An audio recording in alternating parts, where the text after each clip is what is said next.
I start streaming now. Oh yeah, you're already on stream to like potentially 0 to 5 people. High pressure, high stakes. I was about to make that joke. It doesn't tell you Yeah. 0 to 5. It can't just be 5. The thing is, like I rarely even check, and also like I'm probably not even gonna promote it on social media except for by retweet. But you know, all chill. Yeah. How you doing, Flavius? I mean, besides this cough, like, not terrible. Yeah. How long have you had that cough, huh? Actually, mostly been today. So, like, previous 2 nights, I'm pretty sure I came down with the fever. Yesterday, it got a little bit better. Today, it's gotten a little bit better. At this point, it's just like a little bit of sniffliness and a cough. So, like, yeah. Okay. I'll just promote the stream briefly on Twitter. I'm a social media gab, you know? I'm just a gab who does things, you know, like that. Yes. Rose's father died Social media tonight. gab in a social media form. Oh. Rose's father died like 10 minutes ago. I think she'll deal with it well because, like, you know, she's very Chuanzi filled. So, like, you know, like there's chapter 3 of Chuanzi, basically like halfway into the story, like one of the guys, like an apprentice of some master dies. No, some master of some apprentice dies, and the apprentice goes in and then weeps 3 times and then comes out completely happy. And people are like, "Why are you mourning in this way? Is this the appropriate way to mourn your master?" And he's like, "Yes." And he just goes into this long tirade about how, like, you know, there's like, you know, when I went in there, I saw a corpse, not a man. You know, there was nothing there for me to mourn.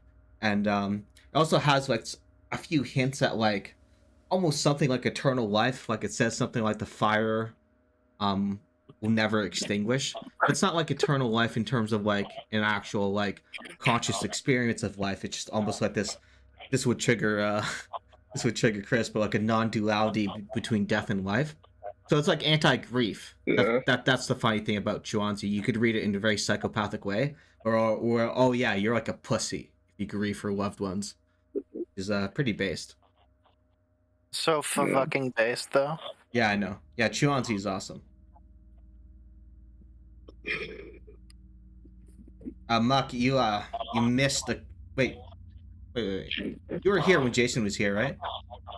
Yeah, I was. Oh yeah. Most of it I left because I wanted to sleep. Right. Yeah, that was like an enjoyable conversation.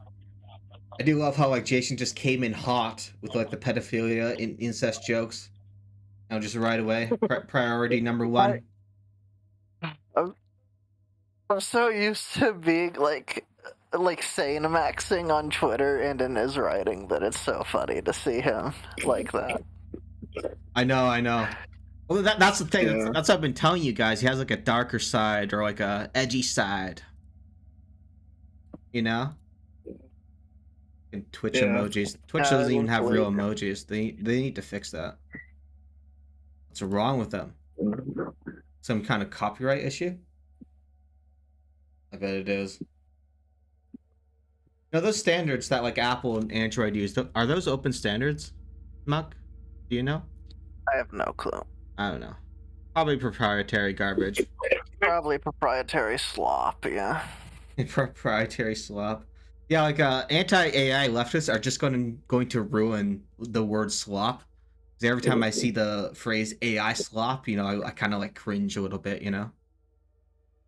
Yeah, I follow some channels that celebrate like Facebook, or not like some accounts that celebrate like Facebook AI slop. They're pretty interesting. It is pretty crazy, like the just the level of insanity of like presumably this content that's being generated for like boomers who can't tell what it is to like click on. Hell It's yeah. really funny. Hell yeah. And that's the thing, like, the reason it's sloppy is because people are just using, like, these online services that use very standardized models. But if you can host your own and then, like, tweak the data sets a bit and tweak some of, like, the parameters, you can make it, like, very, like, genuine and authentic looking. It's just the swap literally comes from like the swap services. But like leftists are not really like tech literate enough to really understand that. Not even just like tech literate, just like logistics literate, you know? Literate. Yeah. Yeah, like, oh my, like they I can't. I hate to bring this up again, but I guess it's the first time it's being brought up on stream, so maybe it's novel for like someone watching. Like that one tweet of like the professor. We're pandering to an audience now. Yeah, we're pandering. We're selling out. We're selling out. No. I just need an excuse to bring up the thing I want to bring up again. That's all it is. Anyways, like that one. I mean, we all know, like the one professor who like tweeted like, "Oh my God, my student used ChatGPT to summarize my Google Slides notes. They didn't do it during a test, but like that's like they're stealing my data because it's being fed into ChatGPT." And it's like okay, so like your slides are either on Google Slides or Microsoft PowerPoint, unless like you're using. Either one of those two, or it's like some weird proprietary college. Yeah, like those organizations already have your data. All of those things. If OpenAI is stealing your data, then like your Google Slides software is stealing your data. Exactly. Unless you're fucking using OpenOffice or something, which you aren't. Like, there's so many conceptual problems with that tweet. I love it. Like, yeah, like if to the extent, like it's not even implausible that like OpenAI is going to like use that data in like newer models or something as a part of their data sets. Like that's not a crazy idea. It doesn't work how they think it does, of course, but like that's not like a crazy idea. But like every big tech corporation is doing that with everything, not just things you like say to an LLM. They're doing it with fucking everything. Like if they're going to do it at all, or if they are doing it at all. And at least with like ChatGPT, like I go into it choosing to like let them use a bit of my data. You also have an option like for like not let them use data for training sets. I don't know how efficacious that is, but the thing is just like at least with ChatGPT, it's a service I use. I know it's like a cloud computing thing, so I know they're gonna have that data. Whereas when it comes to like things like social media, those are things that are hard to go without, you know, and like actually still survive in the 21st century, where you have less of a choice. Whereas at least with ChatGPT, like, and I'm talking about this in more the privacy sense, not like the IP cuck sense. At least with ChatGPT, it's something closer to a choice, right? Of what you feed into it. But yeah, like the but like, and even just like on the conceptual level of like, oh, ChatGPT has my intellectual property that is my silly course data that is very generic. It's like the way it will assimilate that data is gonna be like non-stable, you know? It's gonna be like thrown through the mixer and not organized in the way that you think it is. It's going to be a different stream of information. Like literally ChatGPT kind of labor mixes it into something else, you know? Yeah. It's not like it's storing the document at one point of memory in whole. That's not how it works, you know? I want Justine to know, man. Yeah, me too. Like this, it's also just like they don't actually care about like all the IP stuff is a psyop because they would care anyways because they're afraid of like going out of a job because of it for some reason, even though they probably won't. Like they're still afraid of that, and that's their main motivation. Like just rent seeking. Yeah. I mean, it would be fine if they're honest about it, and if like they were just like, "Oh, I'm worried about my job, but I think it has potential." But you know, if they said something like that, I think more people would be on their side. I mean, a lot of people are on their side. Like, I feel like the kind of pro-AI stuff is popularly the minority position right now. Is it? Yeah, all of Silicon Valley is pretty pro-AI. Well, yeah, on the left. Yeah, on the left, it's dominantly anti-AI. Yeah. And on the right, like for different reasons, though. They're just like scared of robots or some shit. No, I overwhelm. Like I see people freaking out about AI way more often than I see people being like, "This is cool," you know? Yeah. Yeah, like I mean, they're all using at least like ChatGPT, though, is the thing. Yeah, I love it. Like what is like the fastest growing web service in history or something? I love how like, you know, like they'll refer to it like even if it's a good outcome, they're like, oh, there's not like this manual human touch, so it can't be beautiful. So I'm like, okay, so are mountains just like procedurally generate slop?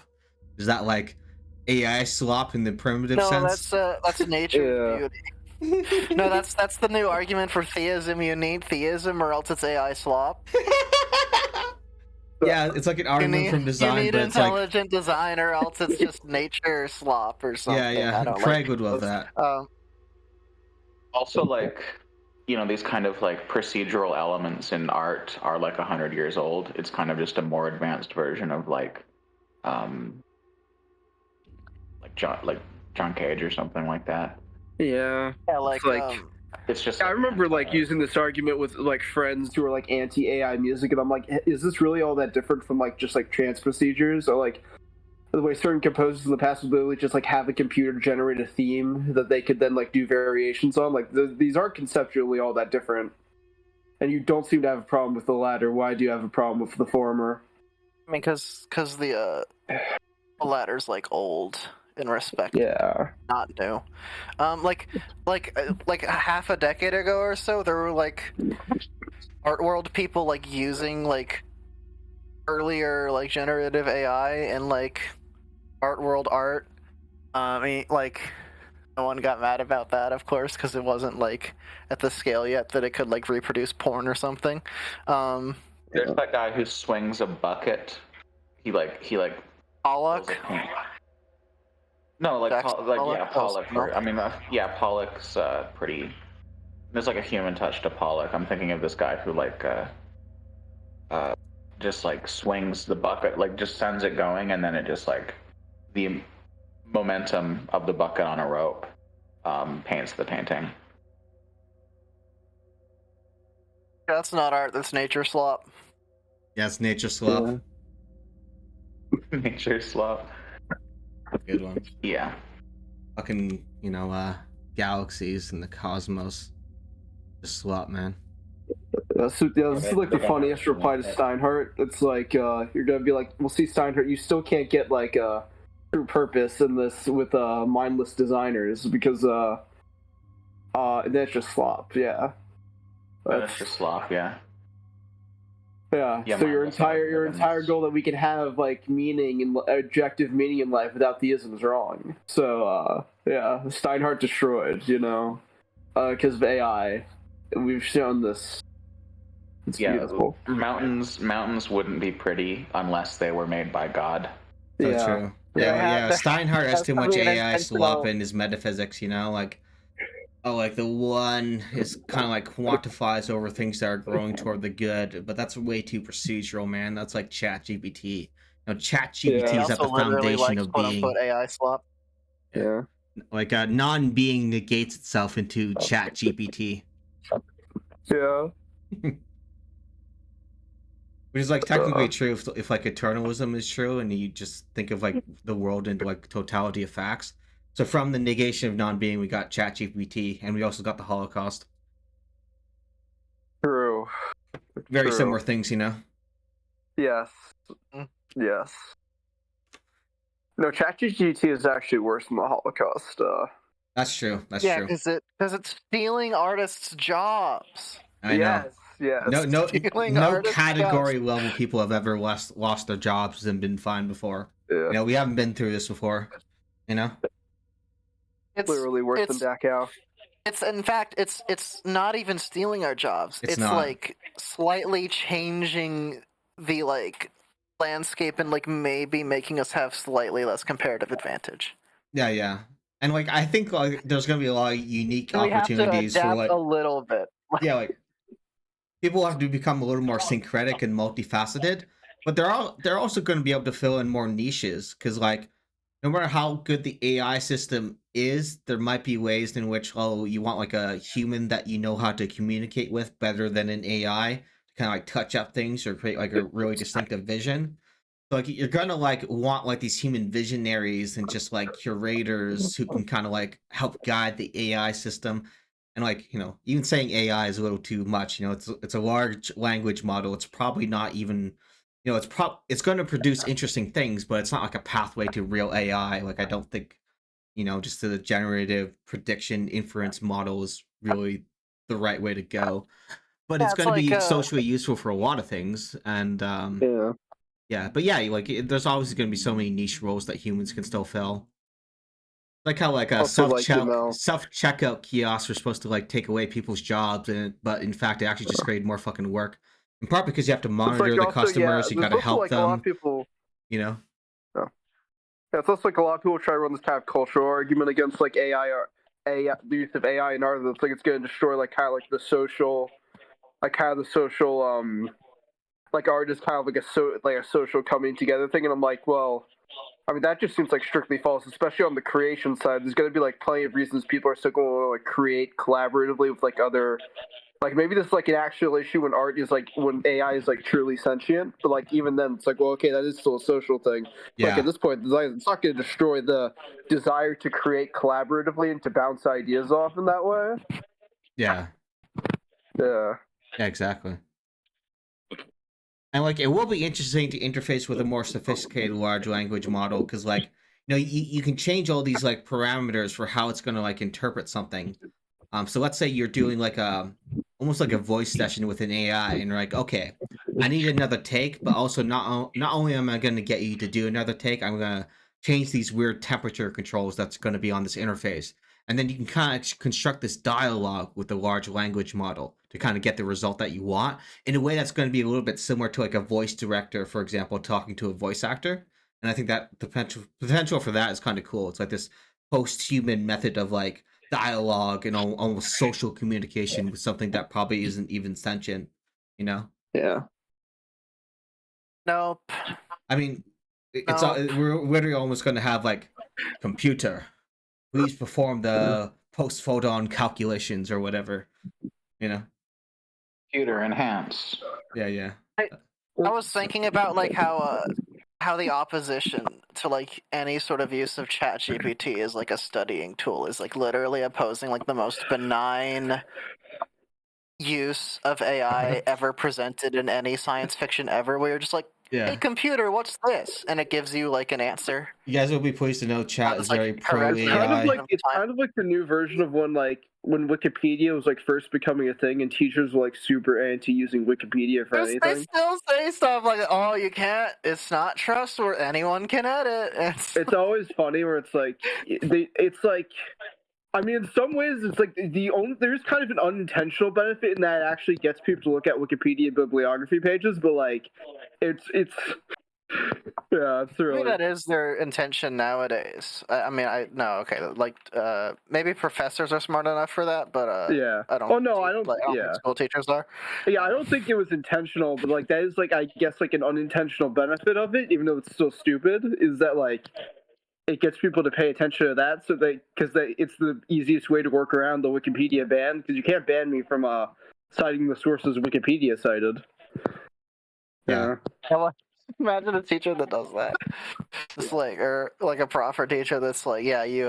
If I find out that this was cited on a Wikipedia page, then you'll get in trouble for that. Yeah.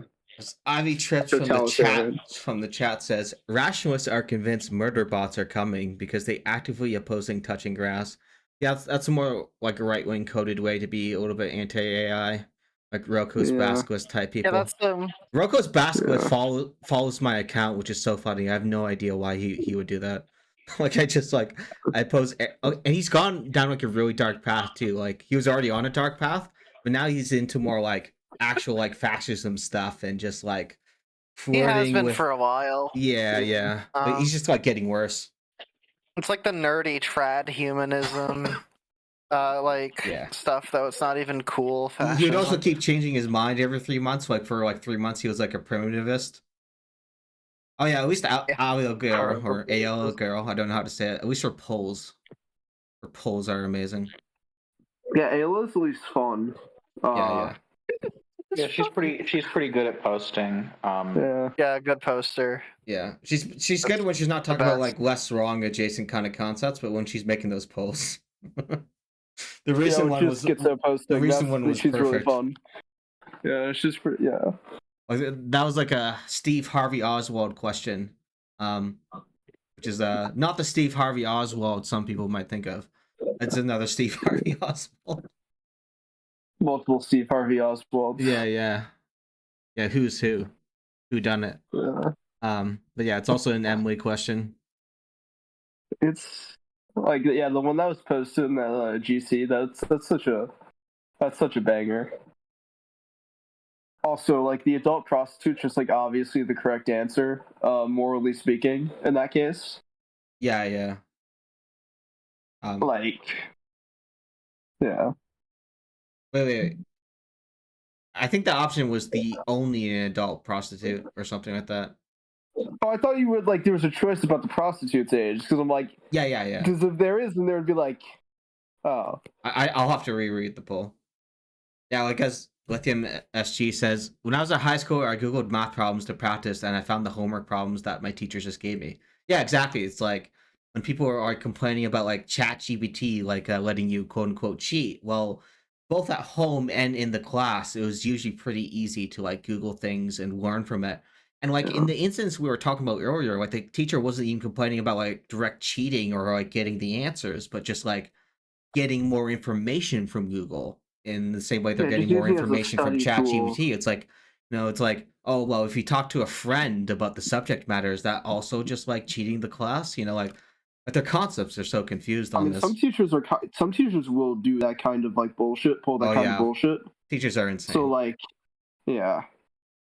Yeah, down with teachers, I like that Boomer song about killing all the teachers and the school burning. Yeah. That's one of the best cultural outputs that the Boomers have given us. True. My mother used to sing it like in the school itself when she was picking me up. Like sometimes, not always. But it was just like, because like sometimes like if she didn't like a teacher, she would go out of her way to kind of like go like, oh, like you have no power over my child, that kind of thing of like, but like in a very like positive liberal way, right? Yeah. So just kind of like, yeah, that was fun. That's great. That's awesome. Yeah, I guess it is a little bit more Gen X. I think it's both. Because my mother was like very like almost Gen X by a few years technically, but still more on the Boomer side. Rocco wrote a proposal for a Humanity United for the Singularity contract involving computer simulations to catch and punish singularity criminals. Oh, that's amazing. That's amazing. Oh, that rocks. Well, like not like quite Minority Report. As Yud like suggesting nuclear first strikes against general AI. Minority Report, but like just within the singularity, which would be like, so like the singularity, like that would be like a way more crazy situation than something like Minority Report. That's like accelerating technology on levels we can't comprehend. And so presumably they're catching singularity criminals at like an unprecedented rate that's just like too fast for us to even understand. That's hilarious. That's a nightmare. Are singularity criminals like is this like a Primy thing, like he doesn't want more like computer people to like make gooder computers or something? Well, I think he's out of the Primy stuff, so like humanity should be united for the singularity, but like so I guess like the singularity criminals would be the defectors. Like I'm just reading a comment from chat. I'm not like I don't actually know what Rocco said, but that's awesome. Well, I'm just trying. I just love Rocco's mind is all. Like he's made some very amazing posts that I've read in the past. I feel like Rocco went from being scared of the basilisk to embracing it. That sounds funny. Yeah, like he still believes it probably because he's crazy. He's just going through the motions, like pretending that he loves the basilisk because he's afraid. Oh yeah, that too. That's a good point. Like so the basilisk is like smart. It's like a super genius AI, right? It can just tell that you hate it, right? Like yeah, in your heart of hearts. Yeah, like I don't know. Maybe if you, I don't know. Maybe he's like accepted the basilisk into his heart, but he fears it so much. I love that it's literally just Pascal's wager. Except instead of like changing your beliefs, you like donate money to like an AI scam company or something. I guess you can actually just donate it to OpenAI or some shit nowadays. So there's that. Which I guess you also shouldn't do, but like I guess that's better than like like whatever Yudkowski's company was, which is probably like a scam. No, you gotta read the rationalist spin on Harry Potter from Yudkowsky. I'm never reading anything Harry Potter ever. In fact, If you're gonna read anything Harry Potter, read that one. I haven't read it, but it would be so funny to read. if you're gonna read anything, read that one. I've heard people claim it's supposed to Justine. be like actually good by some metric, which is like a funny concept to consider. I read the first Harry Potter when I was a kid, and I just remember reading the whole thing and feeling nothing of the whole time. I had no emotional reaction. That seems like It was just that's the proper reaction. and I just shocked how popular it was. And this is before I realized most people have terrible taste. Yeah. Beck Valkyrie says, I rewatched the first two movies for young Emma Watson. That's valid. She was like 12 in those movies or something. Yeah, it was so gross back then. All these dudes perving out about her. These like 50-year-old men. Yeah. They did the same thing with like Arya and Game of Thrones. To be a girl in Hollywood must be horrific. I think there's a whole movement about that actually. Yeah, so I've heard.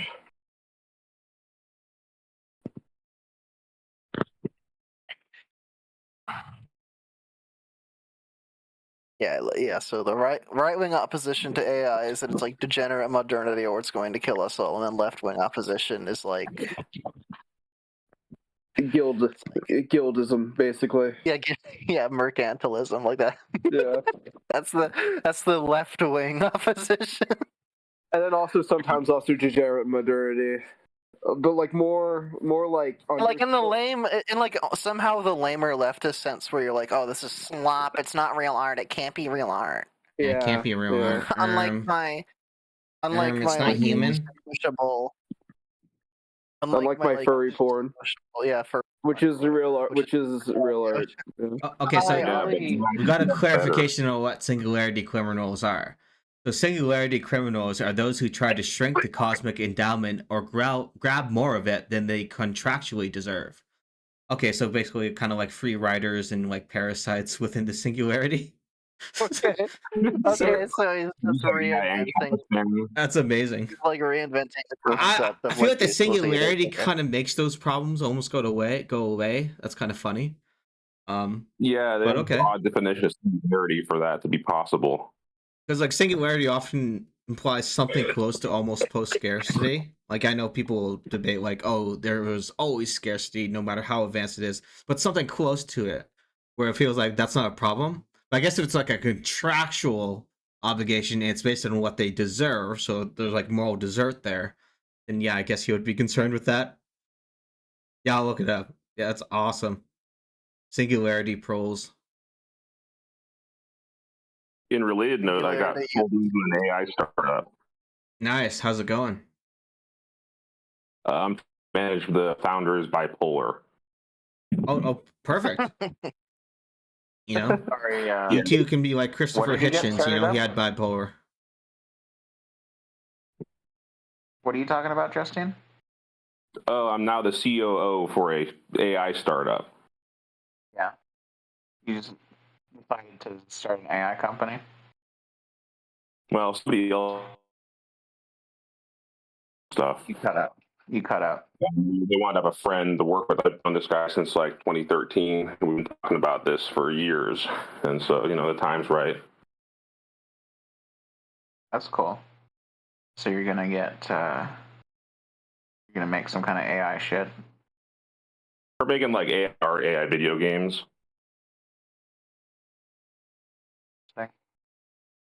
No, it's not real art. It's not real art. It's taking our jobs. That's so true. All it ever does. It's giving jobs to those filthy, dirty tech bros. Yeah. Oh yeah, the way leftists conceive of quote unquote tech bros is so funny. Like they don't understand the space, the programming, the software, or anything. It's just like, oh, I remember like this one time. There's like this Uber-like service, but it was for like emergency calls. So let's say you couldn't get access to an ambulance, or you're just kind of like taking off the overhead from ambulances, so you can kind of like get like an emergency ER service, so like a taxi equivalent takes you to like the ER. They're like, oh, tech bros reinvented ambulances. But no, it's not. It's not about reinventing ambulances. It's about providing like this specific service because famously, you know, hospitals do have problems with getting like ambulances in time for the right amount of people, especially on particular days. You know, it's a chaotic service. Like, and this is downstream and then not understanding like markets and like logistics and why you ration things, and it was funny. Mm-hmm. You have a good sense of humor. Oh yeah. I would just get frustrated reading that. The tech right fighting the MAGA right over H-1Bs is the funniest thing I've ever seen. Yep. Yeah, with the Indians in the middle. In Canada, they're working on ER-attached Airbnbs. Yeah, we need that. I want suicide booths attached to them. I'm reading from chat, by the way, if you're confused. You know, would be fun to see if like the next Trump turn actually like stops tech's rightward shift, because Trump just shivs them in the back, which will probably happen. I think it's going to happen. They're not a good alignment. Yeah. Hopefully he just pisses everyone off, and then we get, I don't know, 1,000 years of Joseph Stalin or something. Or 1,000 years of mutualism. Yeah, in Gabriel Arroyo terms, that's what mutualism is. You know, it's when you put people in gulags. We need to get Gabriel Arroyo on voice chat one day. We do. We need him to become president of America. Yeah, he's coming to America. Get him on the server to get him on the voice chat. You got to get him on the server to get him on the voice chat. So. Yeah. Well, he wouldn't cause much trouble, so yeah, I would probably invite him. Yeah. Okay, I'm pro Gabriel. I'd also invite Mossy, but then Lemon is going to be all fucking weird. So I'm not going to do that. Lemon's going to be weird if you invite who? Mossy. Who's Mossy? That's that, like, person who's in the jazz server is just, like, very normy. Like, 100 IQ, but, like, enjoyed the chaos of the jazz server. Okay. We're just like, oh, Gab, you know that Mossy's fat, right? No, it's just like Mossy beautiful, but she's fat. It's like I just like complimented like how she looks, and like then Lemon with his cis male brand was like, oh, Gab wants to have sex with Mossy. Like Gab just like blah blah blah. And it's like, no, it's not like that. Like God, projection, you know. Lemon's still our number one cis male. Yeah. Invite Mossy. No, yeah. I will. What's the cutoff for normie IQ? I don't know. What would be a normie IQ? Because like, there's like different ways to cash out normie. So if we mean literally normal IQ, 100, right? If it's normal IQ, then it's 100. But if it's a more different sense of normie, then I'm not sure what. I mean, I think until you get to a couple standard deviations up, you're pretty normal in your pathology, so to speak, or methods. Yeah. I mean, like you look at like 125 IQ genius engineer, and they're like very normal in how they think. It's actually it's just the midwit meme where it's in terms of like cultural / psychic norminess. It's everyone like the middle of the curve is a normie, and everyone at the tails is schizo. I could believe that. That'd be so funny. That's basically my take because it includes me very well. Yeah. On which side? Right tail. Okay. I thought you were making a self-deprecating joke for a second. I was going to be like, "Are you okay?" I'm not okay. I'm at a Christmas party right now. Oh, that's true. That's true. That's It true. took an all day, and I just pulled away for a little bit because the chat's going. Yeah. Okay. Yeah, it's like a Christmas stuff, reprieve from the normie atmosphere, you know? That's why Epic This is like here the eye might of the join us once in a while or whatever. Yeah. It's like a cat 3 hurricanes going over, and I'm in the eye right now if you're in Cozy. That rocks. Yeah. Yeah. Well, I gotta visit my sister soon. I was gonna visit her like on the 24th, but like I think she was like busy that day. She responded to like my latest like texts and emails, but I haven't read it yet in case she was like asking if I wanted to come over today. But like I already had like plans to do like the stream. mhm. So I was like, okay, Okay. I'll like message her tomorrow and then see if I can get something figured out. Because she's kind of like implied that like she doesn't really talk to anyone anymore, like at all. And I'm like, and she's like the last. Okay. Here's the thing. Like my sister was very like normie for the first almost 30 years of her life. So this kind of downward spiral in the last 4 years with having like ADHD diagnoses, being very depressed, being very like isolated. It's a very different pathway for her. She was always kind of like the normie of the family, right? And like it's something like caught up with her, you know, the unique Gabian family phenotypes kind of caught up with her. That's totally how Low it works. latent schizosis. That's totally And she how it doesn't know works. how to handle it. Yeah, Yeah. yeah. Yeah, if they're good at posting, they get Elon bucks. Yeah. And that's one thing with Twitter, like my migration to Blue Sky is inevitable. Like I cross post between Twitter and Blue Sky, but like on Twitter you get suppressed in the algorithm if you don't pay for a blue check. And like it becomes very obvious with the way engagement works and starts to like dip down a bit, and it's like, man, yeah, it's slowly becoming unusable, even though there's still some value right now. Yeah, I find way more alpha in Twitter than in Blue Sky, but I'm looking to do something commercial way with Twitter. So I got the check. Yeah, Yeah, yeah. I'm getting more closer, just like shuttering my Twitter account day by day because it just isn't.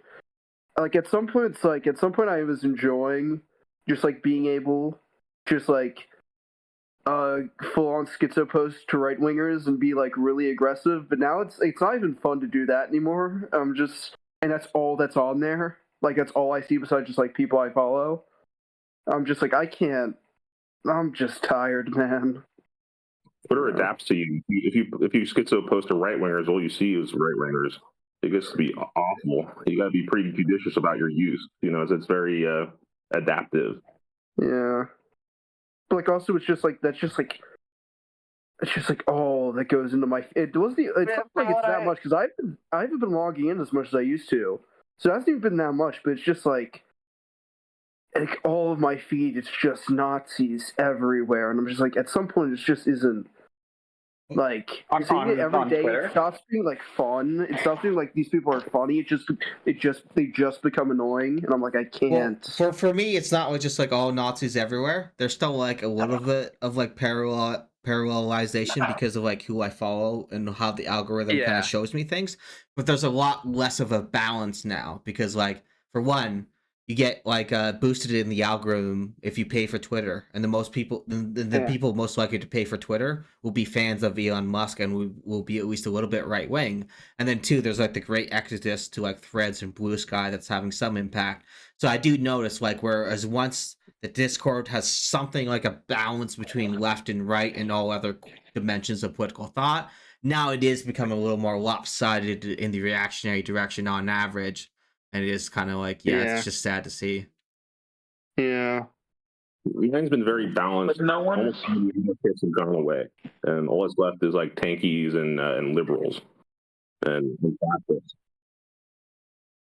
Yeah, I can't imagine simping for Musk. I can't imagine simping for Musk because like he never says anything intelligent, like on any subject ever. He never has anything like novel insight to offer. Not even in like usually in his own field. At best, people can find like videos of him from like 6 years ago talking about like his own business the way maybe a product manager could. So a little bit better, but not too impressive. And then like even just outside of that, he just has like these random thoughts that comes from nowhere that he doesn't really seem to let cook in his mind or kind of stew or evaluate. Like he's just kind of a dumb guy. It's so funny. Yeah, it's not even like Trump where it's he's so dumb, but at least it's in a way where it's like it's almost cartoonish, and that makes it interesting. Like it's not even that. He's just like obviously like below average intelligence and unfunny and uncharismatic. It's like, yeah. It's so funny how like there was like a massive hate cult of Elon like even before he like became like politically relevant. Oh yeah, because people can kind of see through the facade and the insecurity.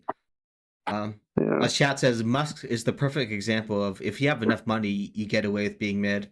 That's true of like the billionaire class. Like people like to overplay like the relationship between like financial success and things like IQ and maybe some other desirable traits.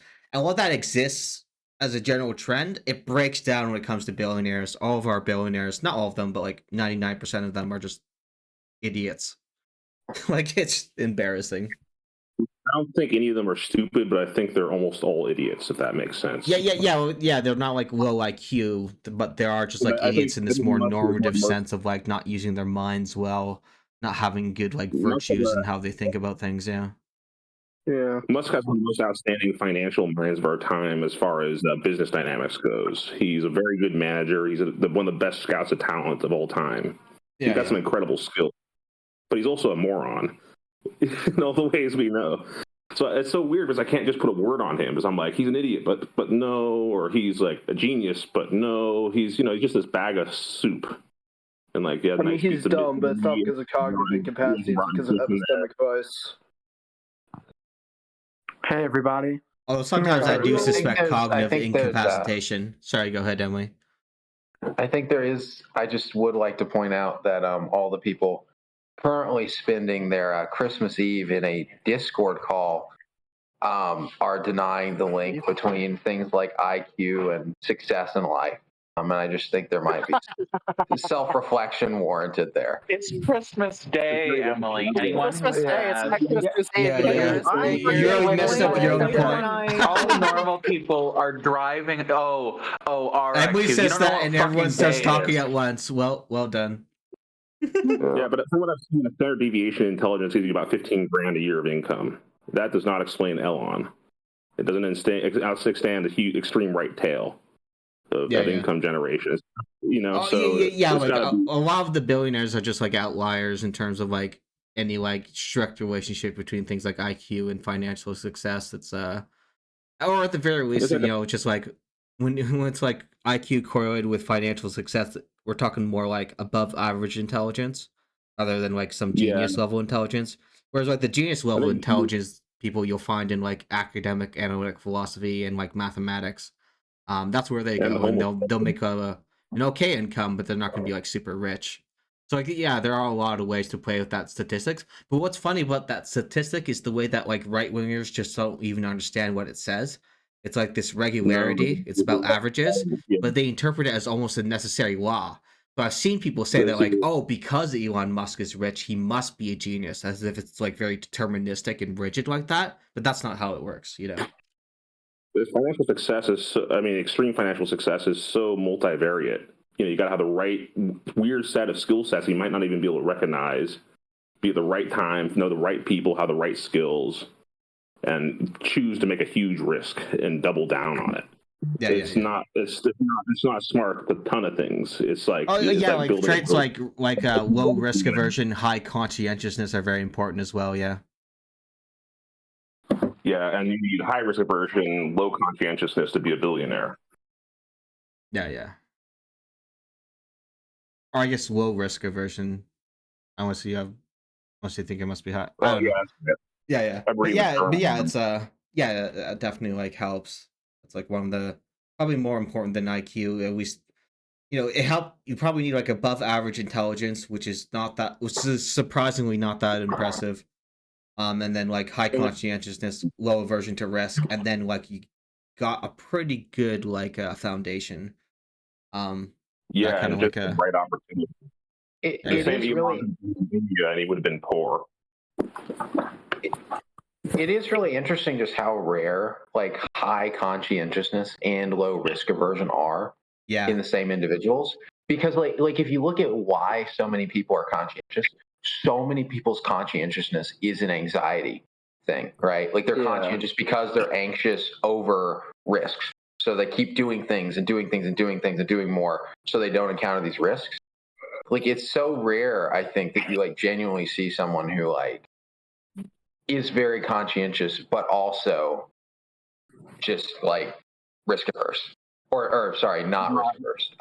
Like go further to say that most people who are seen to be conscientious are not conscientious, just anxious, and it's confused because the two are considerably different, aren't they? I mean, maybe. I mean, I think that like, I don't know, like there's a lot of people I see who like very clear. I mean, there's nothing that I would really describe their behavior as other than conscious, but it's very clear that like deep down, it's an anxiety thing, right? Like they feel like the world's going to collapse if they don't like reciprocate in the right ways, you know? Yeah, a lot of people with high conscientiousness, like they need to be active or else they collapse. Yeah. Yeah, but think on the margins there. Like, I think of a conscientious person, I think of like, I don't know, Jesus. Oh, well, we're talking about like big five personality traits kind of definition. Like conscientious, I guess like Jesus is more like, that's not so much like conscientious, that's more like, you're talking about more of like the moral thing, right? The moral thing. I mean, that's the whole definition of conscientiousness is the moral basis. Well, in the big five personality trait, it's a little less moralistic in that way. It's a little more about like keeping up with tasks and like busyness and like workload and like attention to like time management, that kind of stuff.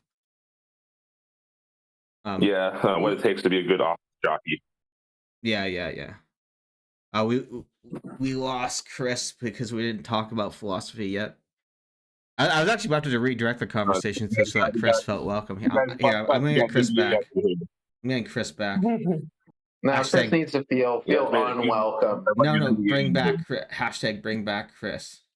Bring him back, but we still need to make him feel unwelcome. You know. Yeah. Oh yeah, we need. Yeah, it's bad vibes Christmas. You know. No feeling comfortable allowed, even though the server is cozy. The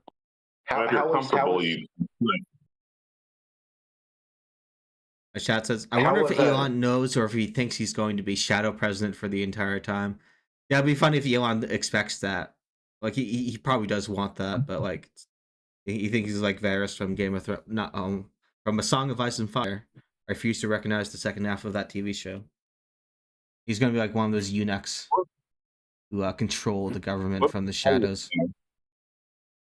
It would be funnier if Trump was okay with it, or if he got humiliated by Trump and kicked out. I don't even know. I'm so sorry, Justin. What event are you referring to? Well, about the whole like Doge shadow president Musk. Would it be funnier if Trump was okay with Musk being the shadow president, or would it be funnier if Musk got kicked out? Yeah. I think Musk getting kicked out is going to be funnier because like the cultural fallout is going to be dramatic. It's literally going to split the right in a dramatic direction.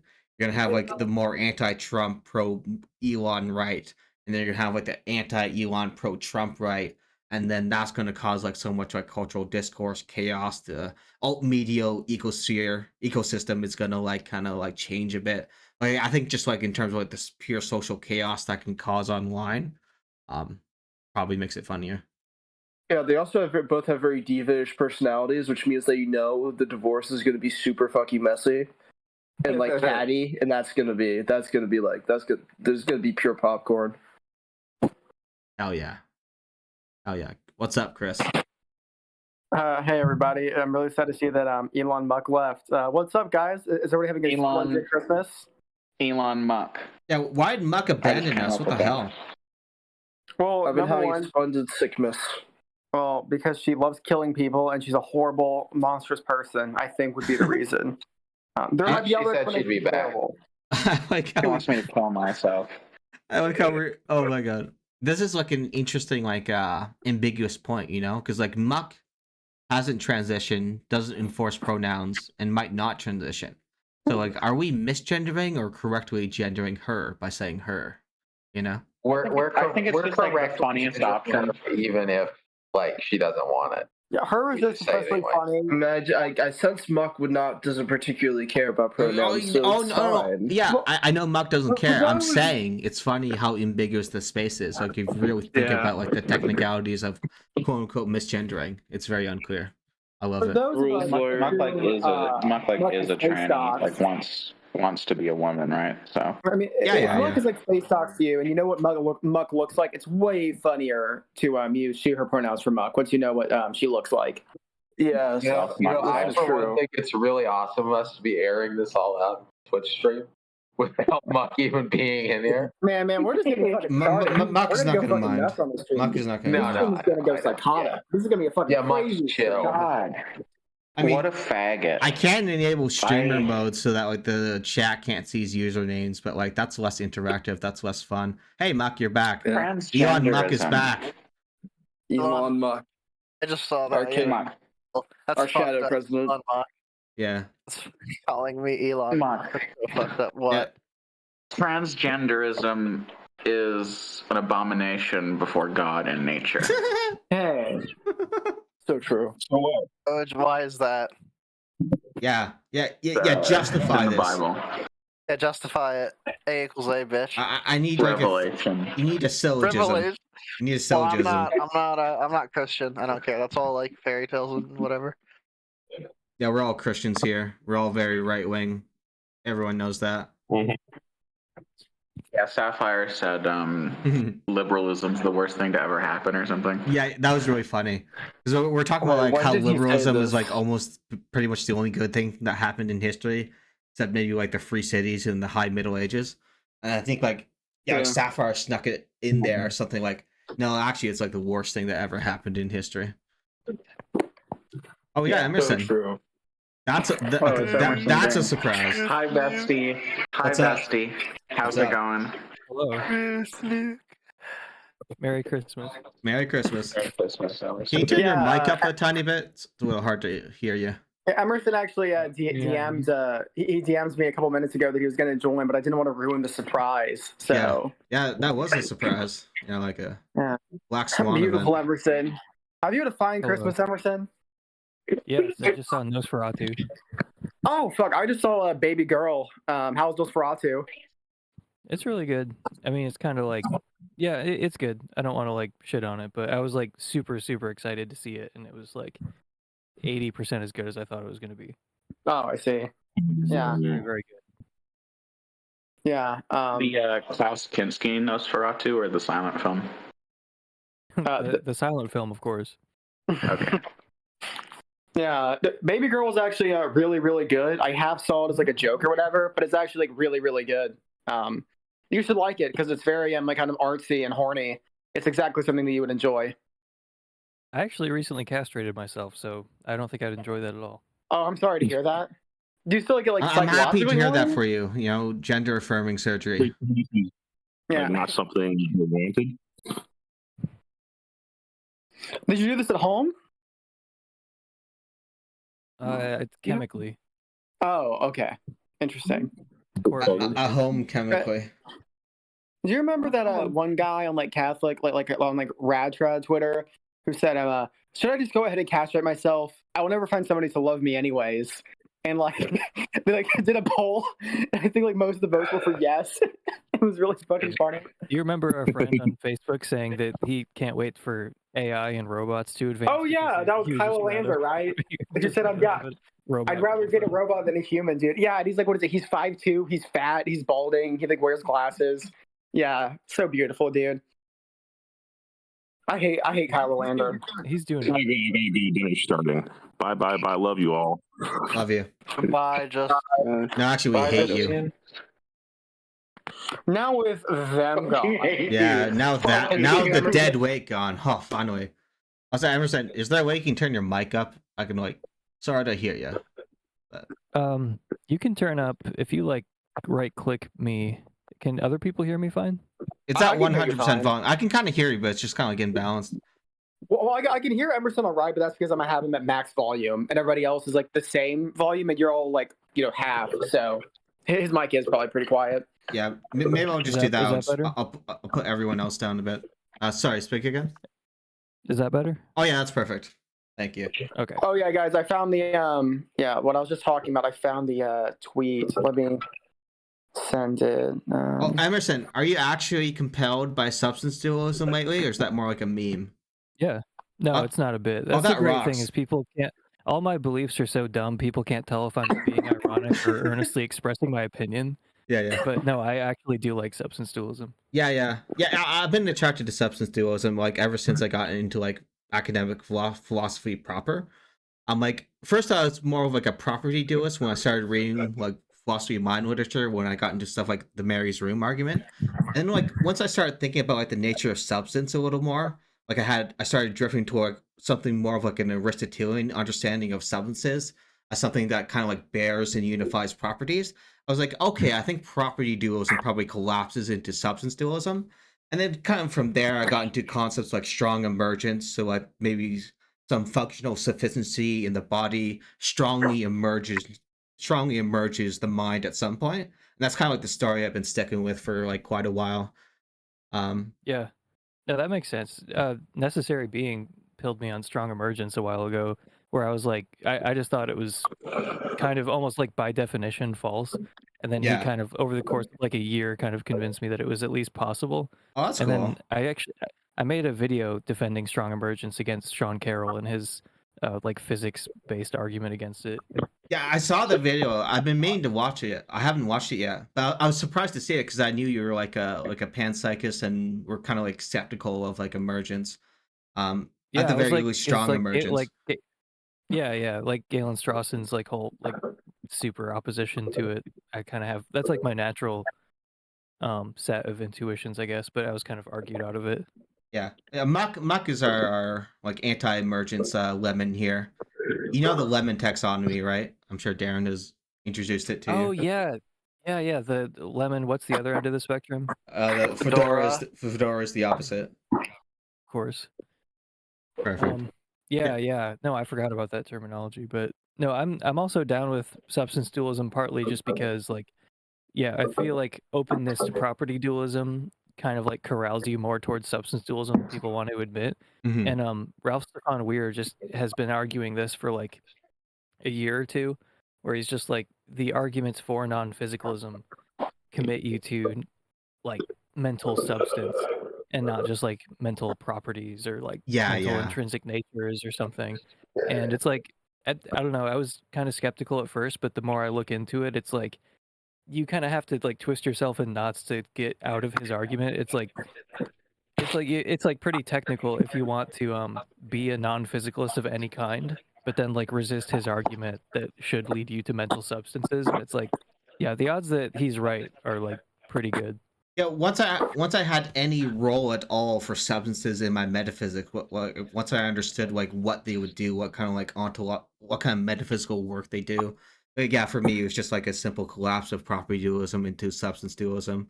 E.J. Lowe has a really good paper called Non-Cartesian Substance Dualism, and it's almost like a mixture of just kind of like contemporary substance dualism and a little bit of like hylomorphic Aristotelian conceptions, but also being neither.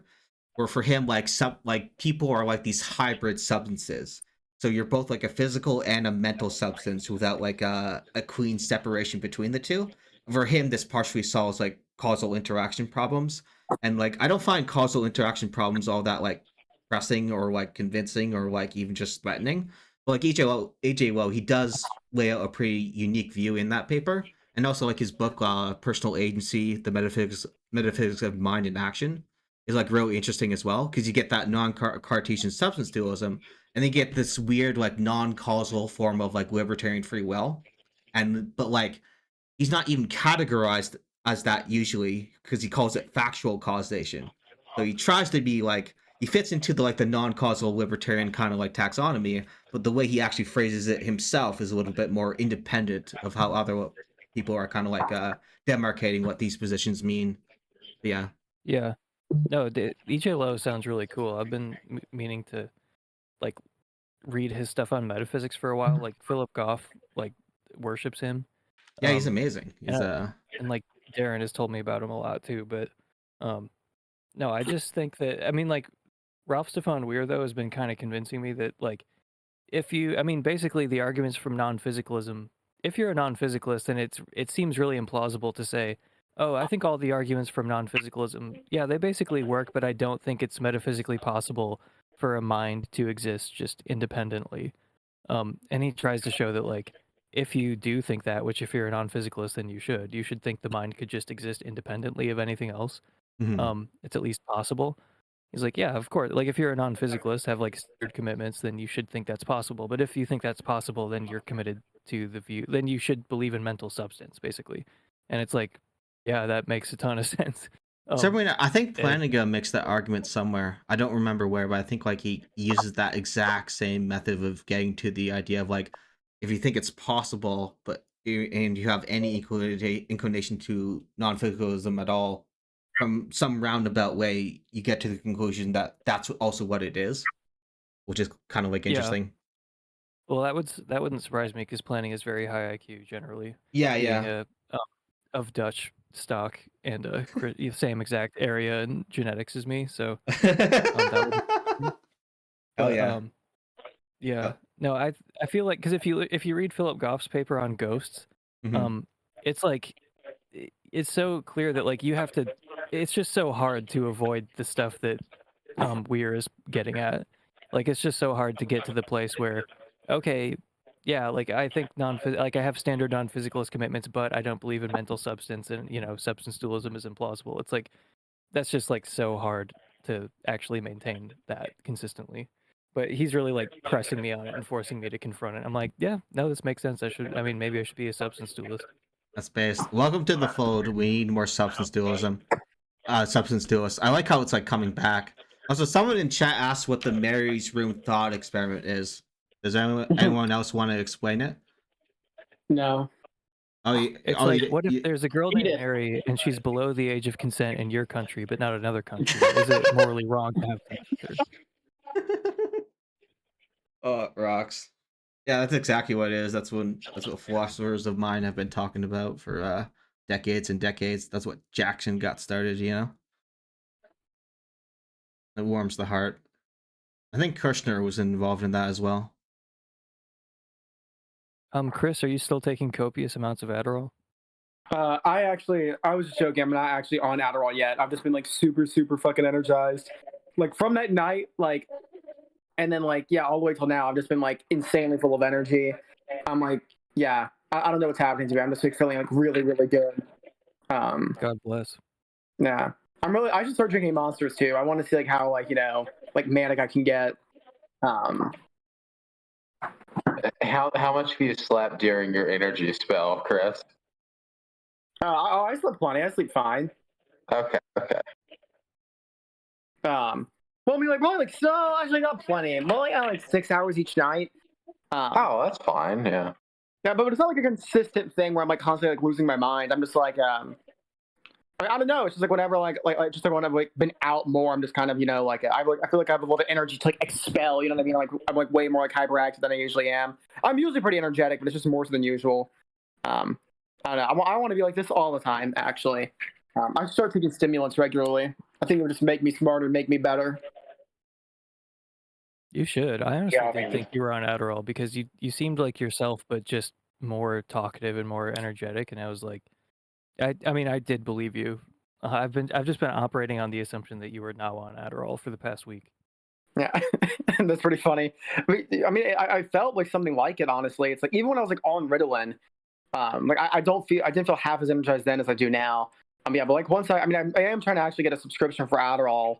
And like once that happens, then I will let you know, and we'll see how that works out. See if it actually helps like my executive dysfunction or whatever. But good luck. Yeah. It's hard to get. Yeah, I'll ask for it very nicely. Anyway, sorry for derailing everything. I came in here like 5 minutes ago and then just honestly, like if you about castrating myself. No, that rocks. if you have ADHD symptoms, it's usually not that hard to get a prescription. Like, Oh yeah, I mean, like especially since Chris you has live in- been on especially Ritalin since- before. yeah, But, like especially the person where you diagnosed live, with Chris. ADHD, and then like gave Like me I Guanfacine and then gave me Ritalin, and I'll just say, hey, Ritalin didn't work. Yeah. I'd like to try Adderall. I should be able to get it. Oh yeah. Especially given the state you live in, you're in a state that like they give doctors a little bit more leeway there and stuff, right? Because like when I lived in Texas, it's kind of similar where it's just doctors are a little bit more relaxed there and actually care more about treating the patient, I think.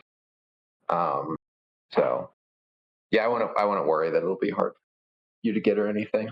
Gotcha. Well, I guess you're just a fucking idiot, Emerson, and you don't know anything. I'm sorry. It's okay. I It's forgive hard you. for me to get. I tried to pay some internet provider to give it to me, and then there was just some African guy who was like completely incomprehensible who just told me I didn't have ADHD, and then gave me something else instead of Adderall. Yeah, you just have autism. I do have ADHD. I lied in the consultation. Wait, but if you wanted to get it, why would you lie about having Because ADHD? I didn't know what I tried telling him what I thought he wanted to hear, but I was wrong about what he wanted to hear. You fucking moron, dude. I know. I didn't search ahead of time to see because I assumed that Adderall would make anxiety worse, but apparently anxiety is like a really common symptom for ADHD. So I Yeah. was like lying. I was It like, really yeah, just I don't depends have on the anxiety. person. I mean, was like, no, do you- I don't have any anxiety. And then he was like, okay, well then you don't have ADHD. I was like, fuck. Do you have a primary care practitioner? Because if you do, you might just legitimately want to talk to your PCP. Because like a PCP in like as far as I'm aware, any state can prescribe it. And like if they've been seeing you for a long time and kind of like know you, like they're gonna have a good insight into how your brain actually is. And often they will prescribe if they have a patient that like No, pretty clearly I has don't it. have. I mean, I have like I just moved and I have insurance, Oh, but okay. there are no doctors here. So it's like I have insurance, but still don't have a doctor. Okay. I was talking about like what the Mary's room argument was to someone in chat. What did your doctor say about why you couldn't have ADHD? Something about anxiety? Because that sounds wrong. Because, no, well, I don't. Well, I do have anxiety, but I told him I didn't because I assumed that like if I said I did, he wouldn't give me. Oh, Adderall. okay. But that is wrong. Yeah. Apparently, they will give it to you if you have anxiety. Oh, Because okay. that's like a pretty common symptom of ADHD. But I did not know that when I was lying to the. Oh guy yeah, on you're the trying to internet. game the system and it backfired. Okay, Yeah, 100%. that rocks. Yeah, my friend Mac, who is legendary among the server, you might meet him one day. He has like extreme ADHD, but he takes Vyvanse, and ever since he started taking Vyvanse 10 years ago, he's become like such a perfect study. You know, he knows like multiple languages. He knows everything about like Korea and its history in a very funny way. He'll know things like True. every single military battle in history, every tank, every general that was used. So like that Vyvanse really helped him just kind of like become a good study. Which is kind of interesting because like ADHD can really like mess up your ability to like perform what you want to do, right? That's like kind of like the cornerstone of what it is. In his case, it was like so effective that I'm like, man, I got to get on this because I have like ADHD as well, and I treat it through like LSD and like meditation, and that does help. I do sometimes wonder what like Adderall or Vyvanse could like do for me. Yeah. Yeah. It turns out I didn't know this, but I started going to therapy like a couple months ago for the first time, Mhm. Oh, and apparently I have like OCD, and I wasn't like expecting to be told that, but if you have like a combo of OCD and ADHD, I guess Adderall like kind of like takes the wind out of the sails of both. wait, really? So yeah. So well, it depends. Like for some people it makes it worse, and for some people it makes it better. But I've been taking an illicit supply of Adderall for like a month, and it like 100% helps. That rocks. That's the accurate I- way to I do do it. I need it so fucking bad, man. I need to try some Adderall. Yeah. Yeah, you need drugs. Yeah, We're I do. medicating the young right here. Yeah, and if fucking Adderall doesn't work, then I'll get Vyvanse. Okay, like Exactly. I will figure it out. Yeah.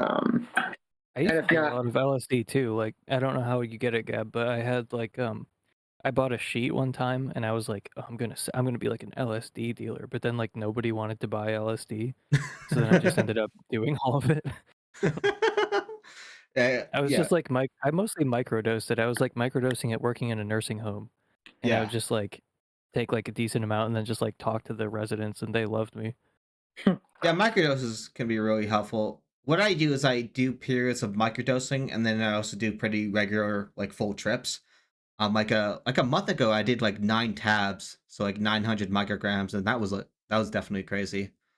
There's like a lot of like I detailed it in like a text chat on Discord, so I wouldn't be able to represent it well. But I do know one thing that was kind of interesting is that I had like this hypertrophy of like empathetic processing. And so what I mean by that, like let's say something like a proposition occurred to me, I wasn't even thinking of it as a proposition. I would simulate it as if it were true and understand it from the inside. It was almost kind of like this world grammar that I was getting access to. And then that happened for like anything I would ever possibly think of. So for example, even if things I didn't believe, for example, like I don't believe like pet ownership is ethical. That's one of my hot takes.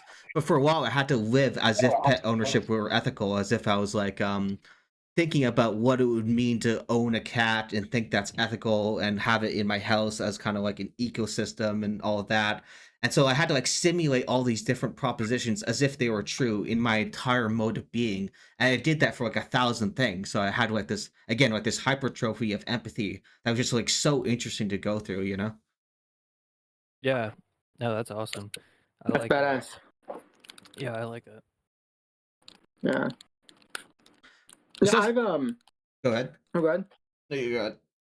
I was gonna say, yeah, on that one that one like a bad shroom trip I had, I remember like in hindsight I like characterized the experience as though I was sort of like going through the sort of like Wittgensteinian skepticism, right? Like firsthand, right? I kind of like stepped into that world, you know? And that's what the entire trip felt like on the sort of like meta level, right? Like everything that happened within the trip felt like that was like sort of being applied, right? But I think it's like interesting to sort of like have like dynamism in the trip where you're able to like sort of empathetically enter into each proposition as it occurs to you, right?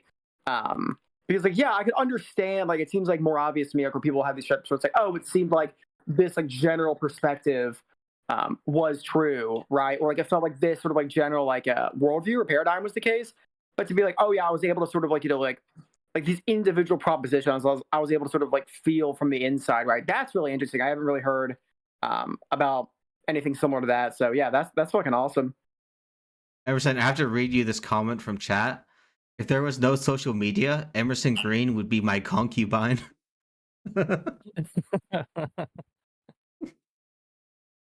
Wait, where's that chat? I'm just streaming on Twitch. It's a Bad Vibes Christmas. Oh, okay. You've been accused of being gay and low T quite a lot recently, Emerson. I'm sorry to hear that. Once again, I'm having to clarify that I have huge balls and high testosterone. Yeah. Oh, okay. Yeah. And a beautiful wife who you love. I will keep saying this. Yeah, my beautiful wife. She has is her dick bigger than mine? Yes. That's not relevant. Edith, speak up. Speak your truth, Edith. You've been quiet. Yeah, somebody's real loud. What do you want? Server. I think it's real quiet when Big Man Emerson steps into the VC. Big Man Emerson. Yeah, you're supposed to yell at Emerson Green. Oh, okay. Talk shit until I Duel me, Emerson. Duel me. I'm going to disembowel you. Yeah. How was that? How was that? I'm glad we're finally talking after you leaving some of the most deranged fucking messages I've ever seen in my life on my server, and I'd never respond to them. You've left like 30 of them at this point, and like the most they're all just react with like a chat emoji or something. I don't know what you're talking about. Like I feel like I'm like pretty normal on that server. No, Yeah, but it's okay because he consents. What? Remember when you said I want to rape Muck, but it's okay because he consents. 5 people are talking. Oh yeah, I said I was going to rape Muck. I don't remember saying that. Was awesome. That was really good. So So Emerson, I don't think I'm responsible. I want to make sure you understand. You do know that Edith isn't like a crazy psychopath, right? Like PCP maniac. PCP maniac, not a crazy psychopath. Yeah, like she's actually normal. She's just like messing around. I'm not messing around. I'm using the server responsibly for its designated purpose. Okay, well let me just read you a sampling of messages that I've received. This is one that from December 4th. Just had sex with my sister. Don't worry, it was purely within the bounds of consent, and I gotta say it was just phenomenal. Highly recommended. Thoughts? Question mark. Okay. To be fair, Up, I think anyone who hasn't had sex with their sister like this is psychosexually stunted. And then Digital Gnosis said, "What?" And then PCP Maniac said, "Just had sex with my sister." And repeated the same exact. Okay, I'll be honest about this one. There's a lot of lore behind that, behind why she said that. We met like this crazy person. That tweet with Edith, it was my idea for her to say that. The second part in response to Gnosis, that was her, but like the I just had sex with my sister thing, that was my idea. So you can we were on VC. I think she was talking more about counterfactual nonsense, which is a whole other can of worms. It was like this 17-year-old who was like a pro-contact pedophile who said things like, "Oh, if you don't want to have sex with your sister, you have not completed your psychosexual development." I think like Edith was referring to that crazy person. I was literally on like VC, that particular thing. Like Edith was like, "What should I say?" And I said, "Say that you had sex with your sister." Oh, okay. Oh, you guys are wargaming it. Okay, I see. That's really what happened. I was like, "Yeah, say that." And like Edith doesn't remember this. Edith was like, "Oh, should I just had sex with my sister?" And I said, "Yeah, that's what you should say." And then Edith said that.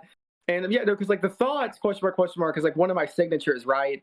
And so that's how you see the mark of the genius in that particular message. But yeah, I helped Edith workshop that one.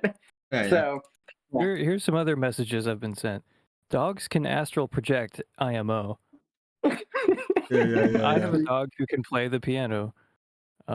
Jesus rocks. Okay, now someone who isn't fag-tarded explain metaphysics to me.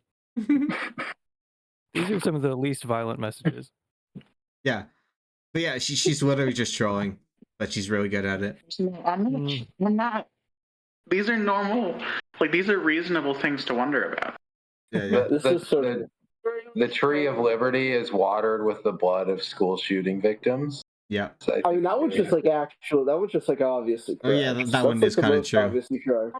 I think the dogs astral projecting one is my favorite because it's kind of like cute, you know. There's something kind of innocent about like I wonder if dogs do astral project, you know. I think that's kind of I like how it was like it beautiful. Was hedged with like in my opinion.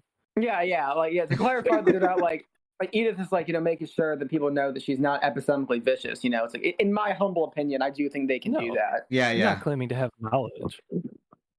Yeah, that'd be immodest. I don't remember posting that. I really love reading my DMs with Edith because like half of it is just me and her gossiping about Gab. Oh yeah, you should mass leak it sometime to me. Why is Darren not here? My conspiracy is that Darren has died. He promised to be here. Like he's been on voice chat like a few times. Get in. Yeah, he came back. Darren was on tell him to get in earlier today. Oh yeah, I guess today would have been. Well, he mentioned it multiple times that he wanted to come for Bad Vibes Christmas. So yeah, gotta harass him. His power plant probably melted down, and he's That's why he was actually gone for a while. Yeah, the power plant melted down. He's currently dying of toxic radiation. It's really sad. That's so. That's beautiful. Yeah. We all have to die one day. Might as well die in the most horrific way possible, so that you realize the non-duality between pain and pleasure. Hopefully he had his gun on him. Yeah. Yeah, because like there's all these scenarios in which Darren would just like immediately kill himself, and it's like a very consistent theme. I think if society collapsed and we had to like fight over the ruins and like canned food, Darren would blow his head off. If Darren went to prison, specifically just in case he got like prison rape, he would instantly blow his head off. There's a bunch of them. There's like a whole list of scenarios in which Darren blows his head off. Yeah. I think I'm gonna get a heart attack and die. Probably not at your See age. that? Sorry, your dreams are unreachable.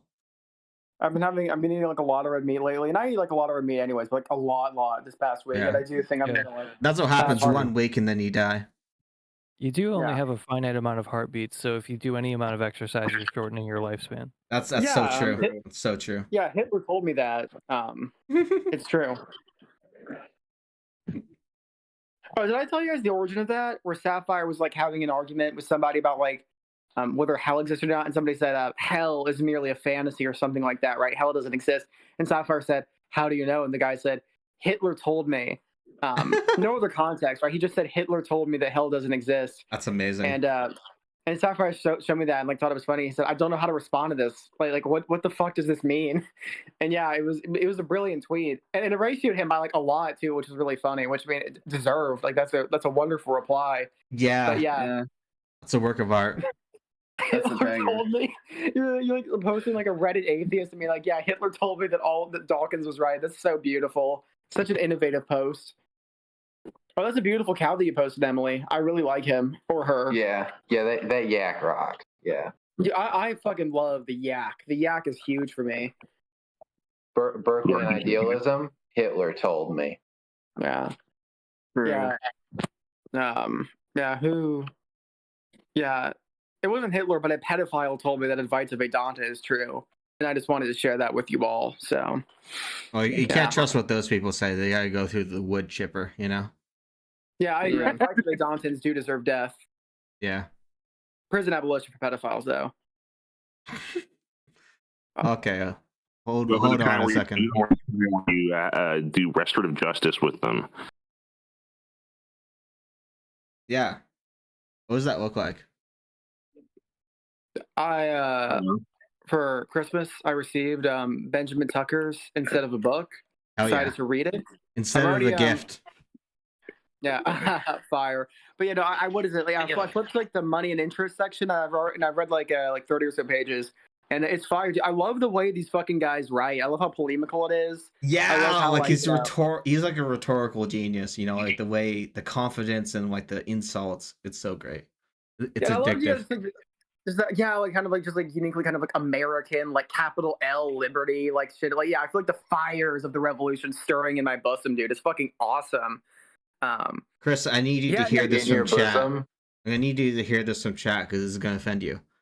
They say, "I'm gonna die." This is Norm Goy try-harding to be conscious or contentious. Oh yeah, we're try-harding to be contentious. We're try-harding to be edgy. We're not we're not cool enough. What do you think about that? Sorry, someone's complaining. Someone's complaining in the chat about us being too edgy. Not being edgy enough. We're normies. We're normies who are mere tryhards. Pedophilia, racism. Yeah. We're normies. We're not trying hard enough. I mean, we are tryharding, but we're not succeeding. You know. Yeah. Whatever. Andy, if you're really offended, I'm gonna kill myself now, I guess. Yeah. We just need to start taking very strong positions on very obscure historical genocides, and also very, very, very obscure but period accurate racial slurs. That's how we. I'm gonna take some positions on some not so obscure genocides in a second. You think I'm being fake edgy right now? Get a load of this. God doesn't exist. Oh Jesus man! Christ. There is no God. Whoa! Wow! Yeah. Emerson, Hold on for a second. Emerson, please stop saying things like that. I think I might have a panic learn attack. how to read a You're really room. making it Jeez, possible. I almost had a heart attack. Wow. Oh, Where's my copy of this book? that'd actually scare Sapphire though. Instead of a book. You scared Sapphire? I said that would scare Sapphire. Yeah. Yeah, he'd freak out. Sapphire's not here right now, is he? He's not. We just kind of like to meme Sapphire because he said, like, he's very chill. I like the vibe he brings into voice chats. But he said like some funny things that are like just hard not to like repeat, like stuff like, "Oh, did you hear like this like news story of like a French teacher getting beheaded by like a Muslim?" And it's like, well, yeah, Sapphire, but that's unlikely to like happen again and unlikely to happen in general. It's like, oh no, it's not about like the probability; it's the fact that it's possible. And it's, well, in any like social ecosystem, like those things are going to be possible. It's just very funny. It's like this extreme form of like risk aversion, right? Where like he wants to magically preclude all bad things from happening with the power of the state, and it's just like, yeah, it's awesome to kind of like talk about. It's just Do like we this need to- insane calculus, you know. Should we bring up this argument for I the do hate Muslims. being I do want to 18? make that clear. Oh yeah, we all hate Muslims here. You're safe in that regard. It's just more just like the what he's fearing is so unlikely to happen, and then he clarifies it's not about probability. It's the mere fact that it's possible. Yeah. Hey guys. I had a weird experience. So I got like the Oxford Handbook to Islamic Philosophy for Christmas, right? And I opened it hoping to learn more about, the mystical ascent, Neoplatonism, and divine illumination epistemology, right? But all the passages are about, beheading the infidel, deflowering the virgins, Yeah. and slaughtering the kafir. I'm a little confused right now. Like, where do I get to the Neoplatonism? Where do I get to the mystical aspect? At least you don't do get you know? Trinitarianism. Oh, okay. Maybe Yeah, that's worth true, all the yeah. unethical stuff, you know. Yeah, I guess you could be know like why a that's really Seventh-day scary? Adventist. That way, you don't have to deal with the Trinity. You know why that's really scary? Because it's a sin of the mind. That's mental slavery, That's and true. that's even worse than rape. That's true. That's true. Way. Yeah. Like, Christians want to like cognitively gaslight us. It's very problematical. It's abusive. Yeah, we do that. Yeah. It's still funny to me that modalism is a heresy. Like, it's such a good answer. But they're like, Fucking no. insane. It's everyone. People independently just come up with that because they're like, this would make perfect sense. Yeah. It's like, I mean, and it would. Heretical. It would actually make sense of it. But it would be monotheism, so it's heretical. Yeah, who else? It's I mean, like, JWs, okay. Seventh-day Adventists and Mormons. Like, it They're the only, kind of makes sense why they get rid. Okay, so like I think the logic behind modalism being a heresy is basically that if they're all one being, then Christ's human suffering on the cross is considered. Because that's the reason Docetism got made a heresy, was because, like, well, if Christ is just a spirit, it doesn't have an actual physical form, then what does the suffering on the cross mean? I think that's the reason why modalism is considered a heresy. It's so stupid, though. But Yeah. Because I mean, what? The suffering on the cross is then. I don't understand why that's a problem. I mean, that's the Well, whole you're an base of idiot. Christianity. But God still died on the cross, so I mean, what's the issue? actually, God is being well, itself. the problem is that, like, theologically, he needs to suffer, and he needs to suffer as a human being. So if he's not actually a human being, if it's just like a divine essence thing, there's no actual human nature there, then that's like the issue with modalism. Because like modalism could like imply that, so that's probably why it's like Yeah, you bad. need How's to that have the modalism? full perspective of a mortal man, I guess, is the idea. Yeah. That's But also isn't part it of what the creates problem the for, like, problems. I mean, Yeah. that seems like the problem for like any view except like tritheism or like polytheism, literally. Yeah, again, it sounds like the problem is just that it's monotheism. It's like, well, he's still God. It's like, okay, so is Jesus not God? Yeah. I mean, this gets into like weird esoteric shit about the nature of Christ. It's definitely stupid. Like, don't apologizing for it, but like that would be like if you were to ask a Christian theologian like their reasons probably for like modalism being a heresy, it'd probably be that. Well, it is a completely retarded reason. Hey, here's what the Yeah. Trinity gave us. It gave us a Simon? beautiful moment of William Lane Craig saying that God is like Cerberus. Right, that's beautiful. Awesome. it also gave us a Simon, beautiful as an moment of, expert on killing Jesus, what are your thoughts here? Just since I saw you join it off time. is there a Jew in the chat right now? Yeah, there is. Well, I think you muted, so now I it's have to just go. awkward. I have to leave. Sorry. Jewish, haha. Yeah, we don't tolerate their kind around here. I do have to say that the Trinity also gave us a beautiful moment of inspiring philosophy, saying that the vast majority of philosophers reject classical logic and accept dialetheism, which he was trying to use to justify the Trinity. Who said that? Michael Jones. Yeah, dialetheism is Oh, just are like you the fucking kidding me? consensus. Did he really say that? No, he said he was getting pressed by Danny Phil Talk, and then he was like, "Well, the vast majority of philosophers recognize there are true contradictions, so I don't know What a why you're so worthless upset faggot about piece this." of shit. What a fucking lie. That's literally a It's fucking also lie. it's empirically not true, but You can literally just prove that's not true by any fucking empirical measure conceivable. Just think about it for 30 fucking seconds and you realize it's not true. if only someone Goddamn! had polled philosophers and asked them what they think about these issues Yeah, twice in the past 15 years. Number one, I mean, like, they overwhelmingly come out in favor of classical logic. And even if you accept some kind of non-classical logic, that doesn't entail that you accept the law of non-contradiction or dialetheism, right? In addition, even if dialetheism is true, it doesn't necessarily mean that the Trinity is going to be a permissible case of contradiction. I like how mad Chris is over this. Because most dialetheisms are going to restrict the certain like permissible contradictions to like certain instances, right?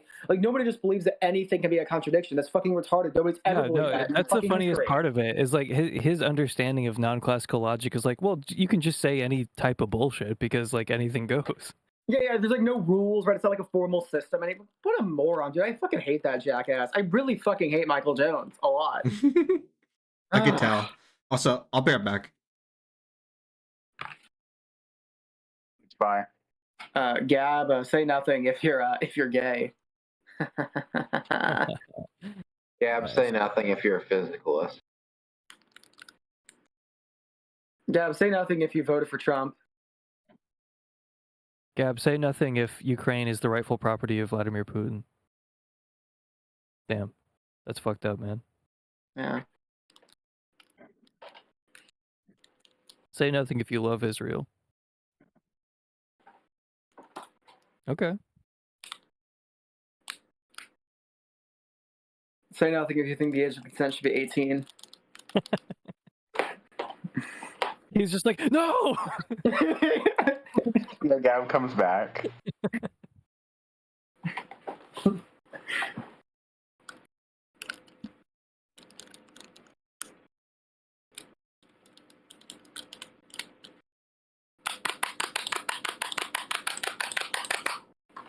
Christ. Chris, what insights have you gained with Nora Belrose in the past few days? She is trans, right? I don't know. I don't care. I mean, like, not my business. She's a woman who's like really, really into technology and like AI research. So like, she does seem too smart to be a woman. This is true. No, I really like. I haven't talked to her in depth like long enough, but I really like her. She's very like very kind of down to earth and yeah, like knowledgeable on like a wide variety of subjects that I'm really into. So yeah, I like her quite a bit actually. Yeah, I didn't know that she's actually like fucking like involved like with like serious AI stuff. You know, I thought she was just an enthusiast. I didn't know that she like actually like knows her shit. No, she's working on like it's like a major like competitor / alternative to ChatGPT, and she's like yeah, it's like an open source thing, right? Yeah. Yeah, you say yeah, like you know what that means. I know exactly what's going on with all of her AI stuff, but Yeah. she's been no big deal. She's been a listener of my podcast for like over a year or maybe 2. So you know, in a way, I'm influencing AI research, but no big deal. Yeah. Someone in chat asked, "How do you know who Nora is?" Because she's a Claude. Because when I was on Emerson's like live stream a couple nights ago, and I was like spurking like crazy, and like Nora was fucking with like the bangers I dropped. I was like, oh yeah, she was the one who's into like the Vedantic Buddhist topic. Okay, yeah, like someone from chat is just surprised that like you also know her. Yeah, that's cool. Yeah, no, like we talked about some like the Vedantic and like Buddhist stuff, like different readings of Nagarjuna, and yeah, she mentioned that she's reading like Keiji Nishitani's Religion and Nothingness, which is like fairly, I mean, like not like super obscure, but I mean it's like decently obscure unless you're like really in. It's like it's like Zen philosophy, right? And yeah, it's like when she was reading that, I was like, oh, I was kind of impressed, and like I literally just got that book today, so yeah, I'm excited to sort of like discuss that with her as I'm like reading it. So yeah, no, I was like impressed. Number one, this is like somebody who's like into like obviously like an expert on like AI related stuff and is like developing that, but who's also like really into these like philosophical topics that I'm like really big into, like these like niche things, like in a non-trivial way. Like she actually has substantial stuff to say about it. So yeah, I was really impressed by that. But yeah, no, she's really chill. I look forward to I love Chris's like interest in Buddhism and like these more strict demarcations of schools of thought and how they relate. And for me, my access to Taoism before like Buddhism proper is just Chuanzi. And I'm always like to Chris, like, oh yeah, that reminds me of Chuanzi, except like Chuanzi says it in a non-retarded way. That's kind of like the dynamic. Like Chris, you gotta read Chuanzi one day. You won't regret it. Dude, no, like in I'll just like send a picture of like all the books I got like earlier today, like in the main chat. But no, I actually got the Zhuangzi today. So I'm really excited to read that. Yeah, I'm so the inner chapters are the ones that are confirmed to be written by Zhuangzi, right? Oh yeah. So the first 7 chapters are one author. That's like pretty much the consensus. He's probably like there's probably segments of his other text in all the other chapters, and there's like a persistent philosophical voice that's true to the first 7 chapters all throughout the other chapters. Like some of them are a little more contradictory, but even beyond the first 7 chapters, there is like a persistent voice and unitary theme, as it were, right? Gotcha. So like the inner chapters are the core, but like the other chapters are still like really good. Yeah. Yeah. I guess the way I think about it is for like a more like amusing example, it's like the way like Zen philosophers like picked up like Zhuangzi were influenced by Taoism is the same way like Jordan Peterson is influenced by Jung. I guess like a more accurate way of thinking about it would be they sort of like influenced. They're sort of influenced by like Zhuangzi in the same way that Aquinas is influenced by Plotinus is probably a good way to think about it because it's very like indirect and it has to do with like how like kind of culturally embedded Plotinus is. Because I was originally going to say Aristotle, but Aquinas explicitly references and discusses Aristotle, right? And as far as I know, Aquinas doesn't directly reference Plotinus. I might be completely wrong about that, but as far as I know, he doesn't. And yeah, as far as I know, like Dogen and like the other Zen philosophers do not like specifically like mention or shout out Zhuangzi or Taoist texts, but like the currents of like Taoist thinking are very, very obvious in Zen, right? Like you can almost like see like the sort of like interesting kind of like Taoist themes, like kind of like trying to break free from their like very gay and like less sophisticated sort of like Buddhist counterparts, right? And it's kind of interesting like a dynamic to see kind of take place, you know, because like they're not a lot of East, not just Zen, also kind of like East Asian Buddhism in general isn't really committed to the strict kind of logical framework that a lot of Indian Buddhism is, and it's almost like carrying out a different project, and that project ends up like materially being pretty Taoist, but like pretty kind of anti-Taoist in spirit. You need to read chapter 9. So if you don't read the first 7 chapters, at least read stuff like chapter 29 and chapter 33. Those are some of the essentials. That's a Rose approved way to approach it. Oh, you could also read like Rose's translation of like the inner chapters because like she turns it into like poetic meter because that's probably how it was actually written. Whereas like the other translations are more in like prose. It depends on what you would prefer because like the Watson translation is really good, but then like the Rose translation is more poetical. Anyway, aside from Taoism, Edith, how are you doing? Yeah. I don't know. I decided to read James Harrington, so now I'm going to read James Harrington. What's he about? Other than that, I slept. He's like a 17th century English Republican. Your history of thought, Maxon. Good to see. Yeah, history of thought, Maxing. Mark, what's up with you? Still playing Kenshi. Ah. Edith's favorite activity. Stop it. Yeah, this used to be a Pillars of Eternity permadeath run stream, and it shall be again one day. I just haven't gotten around to getting back into that mode. Okay. Let's see. Emily, what's up with you? I did some Christmas stuff with my mom today, and girlfriend as well. That's cool. Now we're just back here chilling. I am not playing a video game, but I'm watching her play Dishonored secondhand. Dishonored is actually good. It's rare for someone to actually play like a high taste video game for once. You know, when I hear about an off normie in the wild, they're usually playing like Call of Duty or something. Yeah, no, she has really good video game taste. Like she really likes Pathologic a lot, which I know is an opinion shared by certain taste havers in this server. Is your girlfriend off normie? I thought she was like so autistic that she can't talk to people. Oh, that's true. No, she's like Like she's definitely autistic, but she's like easily able to talk to people.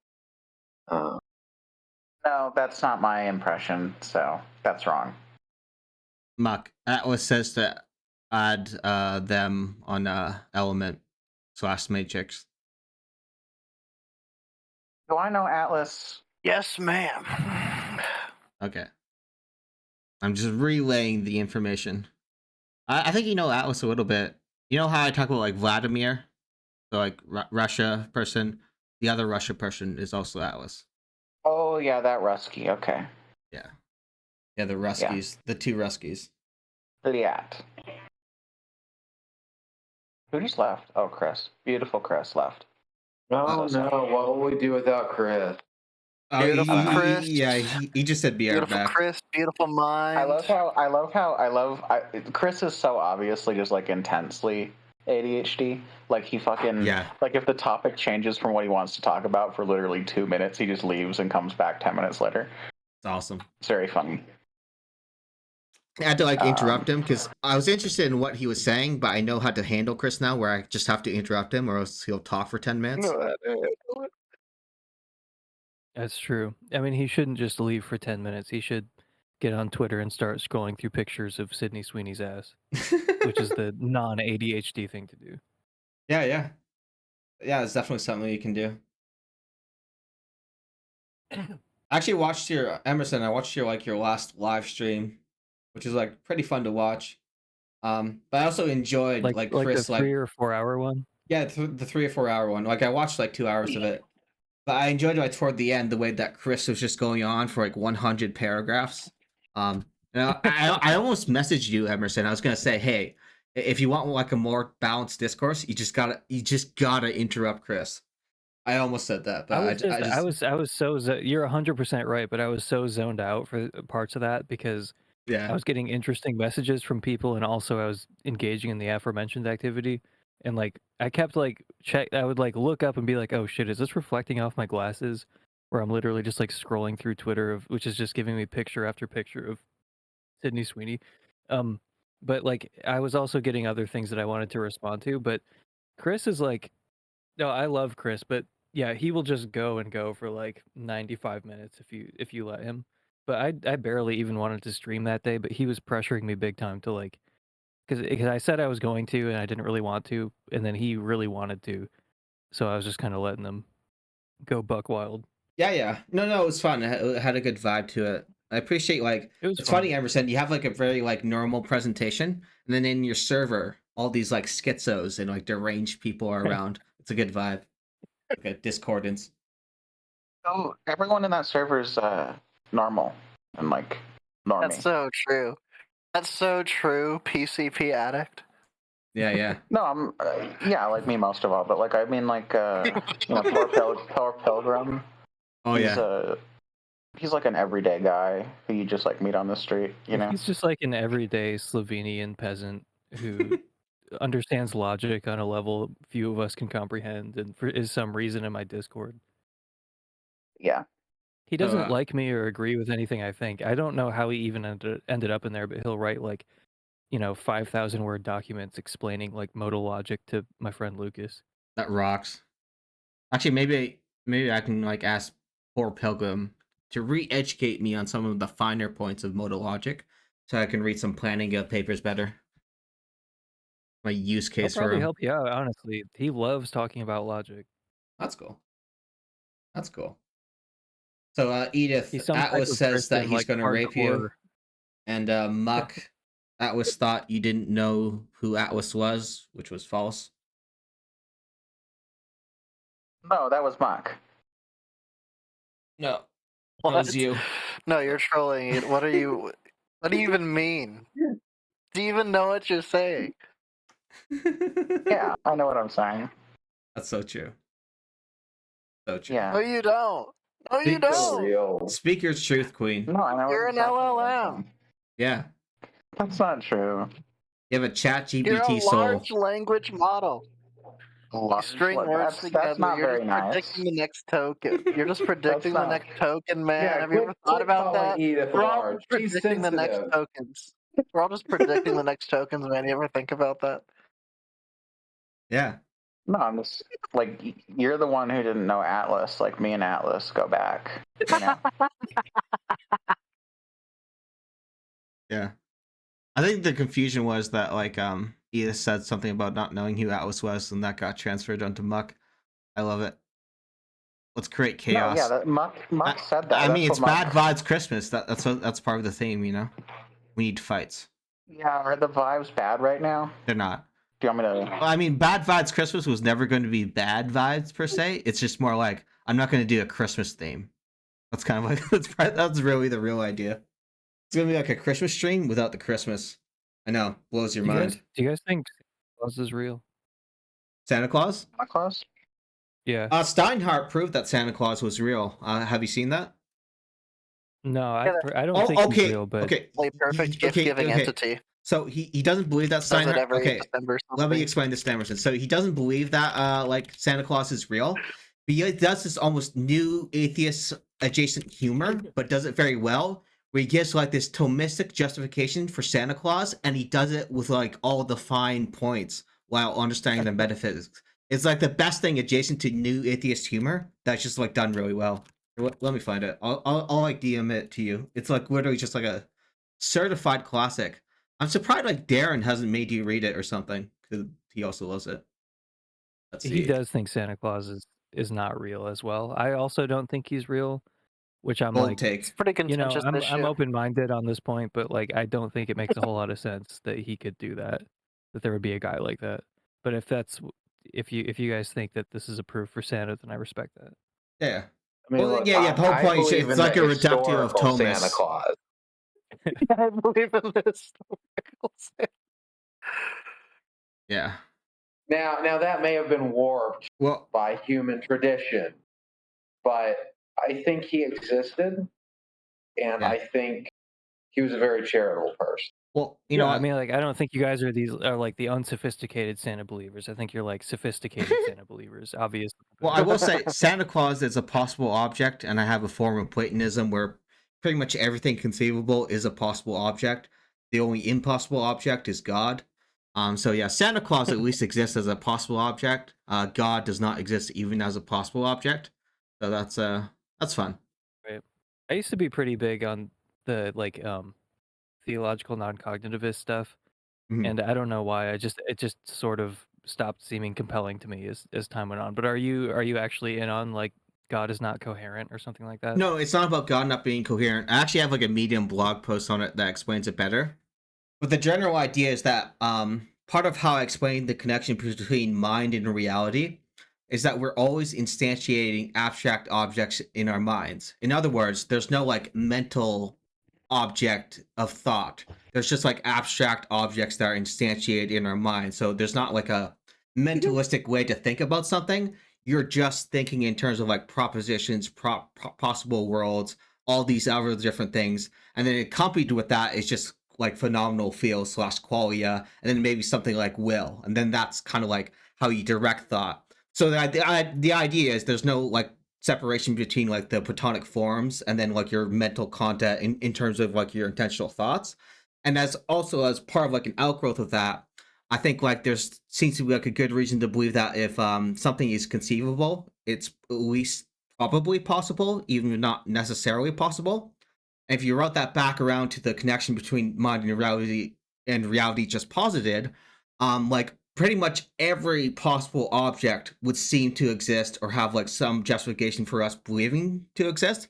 And if all those possible objects exist, well, then we have a bunch of like truth makers, possible worlds, all these ways in which you can have these relations that correspond to each other in a way that threatens divine aseity for the same reason that, say, like mathematical Platonism does, but it does more than threaten divine aseity. It just vacates any explanatory and just important role that God could have.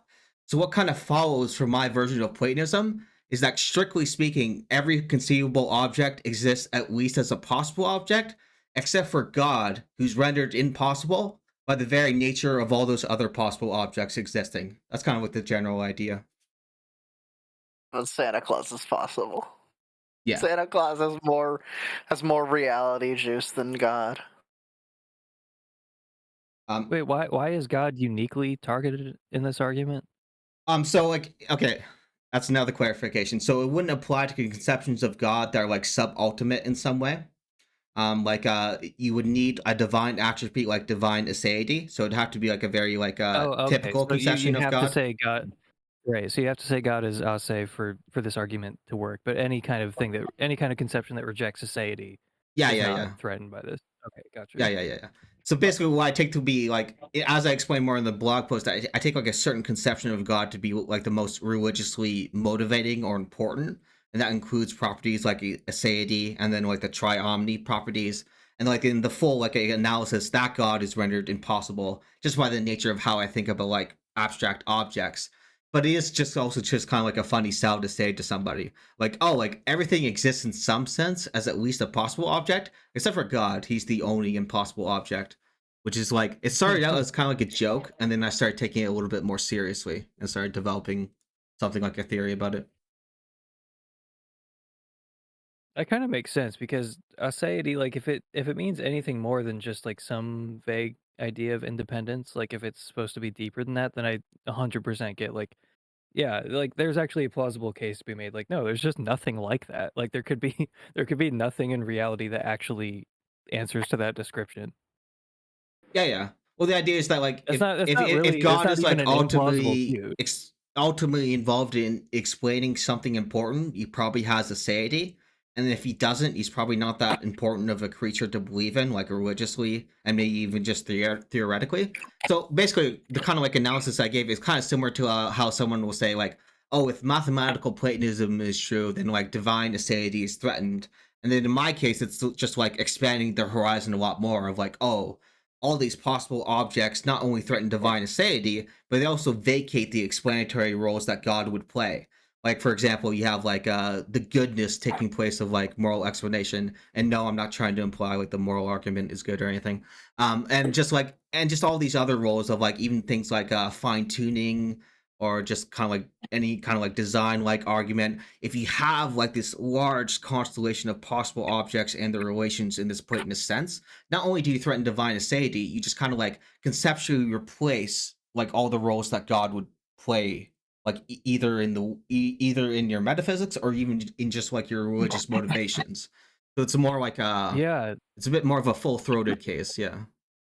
no, that makes sense because like the link between, I mean, that one step is like pretty well established of like, okay, if Platonism is true, then divine aseity is threatened, and it's like you could even appeal to like William Lane Craig or other people like that for like Yeah. making that stage of the argument, and then you just have to be like, yeah, and Platonism is like necessarily true, and if you reject Platonism, you're a fucking idiot. So it's like it's just true in every possible world, and like Yeah. because Platonism is true, God is impossible. Yeah. Like that's kind of like the intellectual project I've been doing lately. It's almost like total atheist victory because like I subscribe to something like atheopaganism as kind of laid out by Steinhardt, even though I don't agree with everything he says. So the idea is just like I kind of like do all these things where like everything that the theist wants in the world, religious or not, is something I feel like I can provide with kind of like a better alternative. That's what people like Steinhardt do as well. And it's just been interesting because like now I just consider myself like a very religious person. I'm also just like a very strong atheist, and in fact, almost on the level of anti-theism, right? And it's kind of like a funny mixture to have of like, oh no, like God is like a horrible thing to believe in, but also you're just like deeply and profoundly just kind of like spiritual and religious, and you pray to the stars or whatever you want to do. Yeah. Well, that's when Mormonism comes in for the ultimate victory because you totally win your case, Yeah. and then Mormons are like, we never believed in divine aseity. Yeah. Like, yeah, God can still, that God can still exist. Yeah. There you go. Well, we lost Chris again. He came in for about 5 seconds and then left. Oh, he'll come back. He needs us, He'll come crawling. He'll back. come crawling back. Yeah. Funny that he got Tucker. Doom scroll Instagram Reels for a bit. Yeah. Yeah, I've never seen that edition of Tucker. What edition? Oh That's yeah, the picture of his that's a book. pretty nice publication. I mean, I've just seen the side of it. But yeah, that's pretty cool. Yeah, I didn't know that there was like a janky ass forgotten books edition of that book. Oh, Emerson, forgotten books. have you been introduced to the alignment chart created by this server? No. Okay. You're in for a Gazi ride. Jitsu. Okay, let me find it. Okay, Yeah. I have like so many versions of it. I always have to make sure I get the right one. All right, so at Emerson. This is the new ontology of the world. Okay. All right, I'm Such a studying it badass. carefully right now. Gentle silent rape. That's a less wrong guy who made a funny article about how cuckoldry is worse than gentle silent rape. That's the reference. That's so awesome. I think it was. Which less wrong guy? I can't remember his name, like Robert Hansen or something like that. I really do Robin love Hansen? Obama just being Robin completely Hansen, in yeah. the middle between jazz and D&D. Yeah. Oh, goddamn. Okay, I need to understand the thinking of Alex Jones and Joe Biden being right next to each other here. Look, okay, so the so if the you think of like dimensions the are Dark Brandon moments, those are kind of jazzy, but like liking Joe Biden is still a little bit lowbrow. So here's what kind of like the archetype. So Seinfeld would be the relative highbrow. Family Guy is like the relative like lowbrow. Jazz is kind of like schizo, creative, spontaneous. D&D is just like autistic, systematic. You know, it's that kind of like those kind of like stereotypes. Whoa. Okay, I was looking. I instinctively went to the authoritarian left side of things. Yeah. Because I just assumed that's where I would be. But I think I might be in like the Seinfeld D&D hard right. Yeah. Spinoza and Aristotle. Yes, Aristotle, Spinoza, Hobbes. Yeah, same place. OCD. Yeah. Okay. Newtonian physics. I wish Newtonian physics was true. Actually, I just decided it is true. And class theory is kind of fucking like a pun. It's both like a liberal and Marxist class theory, and then also just like class theory in mathematics. Okay, let's see here. Yeah, no, I think I'm in the blue quadrant for sure. Yeah. So you're a trans person, I get it. Yeah. A lot of people don't know that about me. Yeah. Little known fact. I've got a sweet, juicy pussy. I remember I love posting that to Twitter randomly and not explaining it so that like a lot of people would assume that I just had like a fucking schizophrenic break. I'm like, here's the new ontology of the world, guys. I thought you meant saying that you're trans without any explanation. No, just like I don't know what we're thinking putting trans people there. Sometimes they're a bit Family Guy. So it's a bit of a shaky placement. They're in D&D and Seinfeld, but there's a case to put them in Family Guy. If we're talking about like, the more toxic online community, but if we're talking about like less toxic online trans people, Twitter tranny like communists are definitely Family Guy. Yeah. That's sort of why it's also like kind of like below ideal types. That's almost like a relational pun or something like that. I don't know what to call it. But yeah. It's actually pretty. I'm like looking at this cluster over here of Dennett, Evo Psych, Marvel movies, Solar Punk. Like this is actually pretty insightful if you think about it. Yeah, they're all very like, yeah, they're all just Family Guy and D&D. There's no other way of saying. No, it makes sense. I mean, it's not like pure schizophrenia. Like there's a clear pattern here. Yeah. Be worked out. Hang on, there's a very tiny quantum mechanics. Yeah, I had to lean in to read that one. Okay, yeah, I guess I'm Seinfeld in D&D. That's cool. Scheming area. Scheming area. Why did we put scheming on there? I think it might have been related to Lemon, and by Lemon we mean a person named Lemon he also happens to be a philosophical lemon. It's great. Lemon scheming. Yeah, I think that's. I don't know. We kind of said it randomly. Actually, it came from you, Edith. We were like scheming is D&D, but I think you're probably thinking of like Lemon, the person.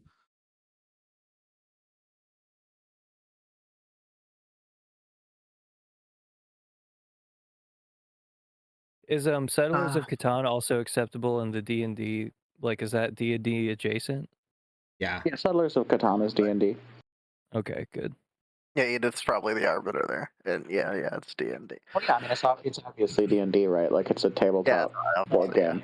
like that is about like I don't know, settling and building stuff or whatever. I think that's D&D. It's like isn't it like a fantasy setting? Yeah, like something you that. build an empire of ore and wood and sheep. Yeah, that's D&D, obviously. Yeah, okay. I play Settlers a lot. I play Catan a lot, but not D&D. So Yeah, but it is D&D. it's like the Mormon D&D. Where's Mormonism? Mormonism, I feel like, is D&D. Yeah. Yeah, 100%. Oh my god. I don't know though between Seinfeld and Family Guy. I feel like if I'm being honest with myself, it's more Family Guy than Seinfeld, but I kind of want it to be in my quadrant. Yeah. I do love Mormonism. Yeah, that's been like a good arc to see. Like like a funny arc to see. Like don't you have like 6 videos on Mormonism or something? I have multiple videos on Mormonism. It's amazing. It's like Christianity plus paganism plus like folk magic. That's why it's like maximum truth value. Yeah, it's just crazy. It's jazzy. And D&D. Yeah, the golden plates. It's a superposition. It's like historically, it's one of the only types of those communities that actually survived into the present. Yeah. Like so many communities that were like basically like Mormonism, in the sense of like being like insane Christian revivals. Just kind of died out. Utopian, socialist, Christian, like, okay, we've got a new kind of Christianity here, and we also live on a commune. Like, all those people completely died out except for Mormonism. Yeah. Except they're not socialists anymore, unfortunately. I wish I still had Darren's number so I could harass him. Yeah, harass him. Call him at work. Yeah. Like, hey, quit your job. He doesn't, I mean, his job, like, he sits there, he's on Discord when he's at his job. He can easily be here, even if he's... Sometimes he actually has to do work, like, once a month, so maybe that's happening.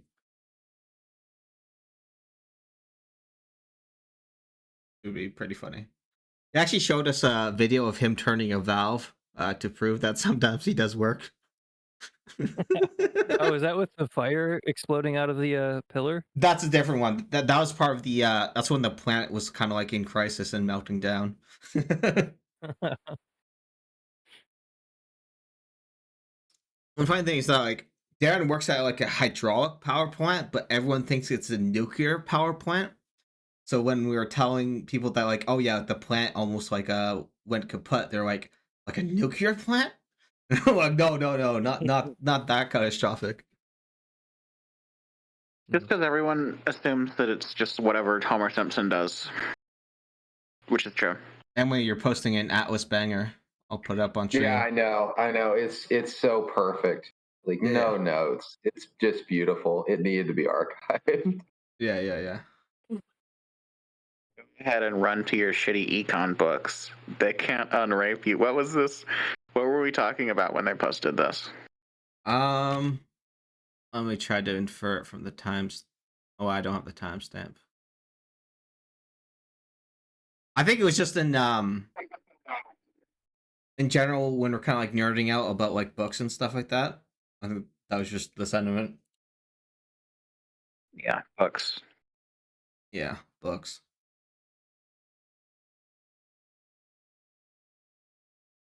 All right. Books. I'm gonna bring out the big guns on Darren. Join VC or else I will kill myself. Yeah, that's how I get anyone I want to do something to do it. Is that I just threaten to kill I just threaten to kill myself all the time. Emerson, have you been introduced to the carrot and the hag as part of the lemon fedora spectrum? The what in the hag? Yeah, the carrot and the hag. No. So like a hag is like a person who's like lemon about metaphysics, but maybe a little bit more fedora about like ethics. So maybe kind of like Spinoza, who's probably like a moral anti-realist. Wait, I have Darren on the phone right now if you want to hear from him. Okay. Wait, say that again. Oh, I said, this is Darren, but I'm dead. I don't know if that will be inconvenient for you. It's extremely inconvenient for me. Yeah, what's wrong with you? What the hell's wrong with you? What's going on? I'm in the Bad Vibes Christmas on Gab server. Oh, okay. Yeah, I'll be joining in. Well, if about 18 people have messaged you and asked you to come on. Yeah, I'm like at work. I just had some shit going on, but yeah, It's I'll not be in soon. important. It's not important at all. Just abandon that and hop on the server. I'll just hit the e-stop button, and then I don't have to pay attention to anything. Just so, press that button that makes the fire come out of the big tube, and then just hop on server. Yes, it will do that. It's funny. Okay. It's gonna be so. Hear you in a second. Talk to you in a second. It's gonna be like so awesome one of these days when like this server is like implicated in like some like disaster at a power plant because we were distracting Darren. Yeah, we're gonna cause a disaster at a power plant. We're gonna like be connected to Crest, like killing and raping a bunch of people. We're gonna be like, yeah, it's gonna be a real disaster. Will Matheson's probably gonna do something evil. You know, when it's all going to be traced back to Gab and this server, and we're all going to go to jail over it. Yeah, I William feel like the Matheson is Darren watching, by scenario the is way. the funniest. I feel like the Darren scenario is the funniest just because, like, the idea of Darren, like, negligently blowing up something because of us. Yeah. We need to make it happen. Seattle area. God. I just loved like hearing Darren on the phone through like Emerson's mic, like this roundabout way of like contacting him. That's great. Like I'm gonna make a clip of that.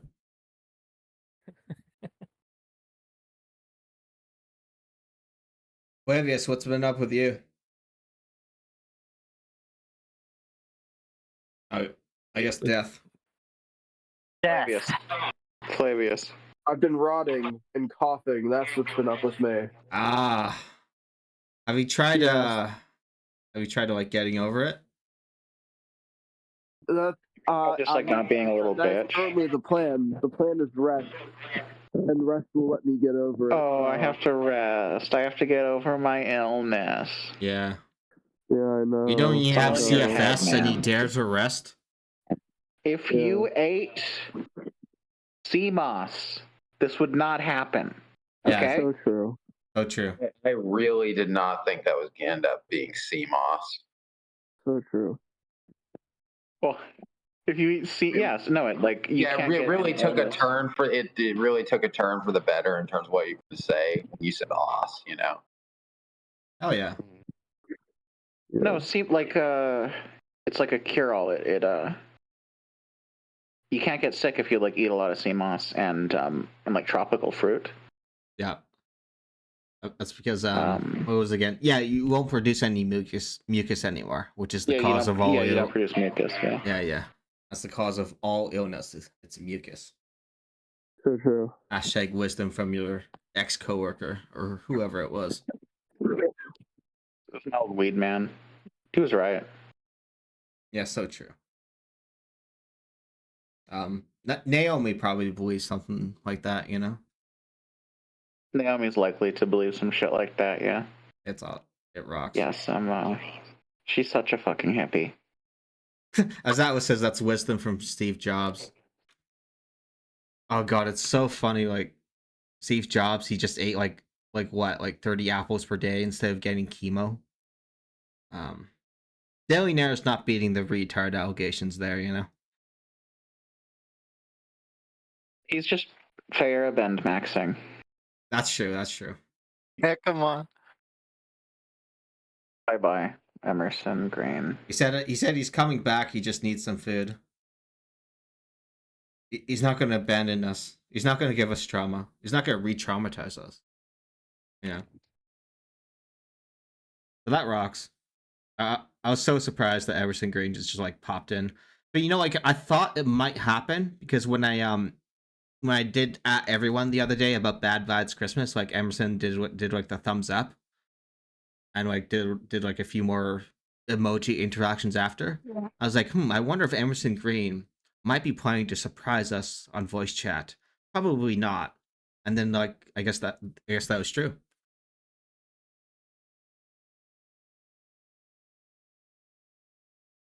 No. You are traumatizing me. I'm cutting myself. Yeah. Why you ECP Maniac not beating the allegation. like, I feel like it's maybe Emerson Green is doing like advanced trolling of me, but I feel like at first it was still unclear whether Emerson Green understands that Edith is not crazy. Okay, goodbye for real. This time my girlfriend's finally not locked in on Dishonored. So Okay, we'll just get her to start playing spend again. some quality Christmas time. Oh, okay. You're a bitch. Don't you know bitches ain't shit? Fuck you, Edith. Fucking kill Fuck yourself, you. stupid Kill cunt. yourself.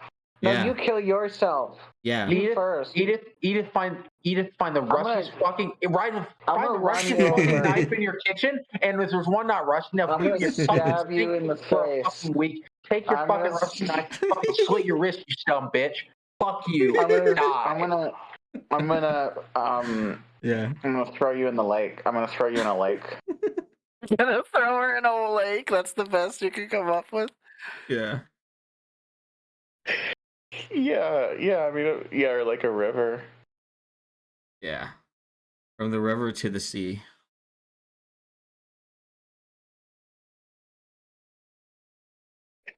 Yeah, I hope that Emerson thinks I'm just actually crazy and I'm actually cutting myself. I mean, it's literally unclear. It's literally like I don't know if he's like trolling me in some advanced way, or if he's still not convinced that you're actually just saying. Yeah, I mean, I've dropped some bangers in the Emerson Discord. My posting on the Emerson Discord is really high level. Yeah. Oh, that rocks.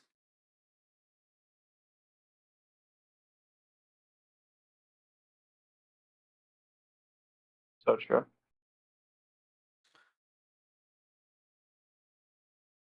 Muck, are you still playing video games? Yeah, I know. It's really anti-Edith. Yeah. Anti-Edithian. Yeah.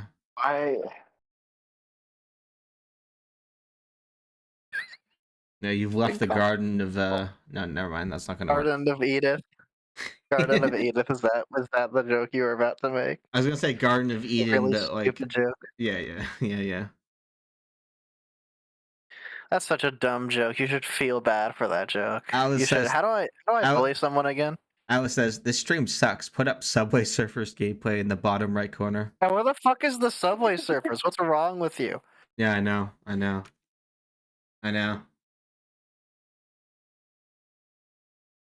Yeah, I'll just put like Pillars of Eternity in the bottom right. Why do you not care for high quality content? I don't know. You know, I just have a slick UI instead of Subway Surfers. I need it to calm my mind. That's so true. I'm not even watching the stream. That shit is like so. But more unironically, yeah, I did want something in like the bottom right corner, like some kind of like animation or like something that's a little more interactive. I ran out of time. And you didn't choose Subway Surfers. What were you thinking? Yeah. Me pretending to know what Subway Surfers even is, BTH. Have you never seen like those slot memes? Nope. I don't know what else to call like. You've never seen. I mean, that's probably for the best. Okay. Let me start page it. Subway Surfers. 2012 video game. Crazy. Oh my god. Like the like, it's like used in like complete slop. That's amazing. Like you combine it with something else like Family Guy, and you just make like completely worthless, quote unquote, content for people to watch. Oh my god. Know about like Subway Surfers like slop content. Oh my she god. does it.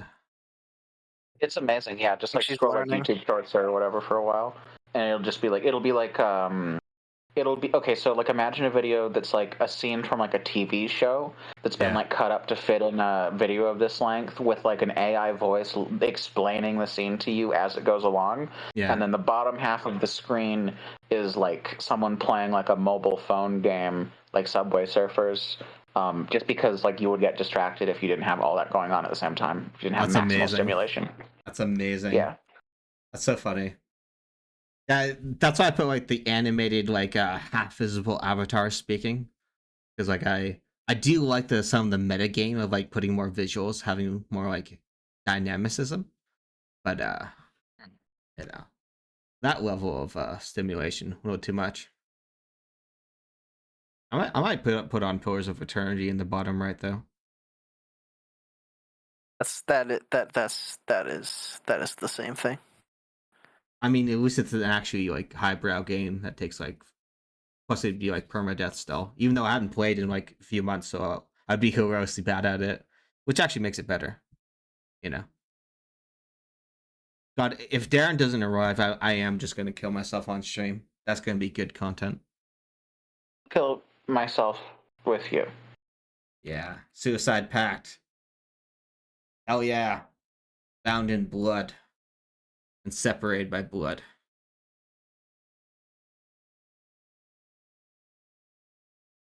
Yeah. So, Ethan, in terms of like your intellectual history studies, what's stewing in your brain? You know, coming to any new conclusions or frames of reference yet? I watched there's this movie from like 1970 called Cromwell that's about Cromwell. It's okay. I watched that today. I think I'm gonna read James Harrington. It's this like I think it's from during the Cromwell regime, and it's just like a British Republican text that wants to abolish monarchy. These people who are like these kind of anti like, now that I'm actually kind of getting down into the nitty gritty of the Republican movement in Britain, like these kind of narratives, like these kind of anti-Whig history narratives about the 17th century are false, really ridiculous. Yeah, I mean, well, it's just like, yeah, it's in some ways like a lot of their concerns are kind of remote for our own, but it's like the only way that you can get that to work is basically if you only focus on, you know, the most main, like say by the end of the century, like the most mainstream parts of Whig politics. It's like, yeah, they're not like super Republican. They don't want to abolish the king. You know, they're generally like in favor of keeping some kind of like rule of law. Like it's, you know, not an absolute monarch, but it's not really like super liberal. And they just have these like religious concerns. But like the radicals in the like there's just like outside of that, everyone just like radicalized massively throughout the century. So like you have the levelers, and like the levelers probably believe in a pretty modern version of something like liberal democracy. Yep. And you have all these like Republican writers, and you have like Milton and Algernon Sidney and all this stuff. So like, yeah, which is pretty interesting to kind of get into. Yeah, no, if it was all religious, actually, it was all like sectional disputes over like Protestantism and shit. Yeah, that's all it is. The only thing I care about is popery. Yeah. It's all just popery. Those papists are going down. I mean, that's a lot of it, but like, it's not the whole story. Yeah. The illiberal versus the liberal Republicans. One of the funniest thing that people do if they're into like history of like intellectual thought, they'll say dumb things of like, oh well, you can be like a liberal and believe in like constitutional monarchy. And it's like, bitch, that's just not how it has progressed, you know?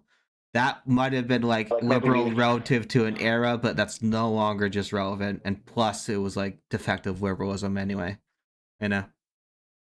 It's like these liberal currents in a very illiberal environment are like developing, and that's interesting. But it's it's not as though you have their concerns are in some ways kind of remote from our own, but the kind of like anti-Whig commie narrative is pretty stupid. Yeah.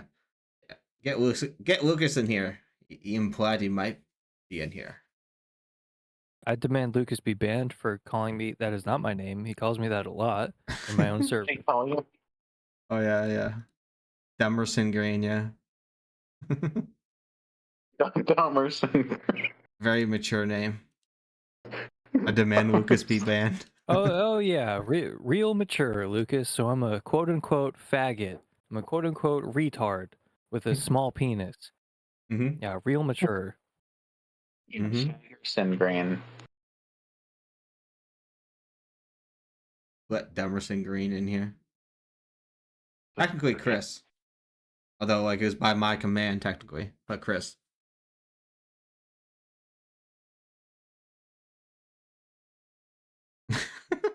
Let Emerson in.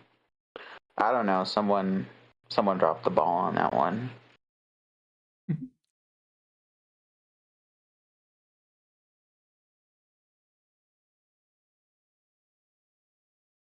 I gotta hang up on my GF to talk to you guys.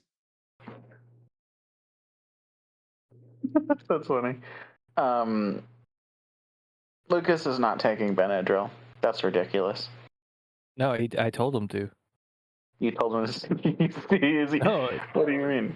Honestly, no. I'll let him explain, so that way you actually believe me. But like, I told him to take Benadryl because he had bad insomnia, and I said I take Benadryl to get stoned, but it also makes me go to sleep. You should try taking it to go to sleep.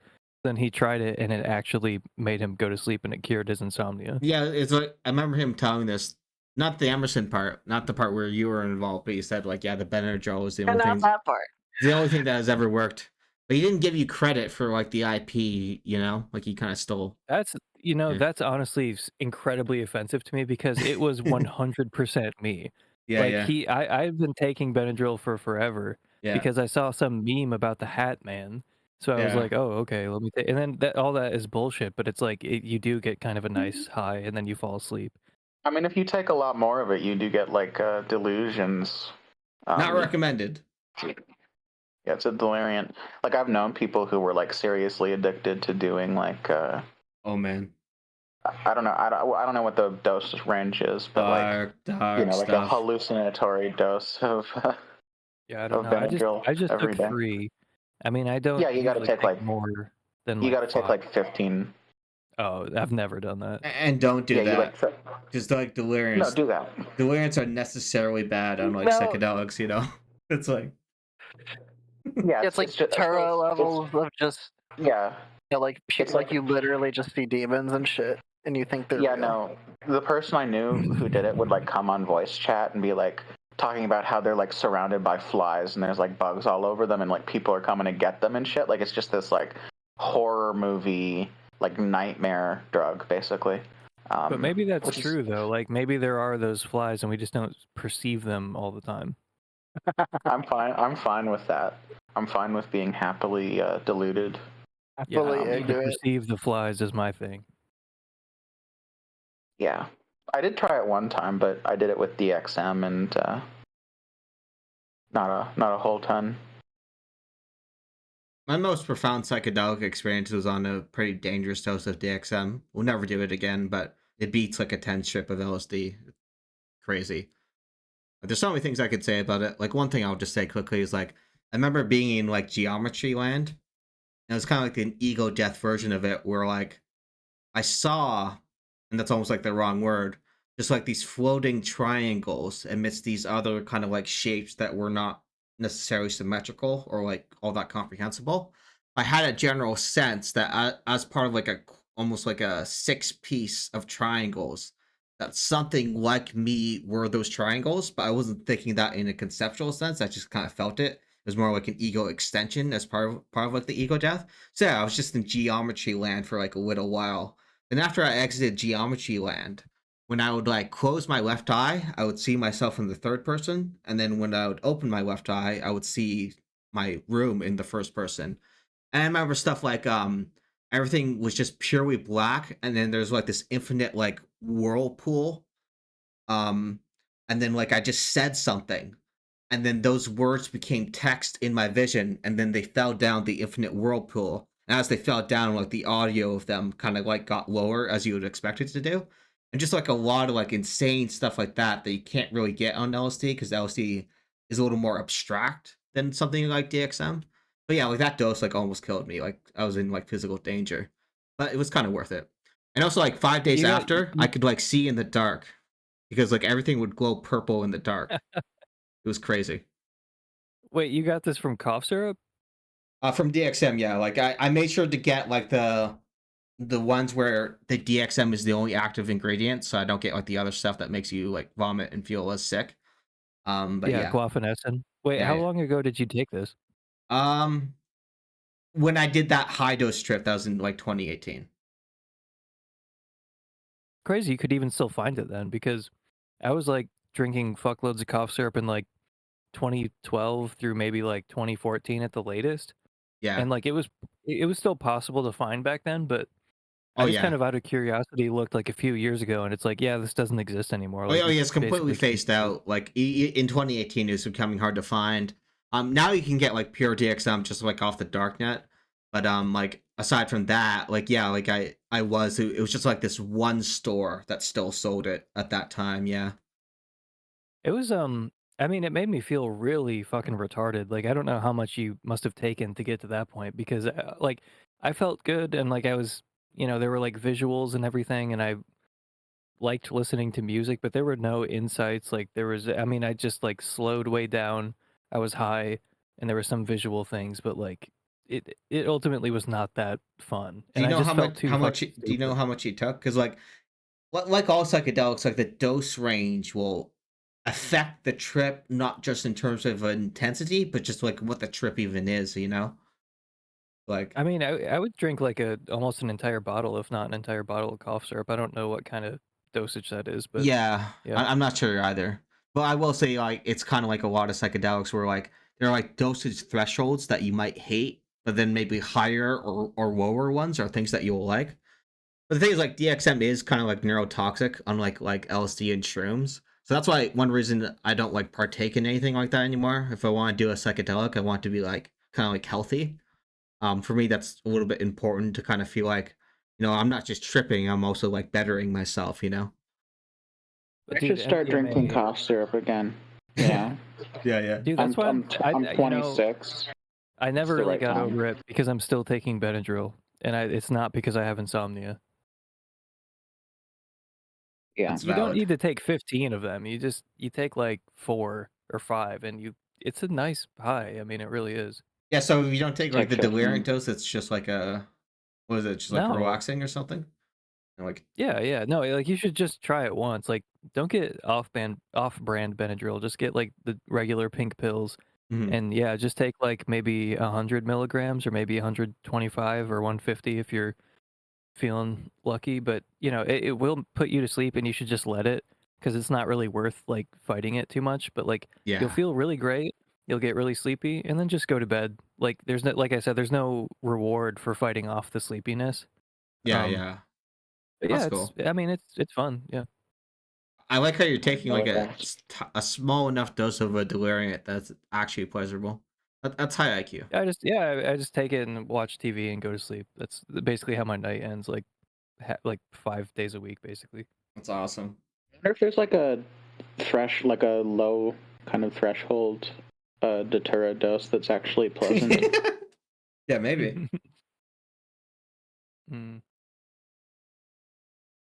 I do love MDMA. Like, I know it's bad for you if you take it too much. Like you were saying, you want it to be healthy, but dude, MDMA is like I think I've taken it twice, and like if I did take it, the second time was not a big deal. It was like a smaller dose, but the first time I took it was a big dose with my wife, and we were just like she made a blanket for it, and we were just high as fuck for like 6 hours, and it was it was amazing. Like, especially if you do it socially, it can be a very profound experience with the kind of conversations you might have. You got to do it with someone who you love and who loves you, and it's gonna be like the best thing ever. Yeah. I've done MDMA quite a lot. I don't do it anymore. It's not so much just because of like the neurotoxic potential, but it's just like, for me in particular, I just get uniquely bad hangovers from it. Like a week, I just feel awful, right? It did put me in a pretty bad mood the next day. Yeah. It can kind of do that, and also like make sure to like the classic thing is that like if you want to do MDMA on anything like a regular basis, you gotta separate the doses by 3 months to preserve what they call the magic, and also kind of like for your health. And Yeah. there's a lot of things you can Dude, I do read like in the middle of the I trip, like you can take like a lot of like vitamin C, make sure you're like hydrated and all that, and that will reduce like a lot of the damage it does, you know.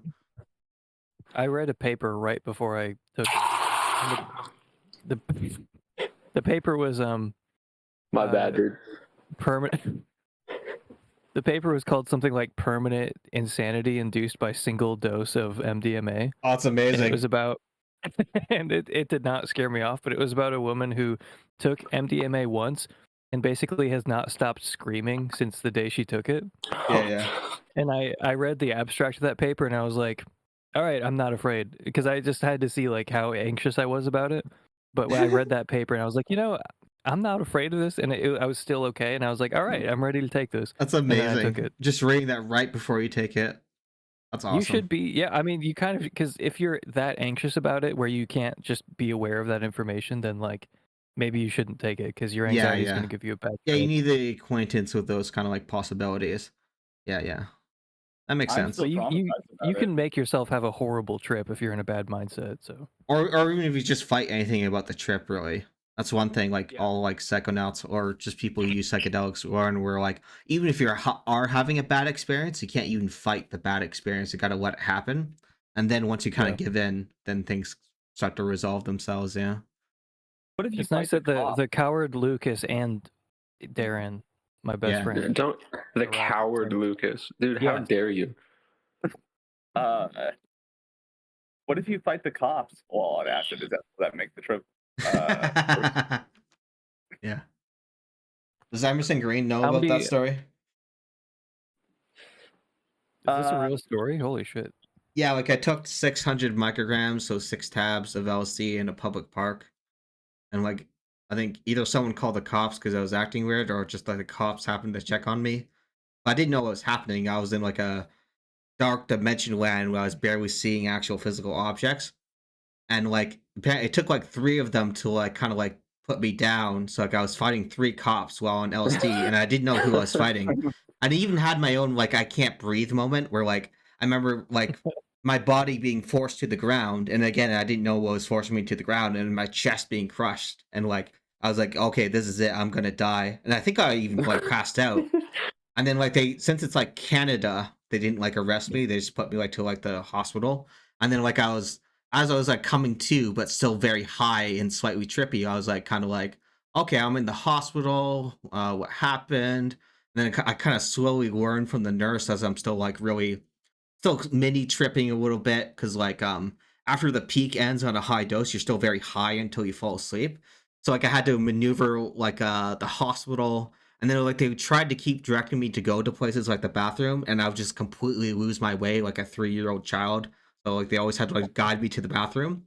And then when they discharged me, I just sat there for like an hour, like at the entrance room with the wheelchair they put me in, and it took me an hour to realize that I was supposed to go home. And then I just like walked home.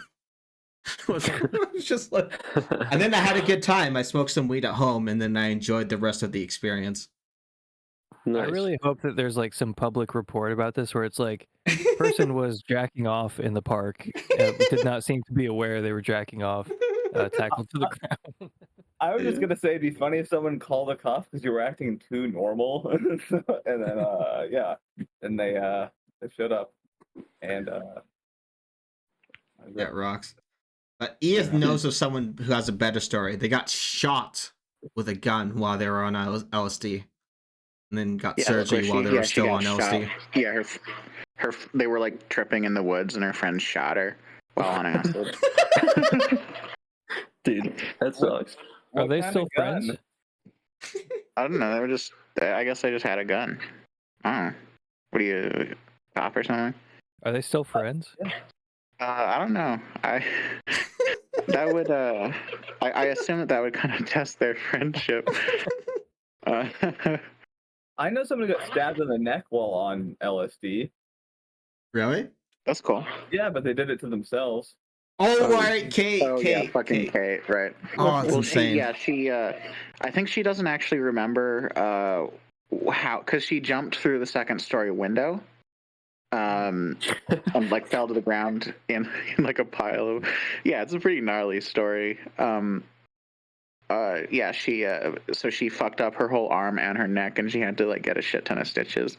She probably like tried to gash herself open and fucked herself up by jumping out the window.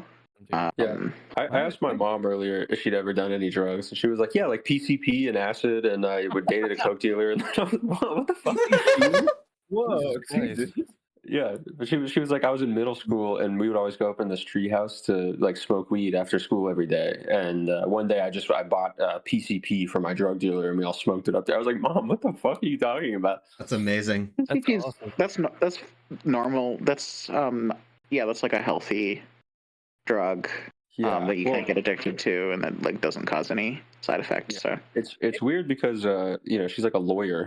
I didn't know any of this shit about her, but yeah, maybe that's why she can't sleep. She's always taking PCP. Well, she was like, I asked her like, did you do cocaine a lot, like when you were dating a coke dealer? She was like, I like every now and then, but there was one time where I did like so much cocaine, and then I couldn't sleep for like days, and I was like, Jesus Christ. So maybe.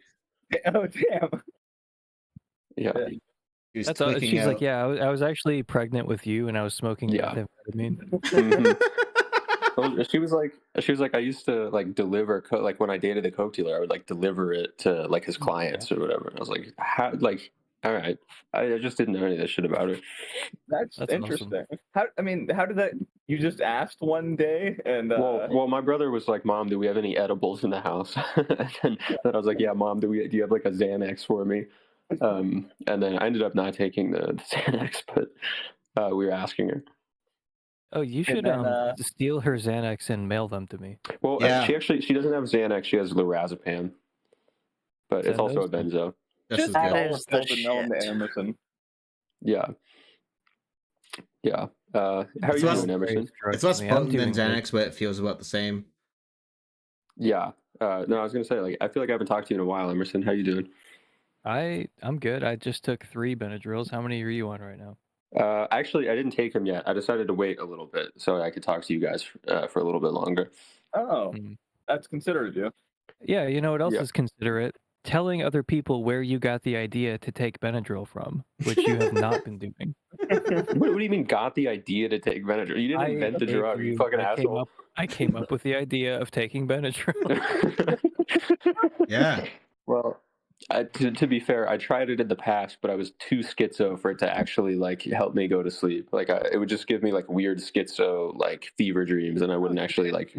Let me tell you my chronology of this from my perspective, because you were talking about I have insomnia, I'm going to kill myself. This is the word. I literally cannot sleep, and I said, you know, I've been taking Benadryl to get high, but it also will make you fall asleep. And I've noticed, and it reliably makes me fall asleep. You should try it and just, you know, take it. It'll make you sleepy. Just let it make you fall asleep. And then you started taking it and you said, oh my God, this actually works. Okay. And you've been taking it since then. So I deserve 100% of the credit. No, and you've been giving me 0 credit. Let me give you, okay, first of all, when was I supposed to credit you? In what context? Like, am I supposed to tell my doctor, like, by the way, do you follow Emerson Green on Twitter? He's like a... No, he's a retard. 100% is a little much. How about 25%? Okay, here's my chronology for you, buddy. Sit down. All right. So, I took Benadryl like on and off, like long before. Honestly, before I even knew you, like before I knew that you existed, I was taking Benadryl, but it just wasn't working for me. And then I was talking to my mom after you told me that. To be fair, I was talking to my mom about it, and she was like, "Yeah, I took Benadryl every day for like 20 years." And it worked for her. So then I tried it. So you put the idea in my mind, but my mother pushed me over the edge. Well, you recently, I've had the story just told to me, and you didn't mention me at all when you talked about how you take Benadryl. What do you mean? Who told the story to you? People on the server. Because like Emerson Green was talking about like Benadryl, and then something. I think he also mentioned that you take Benadryl to go to sleep. And I was just like making a joke. I'm like, oh, like Emerson Green didn't get like the IP credit. Yeah. Okay. Well. Okay, Emerson. My sincerest apologies. From now on, I will name drop you at every opportunity. Mm-hmm.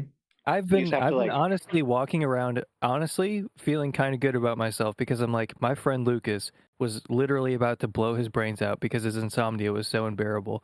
And Yeah. then I told him to take Benadryl and he did, and it worked, and he's still taking Honestly, it to this day.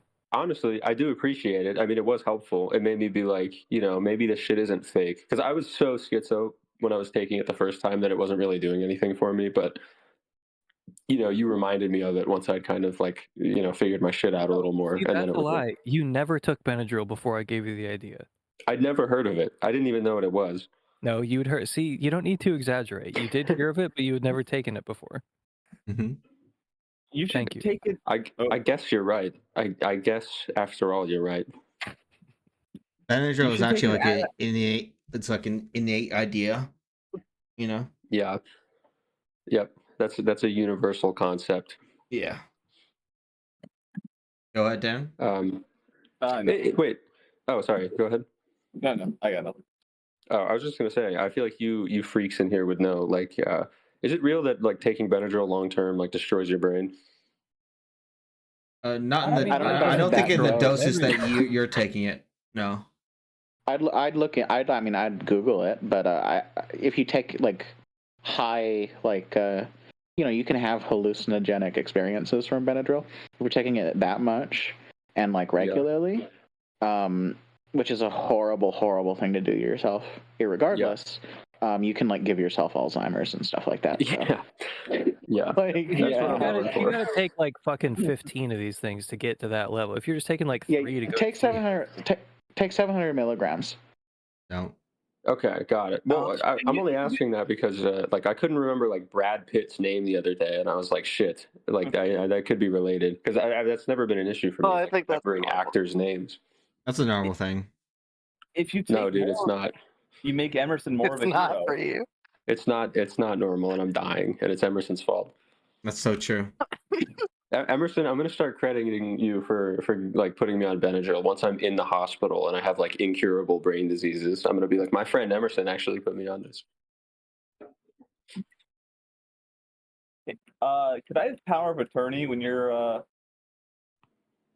there? Absolutely. All right, thanks, man.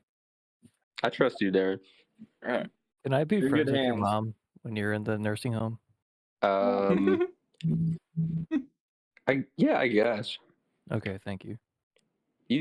I don't think you guys would get along. I think she's too much of like a lib for you. No, I can fake it enough for libs most of the time.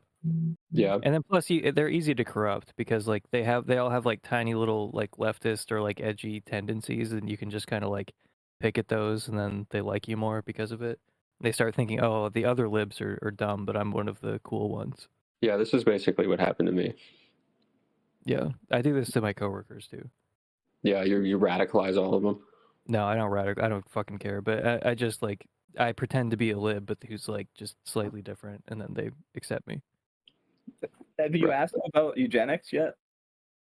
There's not really a tactful way to bring up eugenics, I've found. Dude, just straight up. I love liberal eugenics so much. We need to have a meeting at work.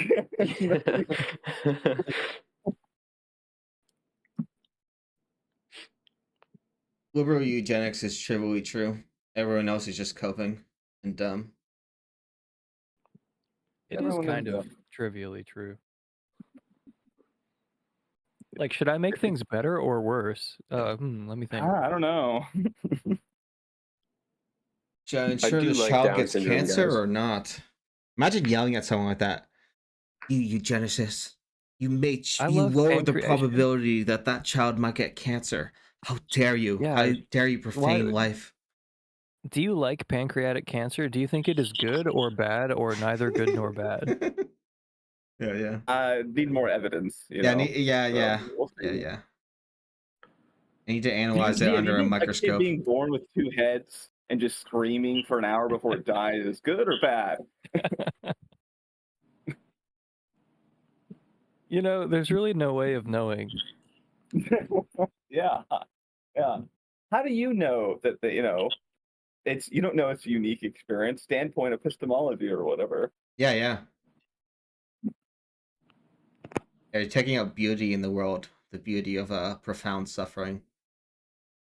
Yes. Wish Chris was here. He would actually agree with that. Yeah, where is Chris? I don't know. Florida. Yeah. Yeah. Oh, That's very thanks. helpful. Yeah, no problem. I cleared that one up. Chris said he bought me a birthday or a Christmas present. That rocks. Oh, cool. He asked me for my address, and I immediately asked him, like, "Are you sending me something dead? Like, is this going to be something that I don't want my parents to see?" But It's just like a woman's severed ear or something. yeah, no, it's going to be like in Seven. Like, there's just going to be Gwyneth Paltrow's head. Oh man, a whole head. That is kind of generous. You're right. Yeah.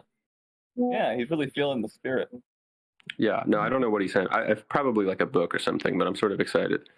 That's cool. I didn't Go get to him. bed, cunt. Emily, we're gonna kill you.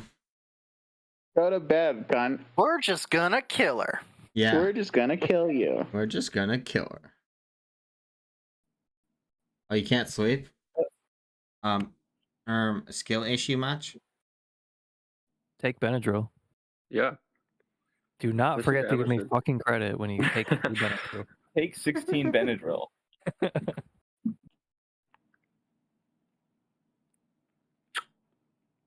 Hey, Emily, would you just shut up? Yeah, yeah. Why the hell are You're you so yelling at fucking us? annoying. Why? Oh, she's talking in the text chat of the voice chat. Oh my god, I have to read. Yeah, I know that's hard for you because you already I read didn't know too there much. was a Gab emoji. Yeah. I uploaded it myself. Gabbed up. Let's see. What's going on here? Is it Seinfeld? Cool. Yeah, that's part of the. You seen the alignment chart, right?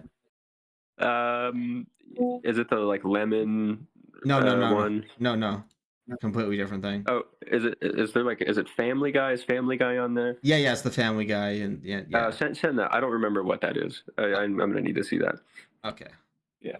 Oh, this one. Okay, here we go. Oh, we're right. I was explaining it to Emerson earlier. What did you need to explain? This is Well, so I didn't really straightforward. have to explain it. Like I was just like clarifying. You know, I honestly did. I was like reading it and I was like, this actually does make sense. Like there's actually like patterns in this that I can 100% see. But Yeah. wait, Lucas, can you guess where I am on this? Oh wait, this is hard actually. Give me a second.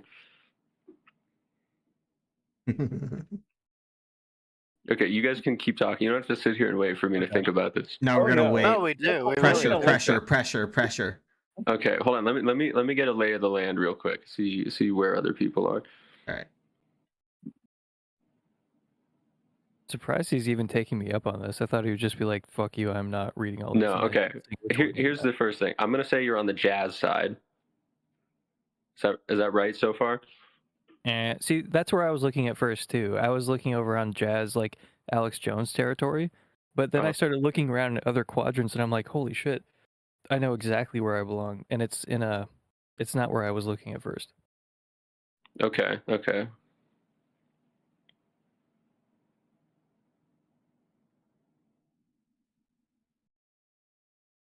Silence.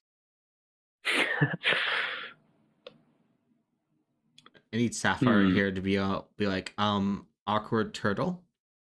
I'm trying to figure out where Darren is on this right now. This is actually hurry up. Seinfeld and D&D for Darren. I'm the background of the whole thing. Actually, I think you would just be like centrist and Seinfeld when I really think about it. Okay. So are you Seinfeld D&D? Yes. Okay. I'm in like the fascist far corner. Aristotle, Spinoza, Hobbes, scheming. Yeah. Yeah, I probably should have changed the color of the quadrants to kind of decouple it a little bit. But at the same time, there's a bit of a legacy, like a Newtonian physics. That makes sense. Yeah. No, because I think that's real. I was so excited when I saw that too, because I'm like, no, I 100% go for classical physics. Like everything post like 1900 annoys me because it doesn't make any sense. Yeah, I'm still on Copernicus. I haven't gotten to Newton yet. Is he still worth reading? Newton, he's a little spooky, but he's okay. Okay. Am I allowed to place myself? Because I think I'd be Seinfeld. Absolutely not. You will wait your turn. All right, I'll mute. I'm sorry, dude. You'll wait, be you told. think you're in the blue quadrant too? Yeah, because I'm looking. I see category theory on there. I see set theory. I see Aristotle. I don't know. That feels Buddhism, depression, like. Trans people. Oh, okay, chill out, buddy. Chill out. So you're scheming, Jewish, so you are a schemer by nature. Hobbes, Yeah. Spinoza. Okay.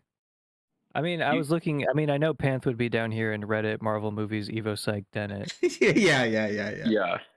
Yeah, and monogamy, dude. That's literally Panth. Actually, wait, this is crazy.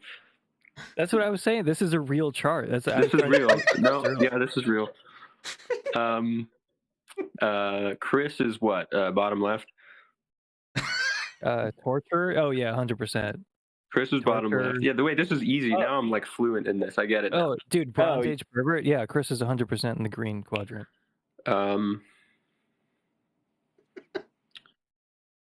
Oh yeah, no, absolutely. Like if there's, Chris is absolutely there. Like there's no question.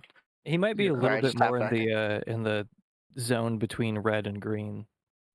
Yeah, maybe. Because Charles Manson is like serial killer, LSD. Yeah, and heliocentrism is some shit like Chris would believe for 2 days. He'd be like, yeah, I'm actually like, I've been reading this heliocentrist. Like he would come in to VC with that take. Yeah, Zugazi, BPD, gentle silent rape. Oh yeah, no, he's BPD'd up, dude. Do you have any questions about gentle silent rape? No, I'm very familiar. I like that Obama's in the middle. That kind of checks out. Yeah. Yeah. Always the centrist. Are we still trying to place Darren? I was in the middle. Oh, really? I think you're put you in the blue quadrant too. I think you're middle leaning blue quadrant as well. Okay. I'm kind of cool with whatever. Well, Spinoza and Aristotle. Oh, yeah, definitely. Yeah. I just. And is there anything else that would pull you as hard as the combination of those two? I'm not seeing it. Fracking. LSD, I guess. Yeah. Wait, where's? Oh, LSD okay. is Yeah, Jazz Seinfeld. in any of the other ones. You're definitely top quadrant. Or I mean, top two quadrants. Yeah, torture, rape, salvage. Those aren't appealing to me. Yeah, I would say top two quadrants for sure. Fracking and is slightly related. You love fracking, dude. Yeah, I don't, but it's slightly related. Yeah, that works. Upper right. Where would you place the country of China on this chart? Oh, they're the bottom right because they're yellow. Oh, okay. China's D&D. Well, that makes sense, right? It's like an ancient realm. Yeah. You know. That's why it's D&D. I thought you said that stuff was like acceptable when it's history. What I mean, is it still like D&D? in the context of the we put history in the context in of the alignment chart. Like I feel like being an ancient realm is D&D. Okay, so is like Great Britain also I guess it is actually. Yeah, you have a point. What about America? Is America Scazzy? Yeah, like America is jazz. Yeah, the New World is jazz. America's jazz? Mm-hmm. Yeah, I mean like America's invented jazz. I mean, yeah, it's from America. Americans are crazy. Yeah, America is jazz. And okay. All right. Europe, China, ancient realms in general. Like if you have like a continuous civilization for 2,000 years, you're D&D. That's D&D. Or for I don't know, more than 50,000 years or whatever, however old China is. 50,000. Yeah. Yeah. That's the number. And China is it Seinfeld or Family Guy? Family Guy, because it's like incompetent governance, very lowbrow. Oh, what the fuck? My computer suddenly got muted. I thought no one was talking for like 45 seconds. I'm like, what the fuck? Okay. Yeah. Skill issue. We were talking shit about you. Yeah, that's Oh, what we were doing. We were just being real mean to you. Darren, will you be attending the Pacific APA? And I'm asking you this on stream so you can announce it publicly so that your ops know where you are at that time period. Well, like, are you gonna go? Probably not, but I mean, I'll be living around there. Yeah, I could say was hi. gonna say if you're going, that would increase my chances. I gotta find out what Jason's obligations are. Like, if he's got a bunch of shit going on, I don't want to be like, oh, I don't know anyone here, and yeah, hanging out. So, Wait, who's gonna be talking? On Jason. Jason Lee Bias.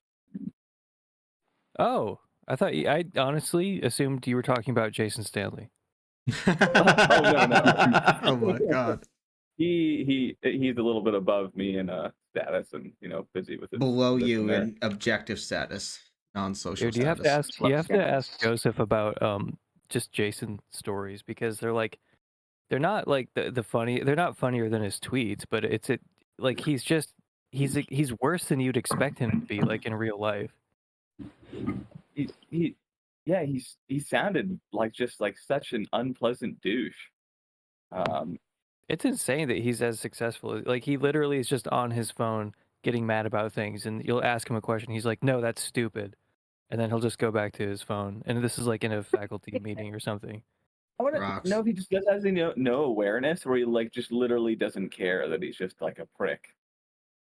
I refuse to believe he knows. That he just must not know. Anyway, what is Jason Lee Bias talking about? Wait, this is in San Francisco? Yeah, I was saying that I was trying to find out, are you going to any conferences like in the area? And so the APA Pacific meeting is going to be in San Francisco this year. When is it? It's in April. Okay. So 4/16 to 4/20 in San Francisco. Yeah. So you're gonna like being up there. Wait, who's why can't I find a list of speakers?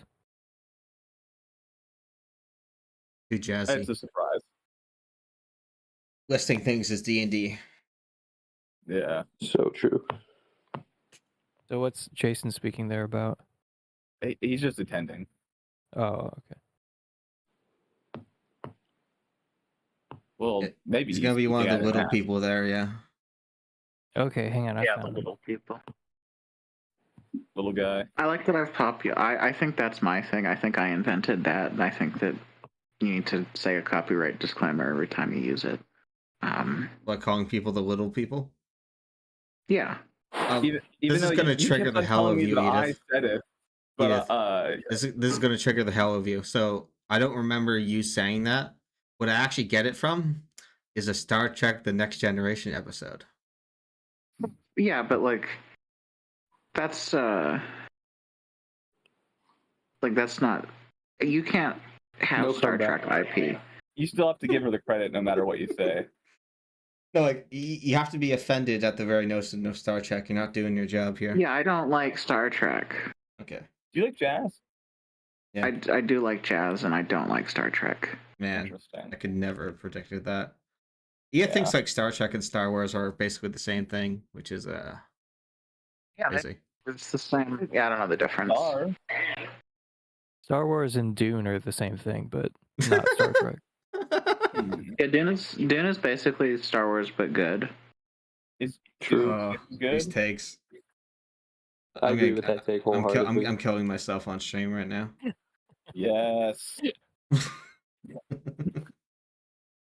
I'll create like an animation for like future streams where I just like my avatar cutting its own neck. Is Dune 2 good? Oh, yes. Way better than the first movie. Better than the first, absolutely. Yeah. Okay, cool. I'll check it out. I like the first. I waited forever to watch it. I don't know. It's not fully faithful to the book, but in like ways that are good. Okay. Oh my god, these fucking talks, dude. I'm like scrolling through these right now. Oh, they're really gay. Yeah, them talks. I don't know if I just keep noticing the gay ones, but it's like that makes sense. It's like Latino experience in the carceral state. Someone We from need more chat of says, them? "Is Dune a Marvel hero?" That's a good one.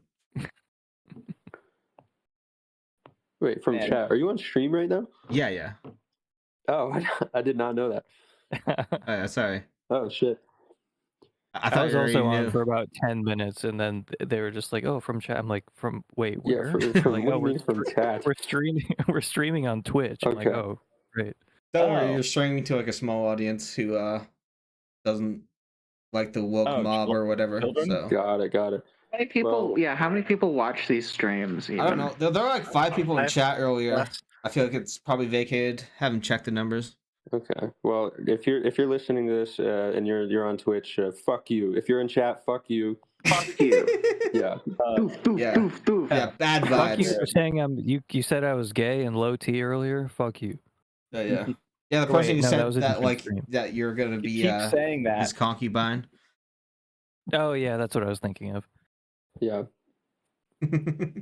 See, I'm too drunk right now because I was scrolling on. You specifically told me Jason is not speaking at the conference, and then I started scrolling, and then I Control F to Jason, and I almost interrupted and said, "I can't find Jason on this list anywhere." Like after you told me probably twice that he's not speaking. Don't That's tell probably Jason pretty that. better. It's gonna vindicate everything he believes about jugs. Oh, does he not do anything? I'm He's just straight drinking. edge. So I did take. He's like percentage. he's like ethically straight edge. Yeah. He has the best he's not version a- of it, but it's still like, you know. Yeah, it's not like douchey, but he's. A lot of it We had relies one- on him not understanding the phenomenology of being high. Because he thinks like being high necessitates taking pleasure in your rationality being inhibited. And like that can happen, but it's very rare.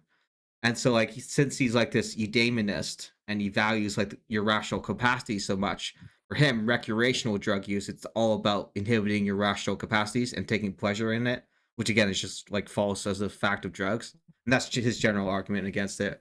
But he allows for like, you know, like drinking caffeine or taking like opiates for pain or even like taking weed to go to sleep. But the thing that threatens his view is that like technically his parameters justify like a large range of like recreational drug use. And he can only not recognize that because he hasn't done a drug before, so he doesn't know what he's talking about. I don't think that's even like coherent. It's like I could see Yeah. someone taking enjoyment as a consequence of like your like your cognitive capacity being distorted, but like you're like, haha, I'm enjoying my faculties like not working correctly. It's not. That'd be weird. Yeah. Yeah, like people, like a lot of drugs, people do them because they're like, say, physically euphoric, which is not the same thing as like, it's not, the euphoric experience isn't being inhibited.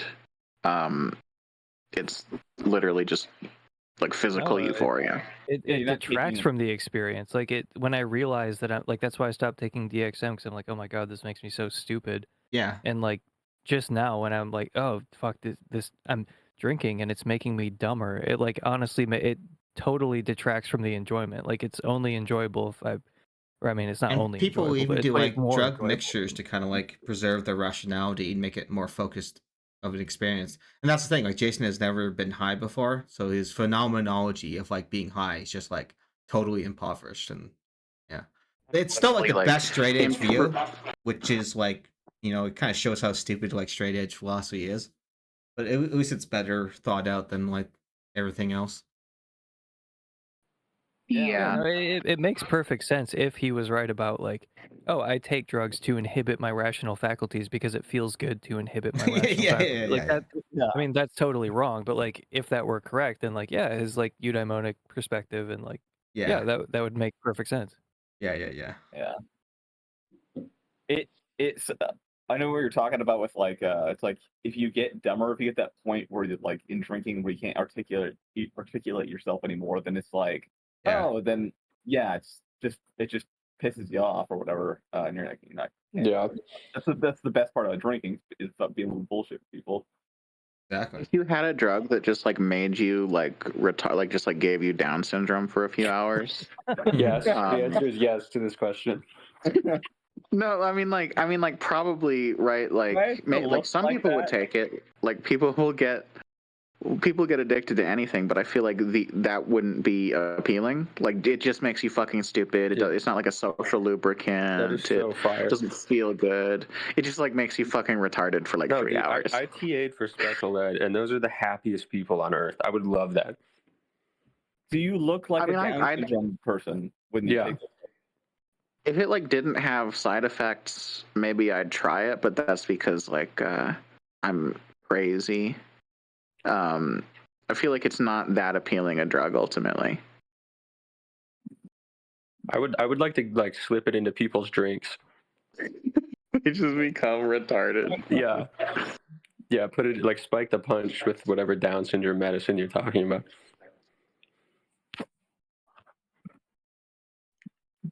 Oh, dude, I'm sorry. I'm scrolling through the speaker list again, and I'm finding some cool people here. There's the Okay, I don't know if it says John Martin Fisher's going to be here or if they're just talking about his book, but Derek Paraboom's going to be there, and Manuel Vargas is going to be there, talking about free will. Shit. Derek Settle the score with Paraboom. Eric Switchgable's going to be there, and Luke Roloff's. Okay. Yeah. That's a good. Okay, that's good lineup. Vargas. I mean, there's like a million speakers here, so it's like. And Jason said like you can like you're supposed to technically be like affiliated with institution, but if you're not, no one's gonna notice, so it's fine. I'm affiliated with the podcast Walden Pod, which is an institution in its own right. Oh, my mistake, sir. It's I was funny to think about how like the APA has less like accredited like security than Capturing Christianity. Well, because they don't have a loud black woman who's just standing guard outside. Yeah. Yep. Quite aggressive. That's awesome. That Darren got yelled at by Cameron Bertuzzi's black wife for trying to sneak into Capturing Christianity's conference. That rocks. Yeah, it's like she was real on that shit. It's Dude, like, you got called out in 2 seconds. Like there wasn't even like you like walked in the door and she's like, "Excuse me, hello." Complete Karen. Yeah, it's like, okay, yeah, here's my money. I was wondering why. Just to go there. I was wondering why the other day Darren just was like so like hung up asking about APA specific, where he was like, "Oh, do you think they'll get mad at me if I like go in and I like don't have that I haven't registered?" And I was like wondering why, and I just now understand. There's just like literal trauma there. There's a history, yeah. Beautiful. Yeah. That's why. To be fair to but she's awesome though. For the record, it was very funny. I was like, I was dying laughing, like watching this unfold.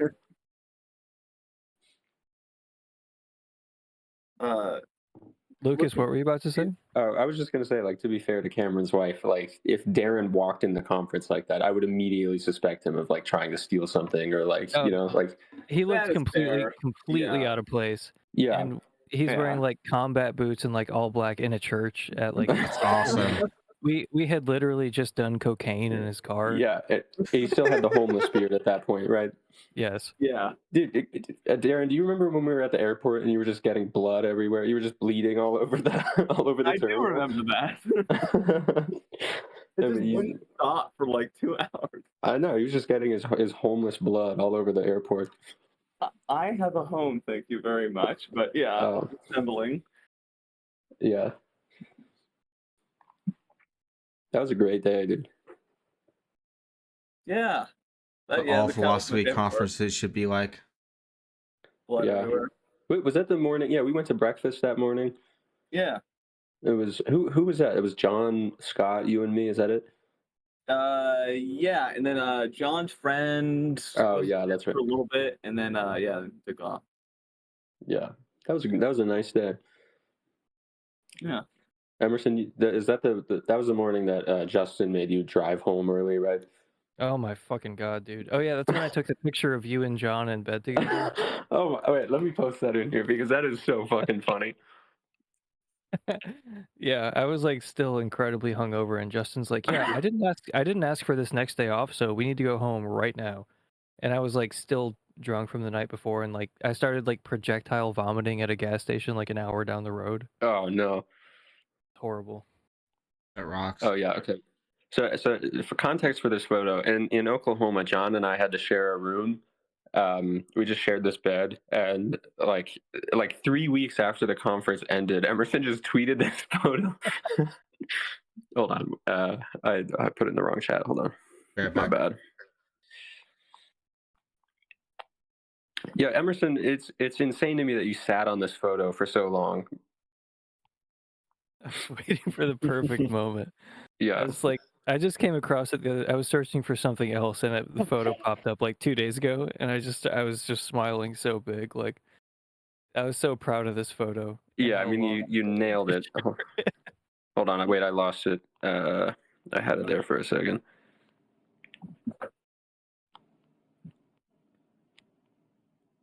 I think you said like not only is it deranged that you took this photo, but just that you just did not say anything about it to anybody for 3 entire. Yeah, you just kept it. Yeah, here it is. Me and John.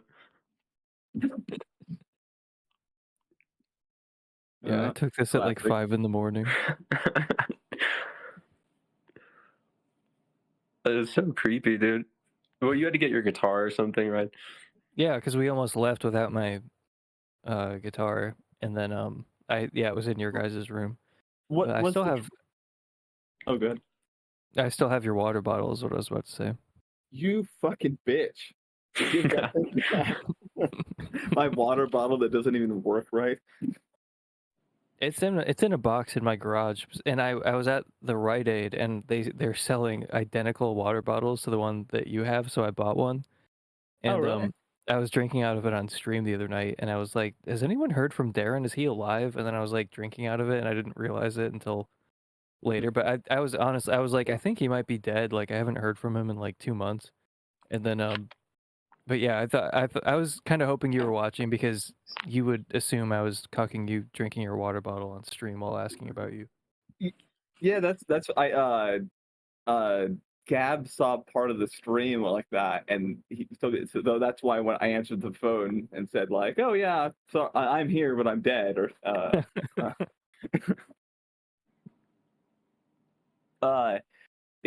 how far is Reading from San Francisco? It's a couple hours. Hang on, let me check real quick. I might head out.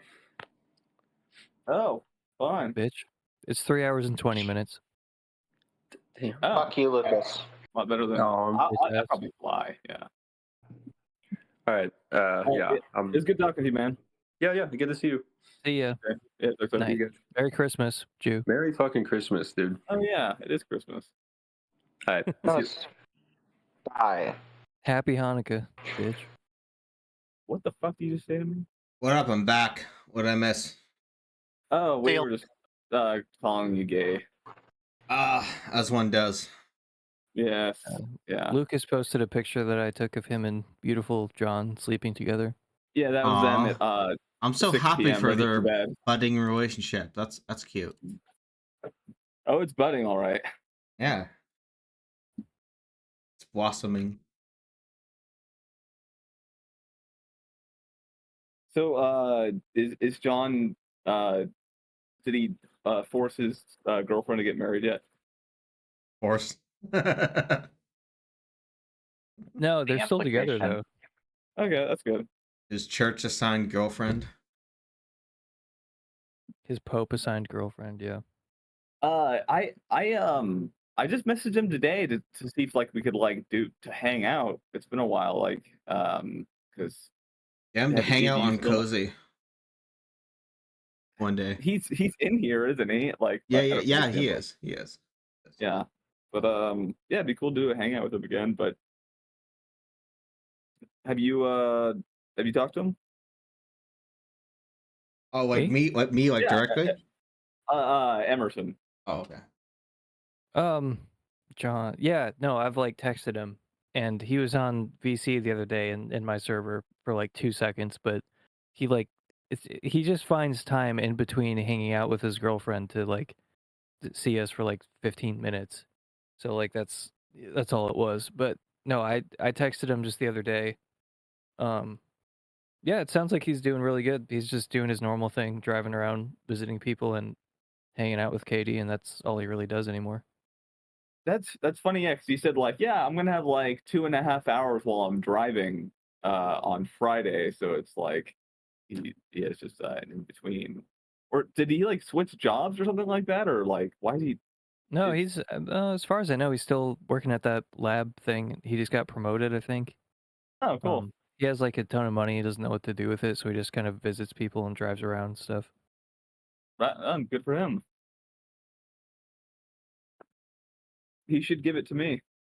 That's what I was telling him. I mean, in a way, he will because he's very generous with it and will like. I mean, like he bought me an expensive book for Christmas. Oh, I'll okay. make sure Well, to exploit I'll, that for maximum gain. You know. Yeah, I'll start a fund or something. Exactly.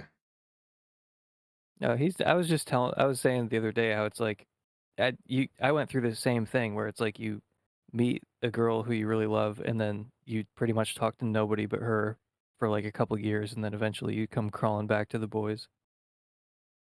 I figured by now he would have, like how long has it been? Like Not 6 months? long. I mean, yeah, something like that. Yeah. A year, almost a year, probably. Yeah, well, I mean, like he was still talking, last April when we met, so, I don't know. Last So April, I don't know. 8 months ago. Yeah, it was 8 months ago, I guess. Yeah. What have you been doing? I mean, actually, where have you been? Oh, Washington State. Here. I deleted my Discord app off my phone, so I've been on to distract myself less. But nothing really has changed. Just in the area. Either here or sometimes Vancouver or middle of Washington. What's in Vancouver? Oh, some girl I've been seeing. Oh, nice. It's the worst traffic ever. It's like, And that girl's name is Edith. yeah. She doesn't live in the other area right now. I'm not going to dox her. She lives in Vancouver now. Yeah. Edith and I have been going strong now for quite a while. It's like I'm really digging it. That's nice to see. Yeah. I'm in charge. You're in charge of her soul. Yeah. Yeah. Fuck you, bitch. That's just her being a brat. That's just her being a brat. That's their fucked up dynamic. Yeah. You are gay. True. So gay. What have you been up to, Emerson? Me? I've been drinking out your water bottle, as you can see in the timestamp I just sent you. Fucking bitch. God damn it. I'm gonna be stewing about this all night. An arbor break. We fucking bitch, you have YouTube ads. Yeah, it's when I open it on Discord. You broke ass motherfucker. Okay, there we go. Okay. Yes, I see the bottle. Who's Sid?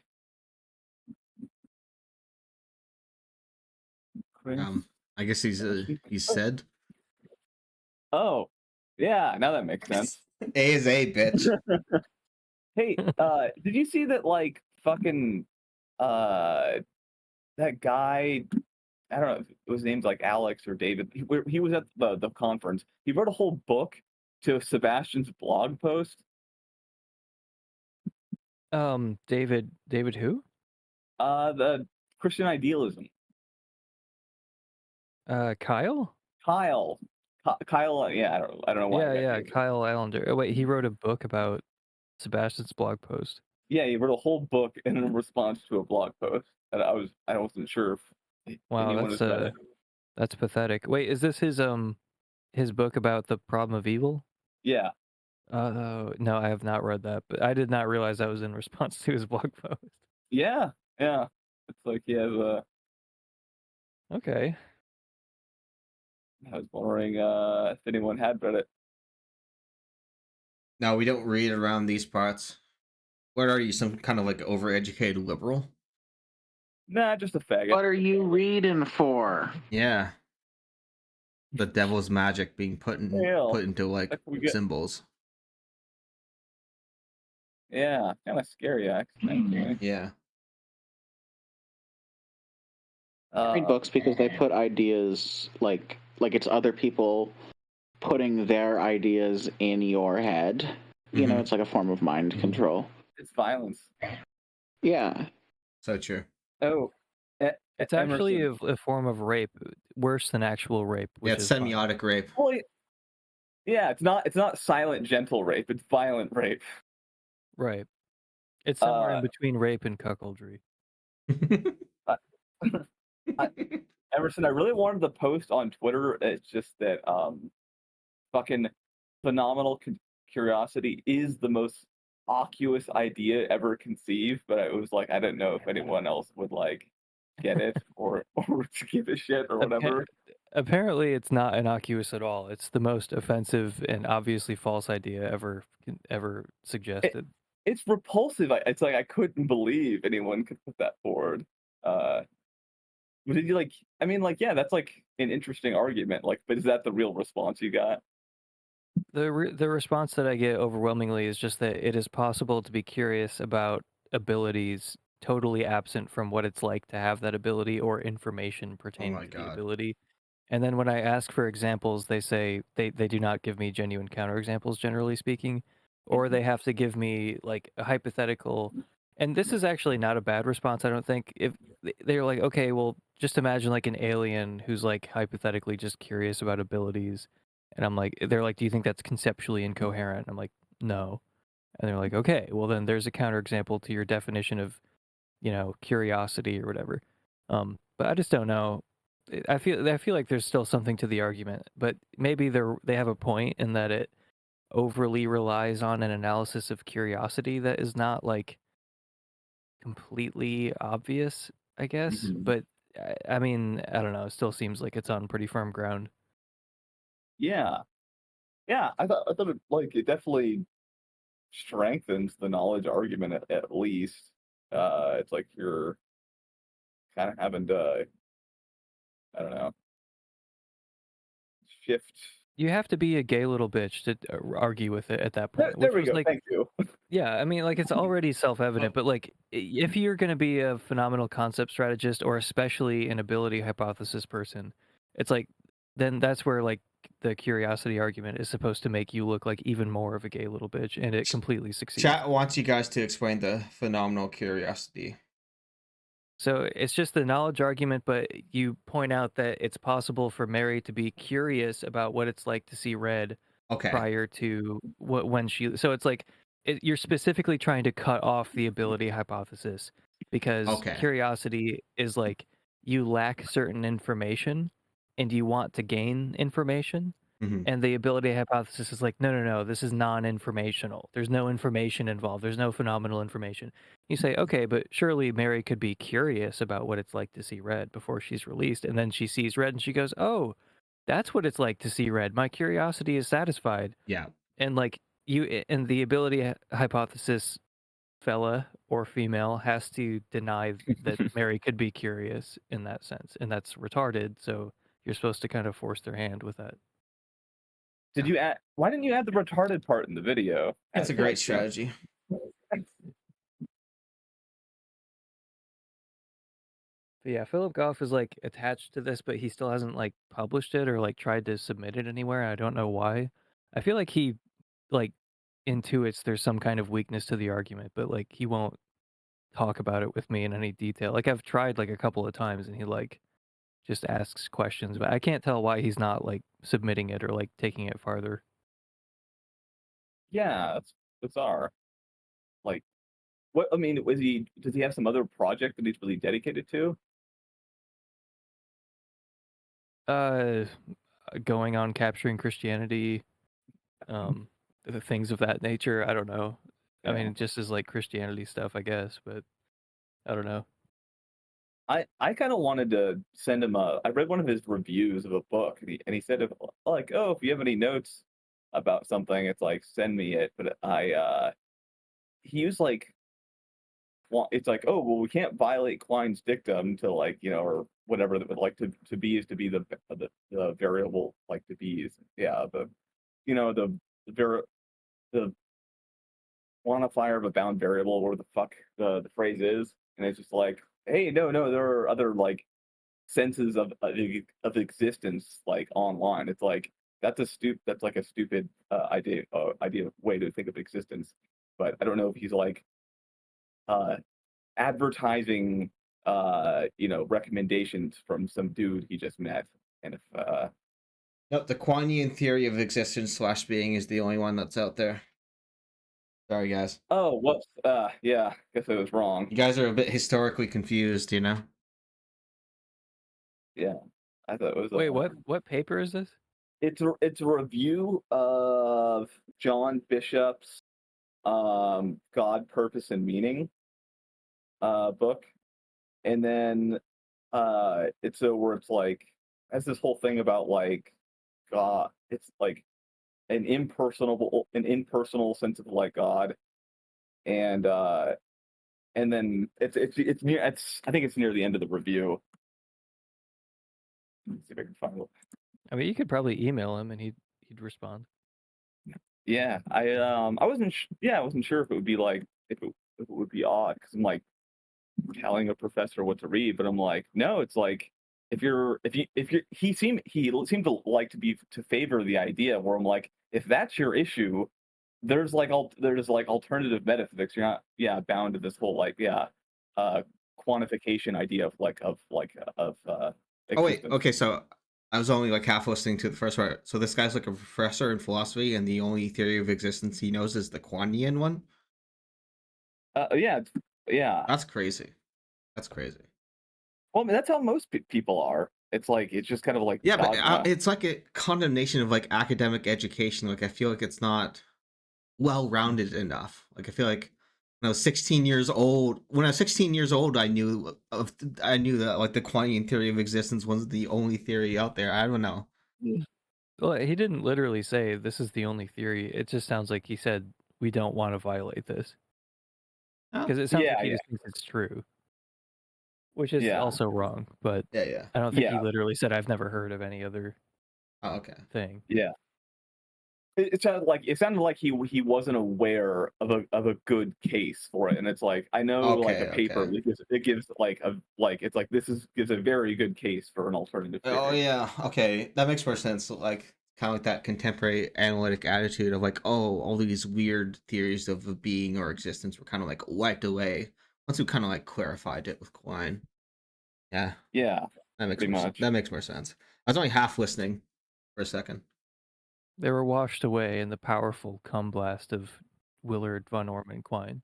Yeah, that's what school is like. It's like everyone was under like the spell of like David Lewis and Quine in terms of like what the serious possibilities were. Yeah.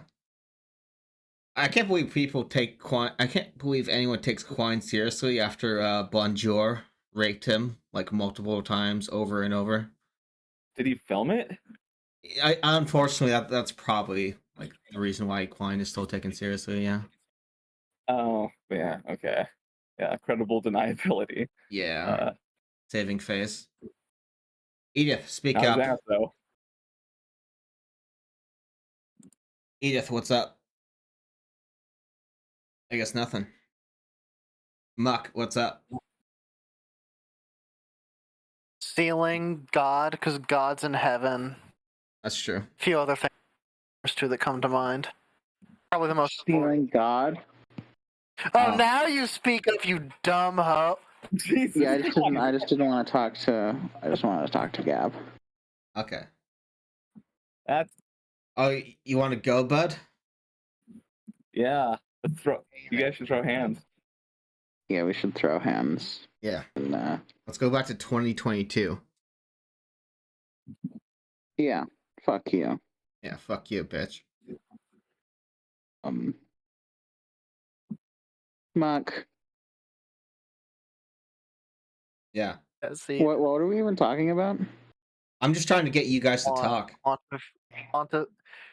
Existential quantification. Yeah. Yeah, I wasn't paying attention.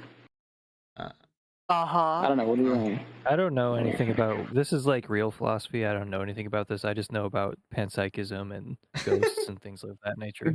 I think Phil Mind is realer than like literally anything Quine has ever said. I think. That's true. Just all of it. Like even physicalism is more real than whatever Quine says about existence and numbers. And empirics. Oh, buddy. You just you caught yourself in a little trap there. Yeah, Quine's a Platonist. No, but isn't he like the gay kind of Platonist? Yeah. Like I know he's like. Well, yeah, he's like it's almost empirically pseudo-textualist justified and Platonist. mandated by our best scientific theories, but they still they still exist. Yeah. You should believe in them just because either a ghost told you they're real or you intuited them. That's true. Sure. Yeah, like you can't believe them because science says so. That's like barely even Platonism. Yeah. It's like fake. That's like the worst kind. Just like, oh, the science says the numbers are real platonically, so that's so. I don't. He's not a real Platonist. That's my very informed opinion. You need to because he asked for a source and he gave you a source, which is science. Yeah, but that's like so gay. Numbers are real. Source? Yeah, all of science, bitch. Source? That's it so just true. works. So true. Darren, what do you think about Gab's argument that Platonism is obviously true? That's step one. Step two is that if Platonism is true, divine aseity is completely impossible. So therefore, God exists in 0 possible worlds. There's more to it than that, but yeah. I think I pretty much summed it up. I'm pretty sure I understand your argument a little bit better than you. I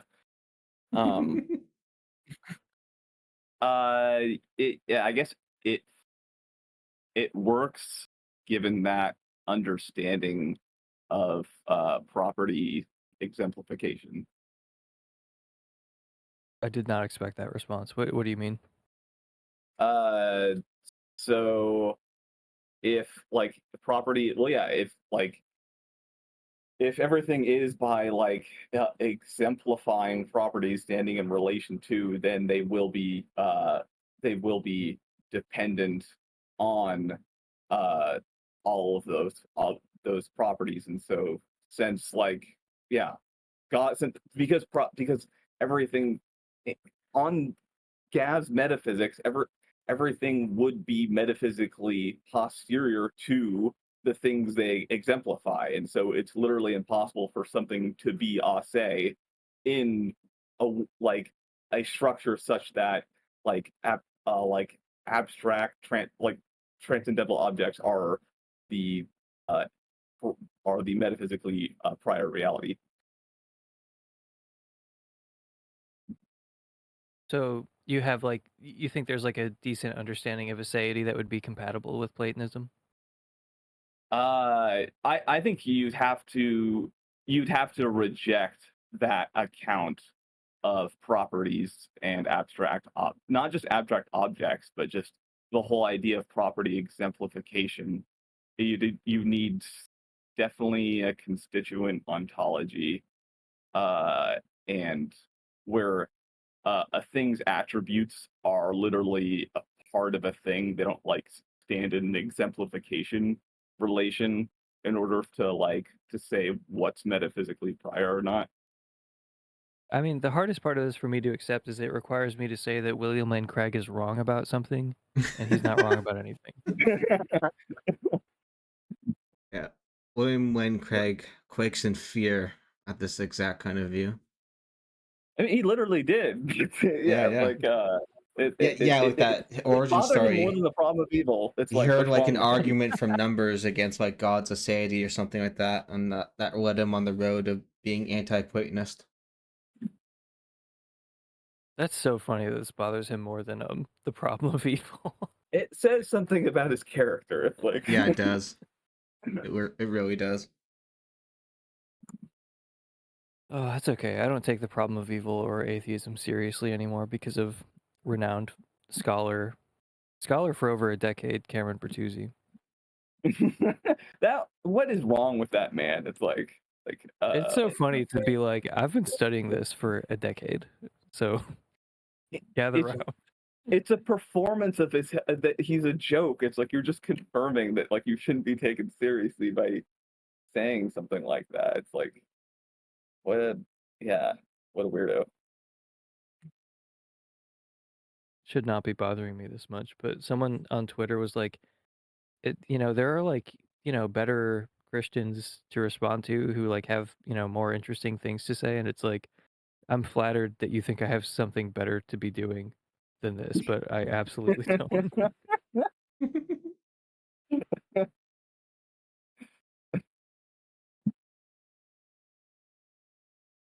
Yeah. I'm alternating between a book about Bigfoot and an a biography of Joseph Smith. So I mean, like, I'm not 100% sure I have something better to be doing. Is there a theory that they're the same person? I'm still waiting to hear the connection between Bigfoot and Mormonism because I was told, like, early on that they think that Bigfoot might be the biblical Cain or something. Mm-hmm. Like that someone from the Bible was cursed with like never dying or something, and then he just wanders around the earth like some hairy, dirty ape man. And like I think some Mormons believe that, and they're like, "Oh, that's what Bigfoot is." Like people see Bigfoot, and it's just this one guy who's been alive for like thousands of years. Damn. Which goes pretty hard, honestly. Yeah. I mean, do they think he has magical powers too, like time travel ability and all that kind of stuff? I don't know because I heard this once, like in passing, and I've never heard it referenced ever again. And I've just been like waiting for like over a year to come across it. Oh, believe me, I'm gonna fucking ask as soon as I find someone who thinks this. Get to the bottom of that shit or whatever. It's like new direction for the channel. I want to ask, like, have you come across like what's another like well, I don't know about documented, but a similar thing to the retard that could fly that had that many witnesses? Is there like a second best case? Of levitation specifically? Of just a supernatural event that had like a lot of people that happened, repeatedly and over in many different areas, in all the things that make the Joseph's like situation unique. Yeah. I mean, Joseph of Cupertino is probably, like Dale Allison said, in his opinion, it's like the best documented paranormal event in history. And I mean, I guess Saint Teresa of Avila, like she also levitated, and there's a lot of, I mean, it's not as good as Joseph, but it's like they get mentioned like side by side all the time. Mm-hmm. But yeah, non-levitation thing. I'm trying to think. I mean, there are like UFO sightings that have been like in Phoenix, Arizona. There were like, like basically the entire city saw all these UFOs like on the same night, and like people got videos, and no one ever really explained what they were, and like the press and the mayor tried to like laugh it off like it was no big deal. And I mean, people have some decent ideas. Like I don't think that it was like aliens for sure or anything like that, but it was, I mean, it technically is like, it fits what you're describing of just like, I mean, literally there were thousands of witnesses like in this one city. It was in like the late 90s, I think. But yeah, it was just like a mass UFO sighting like over the course of a few hours in Phoenix. Oh, But like parapsychology stuff, I'm trying to think. Sorry, go ahead. I was gonna like that sounds a lot kind of like the Zimbabwe one, where like just a shit ton of people landed at some school or something, and just a ton of people saw it. Yeah, I generally don't put a lot of weight to the witnesses of black people, but in Arizona they're mostly fair. white. Yeah, a lot of people with the right color and appropriate orientation living in that. Well, I mean, look, I'm not some kind of backwards idiot. It's not about skin color. It's about their innate cognitive abilities. Is very Thank you for Chris-like. clarifying.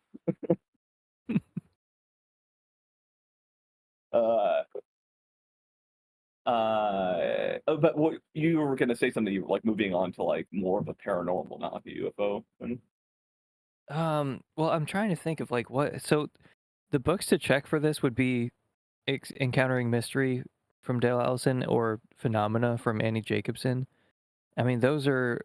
I mean, it's just nothing's coming to mind. Like, I was literally just thinking about this the other day. I need to have like a ready answer for like well documented parapsychological shit.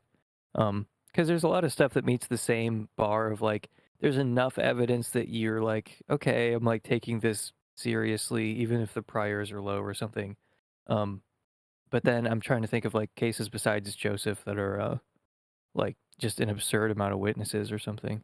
But yeah, I mean, in Phenomena, Annie Jacobson is talking about the connection between like the intelligence community and parapsychology because they've had a huge boner for parapsychology for like decades. Yeah. And they've funded a ton of research into it, and some of it's declassified. And it's just there's just a bunch of crazy shit that they actually like tested and seemed to think was real, like remote viewing on the moon and like a bunch of other wild shit. I was just saw some like that an outside group took the study and they saw like a positive correlation between EQ and remote viewing tasks like reliability. Huh. Yeah, I mean, like there are like interesting remote viewing experiments that I mean, it's not what you would expect if it were totally fake. Like there's some evidence that it's real.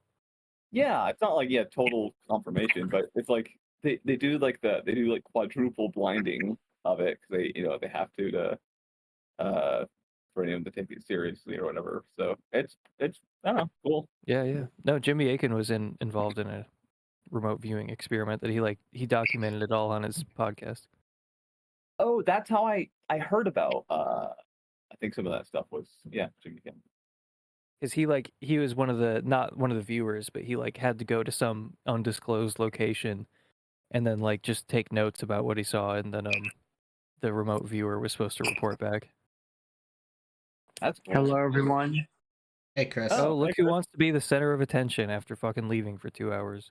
Yeah, well, Gab summoned me. I was fucking it up on the poli-sci server, and I was pulled from there to here. I might go back in a few, but for now, killing them on political economy or whatever. Yeah, I'm explaining to them, Tucker's theory of interest and mutualist banking, and they're all like, they're all flipping out at me. They're saying no, but the state has to be involved, and I'm saying, no, I'm gonna kill you because you're gay.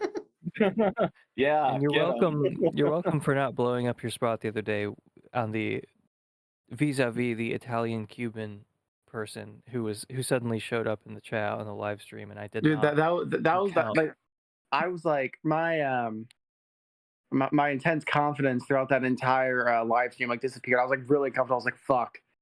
I was like very embarrassed when she was like commenting on the live stream. I was like, what the fuck am I gonna do here? I knew that your ass knew what was up, but I did not know how to like play that. But I appreciate Emerson's kind soul still trying to help me hit. So I appreciate that, Emerson. You're a good man. I could have made it much, much worse, and I chose not to. Yeah, because you have a good heart. You have a big fucking beating heart in your chest, and it's beautiful. I need to see it under a microscope to confirm that claim. Yeah, test tube. Yeah, put God in a test tube, or else he doesn't exist. Okay, well that's unironically true, though. Yeah. So true. True with most things. Hitler, kill this faggot. Yeah. Yeah. How you been, Chris? Fucking awesome. I had a delightful Christmas. I said the book haul in the Anima Mundi chat, so that's what I'll be reading. Yeah, we liked me and Edith. We liked your edition of Instead of a Book. We haven't seen that one before, but it has like a nice kind of what is that? aesthetic What to is that it. edition? What do you mean? Like, I have the shitty forgotten books with the edition. publication like style, because that's one we haven't seen. Yeah, so it's Alpha Edits or Alpha Editions is the publisher, and like on the inside is like printed. It's like, hold on, let me. Alpha You guys indeed. all right, though. Cool. Yeah, real shit. Hold on. Let me flip my camera. Fuck. Yeah, like the font is like very kind of like look at like 17 like 1800s, you know what I mean? Like it looks like an old book, like the way it's like typeset and shit. That's cool. Very Yeah, I authentic. really let me get to the front. Yeah, like yeah, there it is. Oh, that's beautiful. Yeah, it's actually like a surprisingly edition because when I like ask for these books or whatever, I'm like pretty careful because usually if it's like if it's something that I want to read but I don't care that much about, I'll just read a PDF. But if it's something I want to like really like kind of like annotate and shit, then I'll get like the physical copy, right? And like with this one, I was really well, because I was wanting to read Tucker and I wanted to like an in-depth reading of him, to get like better foundations for mutualism. And I was really concerned that I get like a really shitty paperback. So when I got this one, it was actually pretty high quality and looked kind of, kind of like authentic or whatever. I was like, wow, that's actually kind of impressive. So I feel like I got really lucky on that, especially knowing that yours like sucks. Like, it just confirms that, I got like lucky with the like having a high quality edition, Yeah, it's very nice. I'm glad they're doing like good publications of those kinds of books. Because for more like almost forgotten works like that, you get like a low grade publisher, it makes it like really ugly or something. But to see Tucker get like the respect he deserves, I like that. Yeah. Tucker Carlson. Yeah, of course. Yeah, Tucker Carlson. Yeah. Unbelievable, Emerson. You think that your pitiful stack with Goff and Chomsky even comes close to my bountiful wealth of knowledge? Let me open up the Indian fucking handbook of philosophy. Like, yeah, you just described something badass. Okay. What? I mean, is that like explaining how to fix your printer? Is it like explaining how to like rape a white tourist? Is that what's in that book? Yeah, I already told you about how I opened up the Islamic philosophy one, and I was expecting like Neoplatonism and divine illumination, but all those Islamic philosophers kept talking about was killing the infidel and beheading virgins, and I couldn't get anything on metaphysics. So it was really disappointing. But let's see. After a couple chapters, maybe I'll get to the mysticism part. But I do not know. Is this what we were talking about the Trinity earlier? Yeah. Yes. Yeah. Gab said, at least the Trinity isn't in there. Hey, that's a big selling point. Yeah. Yeah. And fuck you, Emerson. You're feeble mind. You're scared of new things. You're scared of other countries. You fucking moron. Yeah. I'm not scared of other countries. I'm not scared of Western European countries at all. Except for the UK, which is a majority Muslim nation now. Well, they have cameras in every street corner. Fuck Island. Yeah, that was weird. When I was walking around there earlier, like a couple months ago, and it was a little odd. It's Chris. Oh my God, Chris. Anyway, it was weird how it's like you're just constantly being watched. Like every fucking corner, every street you walk down, there's a fucking camera. Yeah.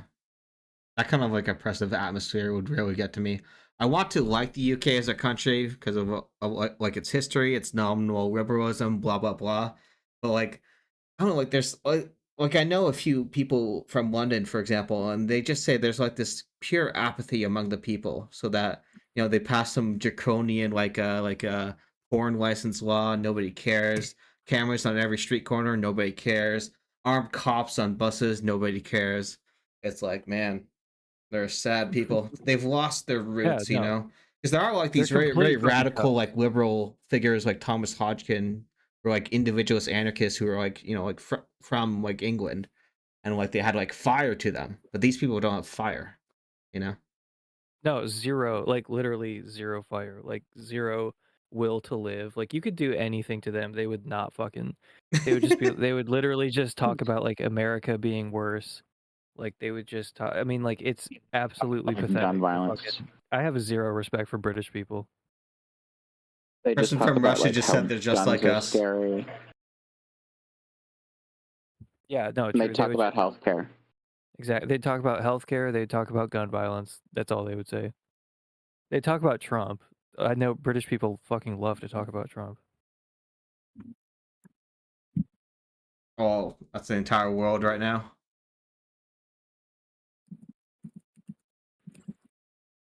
Oh yeah, Phasers, Immortal Souls. A Yeah, license to live, mate.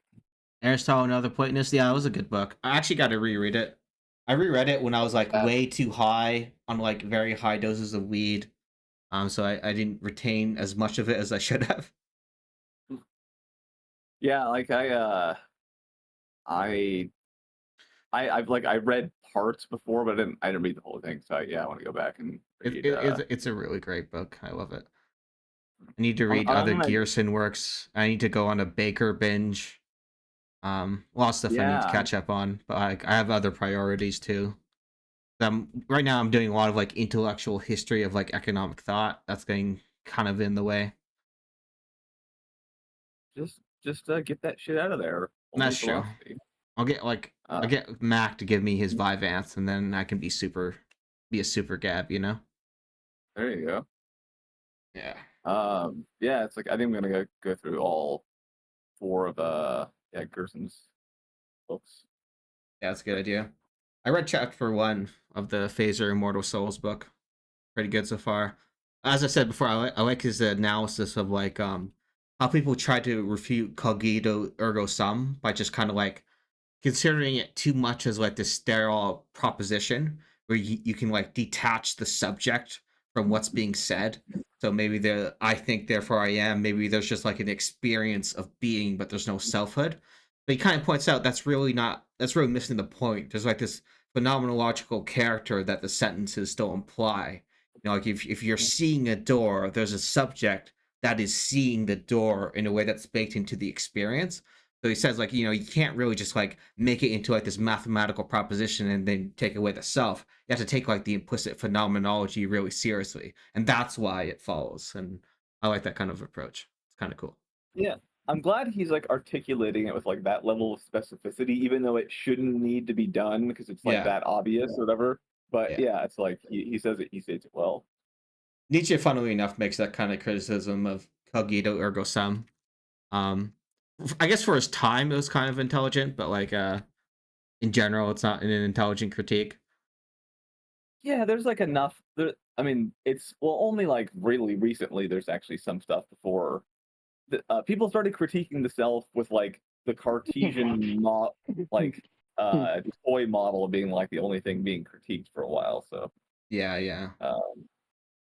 So I guess it's some sense I can go easier on people just because they weren't aware it was out there. But it's their fucking job. It's like, how did I know about this shit and they don't? Yeah. I know, right? I like how Edith calls Phaser Fesser. I feel indifferent about that. One time because someone said Fesser. I have a slightly negative reaction to it, but only slightly. Fesser? Yeah, Edward Fesser. Fesser? Yeah, that's what you called him many times. Yeah. Yeah, Chris gets all I called pissed him off. that once like 4 years ago, and Chris had a fucking meltdown. Really? He's got a thing about that specifically? Yeah, well, I didn't know that's not how his name was pronounced. I just had never heard it before, and I said it, and Chris, who pronounces every other fucking word wrong, who says like Solars, like Peter Solars the other night on stream for like 3 hours. Yeah, he says Solars. It's just sellers, right? Yeah. That's funny.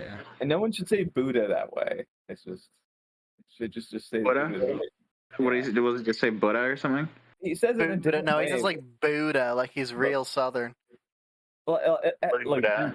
Yeah, it's like he's trying to get like the way and like a native or whatever like that would pronounce the word. Yeah, he's like the Buddha. Or he says some gay shit like that. Yeah.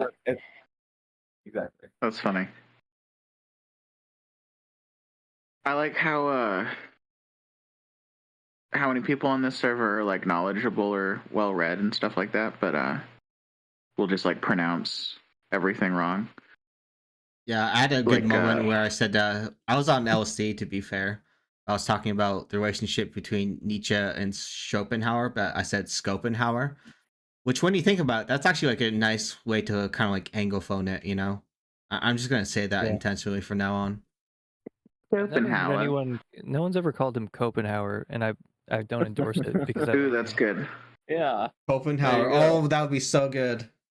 That's Yeah. perfect. Says Planius. That's a bad one. Yeah, you said Planius. Planius. Was that Chris? Lemon says Planius. Oh yeah, that was Lemon. That was Lemon. Yeah, it wouldn't be Chris. Yeah, Lemon. Yeah. Planius. I think the worst one I've ever done was like 5 or 6 years ago because I just never heard Hannah Arendt, and I called her Hannah Arendt on a podcast. Yeah. It's not that bad. Hannah Arendt is retarded. Okay, you're retarded. Never mind. I take it back. So it says Epicurious instead of Epicurus because that was like a cooking YouTube channel. Epicurious. Epicurious. So we're just constantly say Epicurious. Just like Gab, I used to say Augustine in my head before I realized it was Augustine. I'm still saying Augustine. Is fine. Yeah, what's wrong with Yeah, I thought it was Augustine until like recently. I think it's both. It makes sense. Yeah. Pluralism. Nominal pluralism. Exactly. Mhm. But are you a Platonist or a nominalist about that nominal pluralism? These are the big ideas. So true. That's true. Planius. Habesian is real? Yeah, Fuck, I heard yeah. Habesian. It Yeah, is, yeah. but it sounds funny. I heard So it's not Habesian. real. I watched like a lecture. Dude said Habesian. You can say Habesian. That's so crazy. I mean, you can. It's just like, why Yeah, would you? I've always heard Yeah, Hobbesian. but like imagine like an English person saying Habesian. I don't know. Makes sense. Makes perfectly good sense. I mean, it sounds good now that I've heard it a million times, but like when I first heard it, I was like, "Whoa, this is wild," you know. Habesian. Some It's wild like vocab. it's like a more sophisticated way of saying Hobbesian. Oh yeah, you think? It's a Yeah, it's different like way. high class. No, Oh, it's like a more elegant. aristocratic. I didn't know it was yeah, a different way of elegant. saying Hobbesian. Okay. Habesian. It's very good. Mm-hmm. In my opinion. We should start telling Chris that David Ricardo is called Risardo. The David I is more like an E. Yeah, it's gotta go retardo. Yeah, what about retardo? That's a good one. Well, okay, retardo is That one too no one's ever obviously. thought of No, I mean like actually gaslight him. obvious.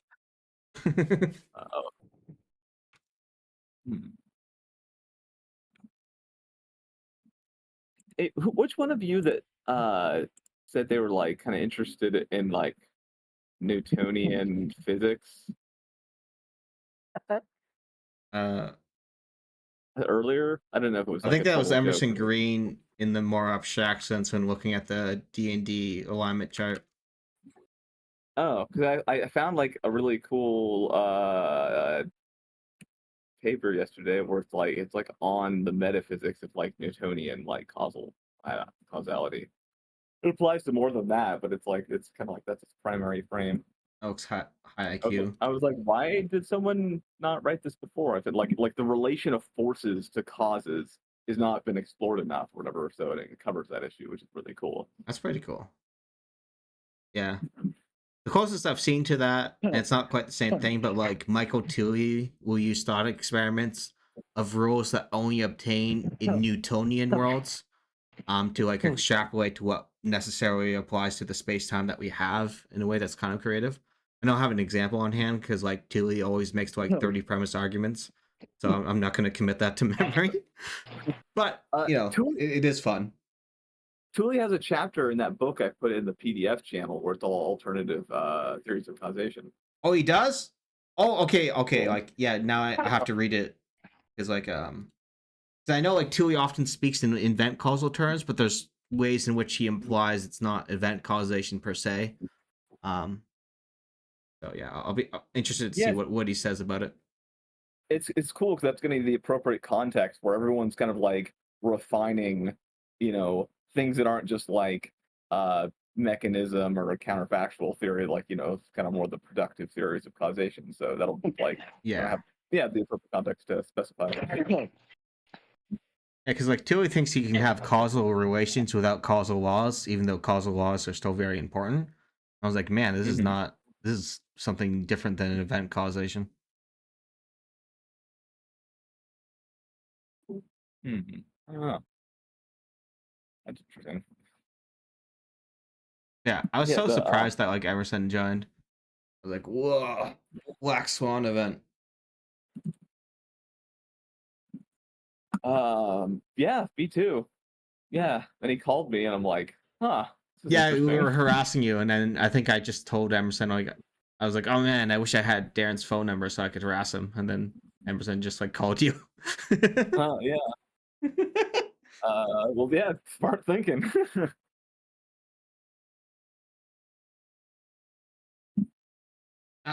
Yeah, that was pretty cool. Yeah.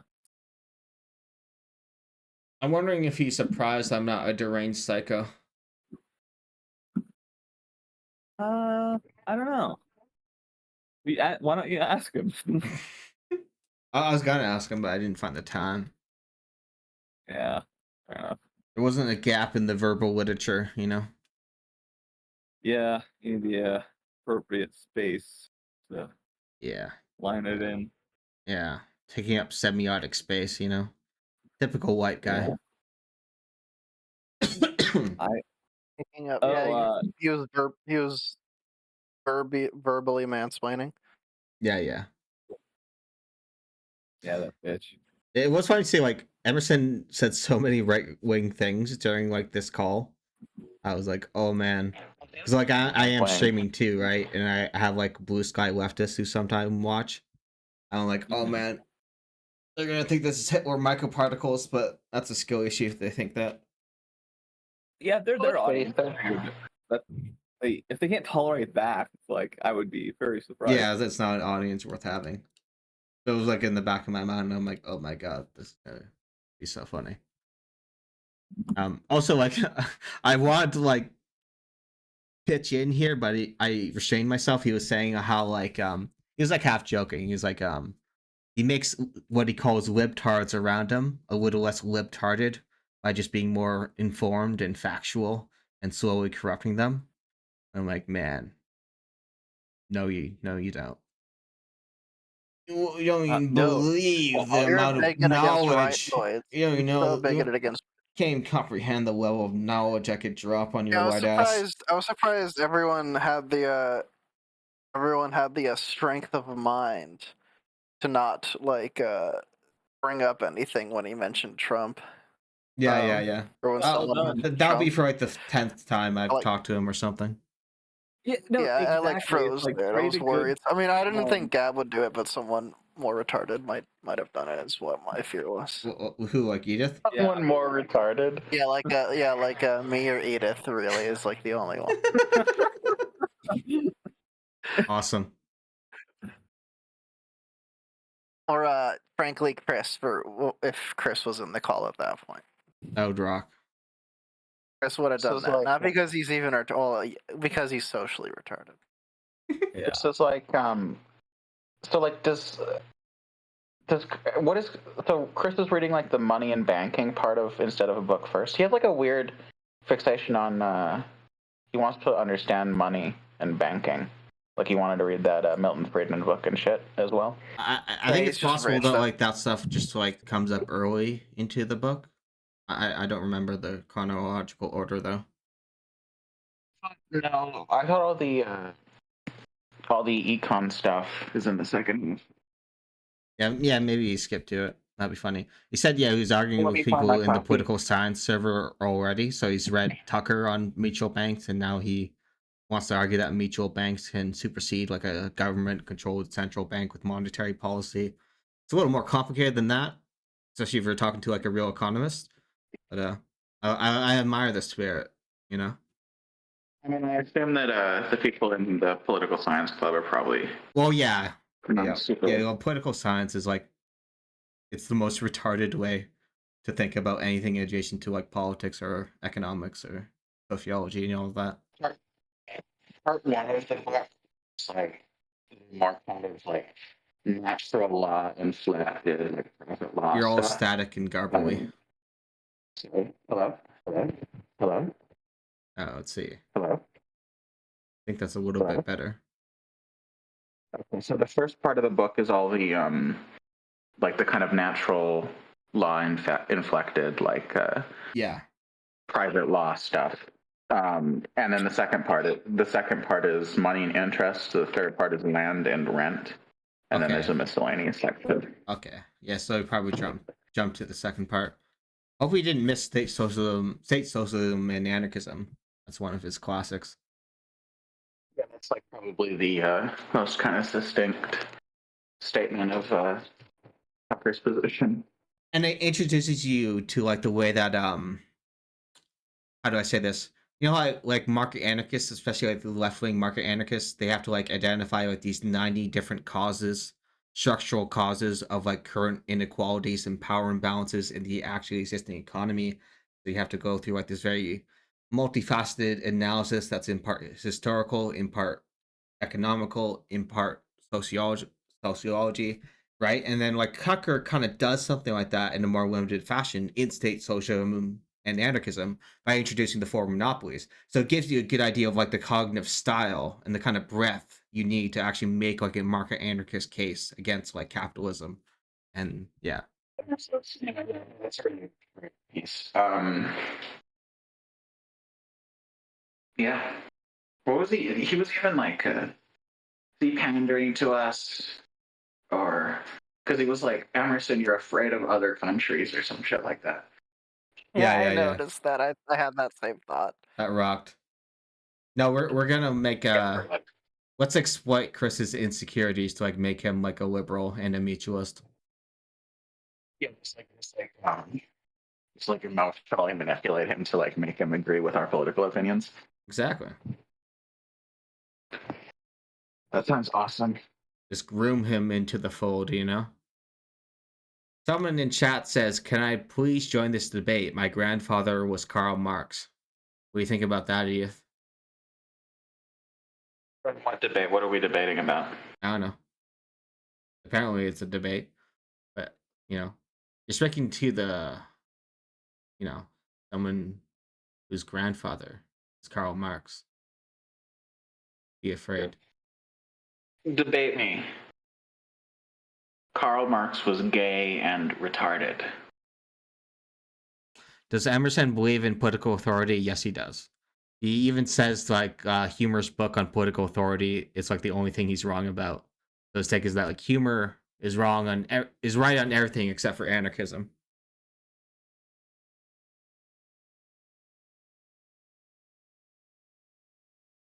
Cringe. Oh yeah, definitely he seems cringe. Definitely cringe.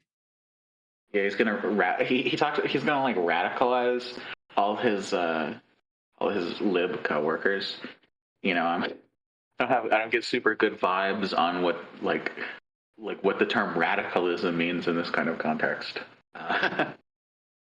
No, Emerson has not explained why he believes in political authority. It's more just like oh, okay. To be clear, this is the first time I've talked to Emerson on voice chat, so maybe he has said this like somewhere else. I often hear a lot of like gossip, secondhand information about Emerson.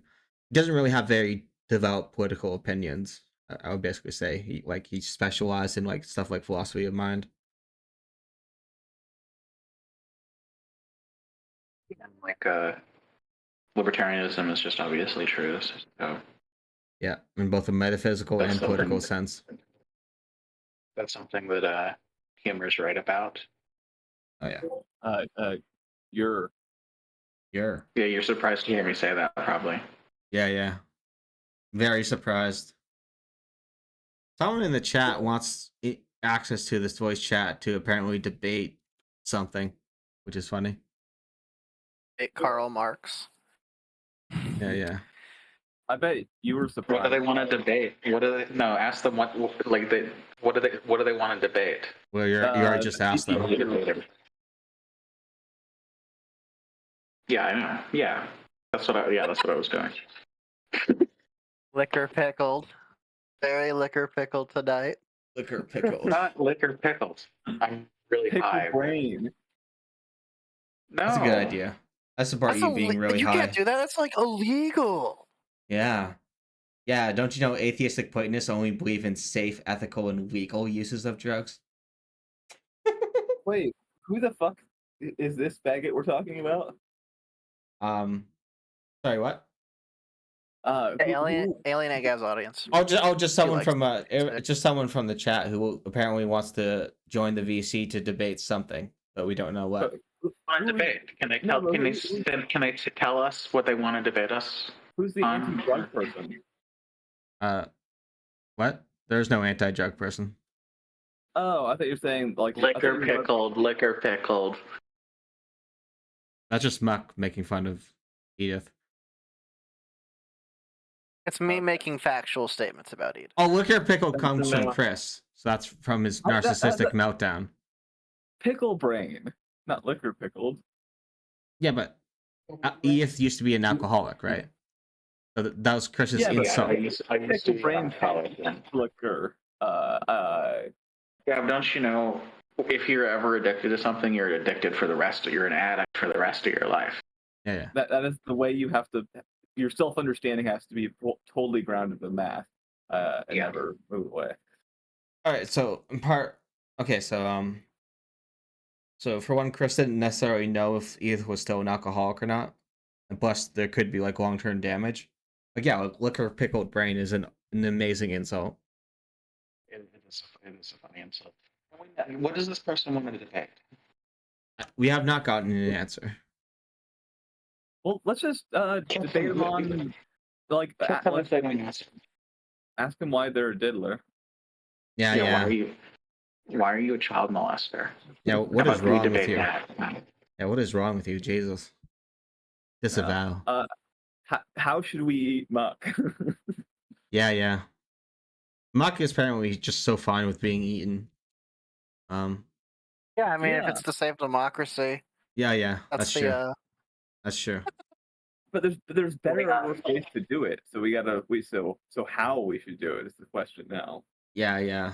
Would you eat Muck right now? I guess if you eat from the toe up, that makes him survive the longest. So.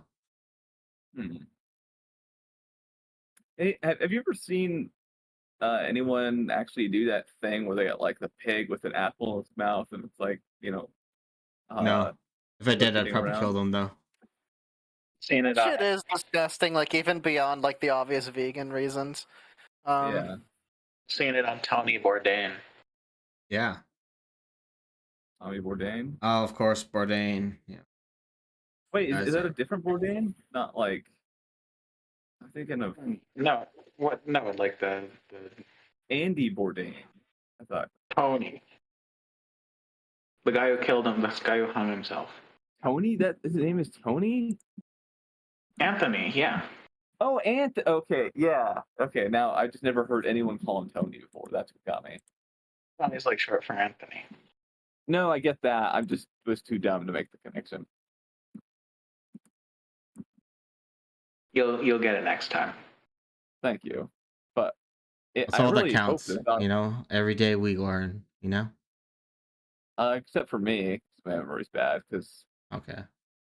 My memory's pretty compromised due to my history. Mostly like working memory. That's fine. Having a worse working memory makes you more creative. So good trade-off. And work is bad. That's true. I definitely like I smoke weed to the extent that I'll like forget the name of something really obvious. Yeah. Like imagine like I couldn't remember the name of like Aristotle or something like that. Like not on that level, but like it's just really obvious things that I'll know. I won't forget. I'll forget the word. And I think rocks. that's like a weed. That's like a weed thing. Keep doing that. Yeah. I had a friend where we both disagree about who has a worse memory, and I realized it's just that it's because I don't remember facts about his life, but I'm not like that's just because I don't care and I'm not really listening that hard or whatever. But I can't tell him that. But like other like he's like giving you shit for not like remembering facts about him. I only found out that's why because I've given him shit about that he can't remember things because like it's like okay, what was the plan for today, and we were gonna meet at this time, and because of this, and all these like fucking autistic arrangements of the order way things were gonna go. He won't remember like shit like that, like ADD, and then I guess with him, he said it's like, yeah, facts about his life, and it's like once he said that, I'm like, it finally made sense, because like, So he responds like, "Why don't you remember my birthday, Darren?" no, he isn't like that. He isn't like that. It slipped out over years of talking at memory what the issue was. He's not like a petty little bitch about it. I thought I just like forgot. He's a petty little bitch. No, yeah, he's Emerson. We're just like publicly on screen, just like shit talking someone who was just here, Gab. Hey, that's how Emerson knows we love him. You know, he's part of the fold. Who is a somewhat popular figure on philosophy YouTube. Hey, you know, that's how he knows that we love him. You know. Yeah, no, I get it. That guy's an idiot. Like I hate that fucking guy. So true. Yeah, let's eat him alive. So true. We've really been on like eating people alive for a few days, huh? Yeah. Like cannibalism. That's a new one. I guess we got a little bored of rape. Yeah. Well, I mean, you can eating people's fun. And then wait, Edith, you heard me say the joke about doing both at the same time, like the Seinfeld thing. Yeah, like raping someone and then just cutting off chunks of them and eating them. Yeah. Like George or whatever. Okay. As one Yeah, does. like George. Yeah, exactly. Yeah, like that scene when George Costanza does exactly that in Seinfeld. Yeah. Seinfeld and Jazz confirmed.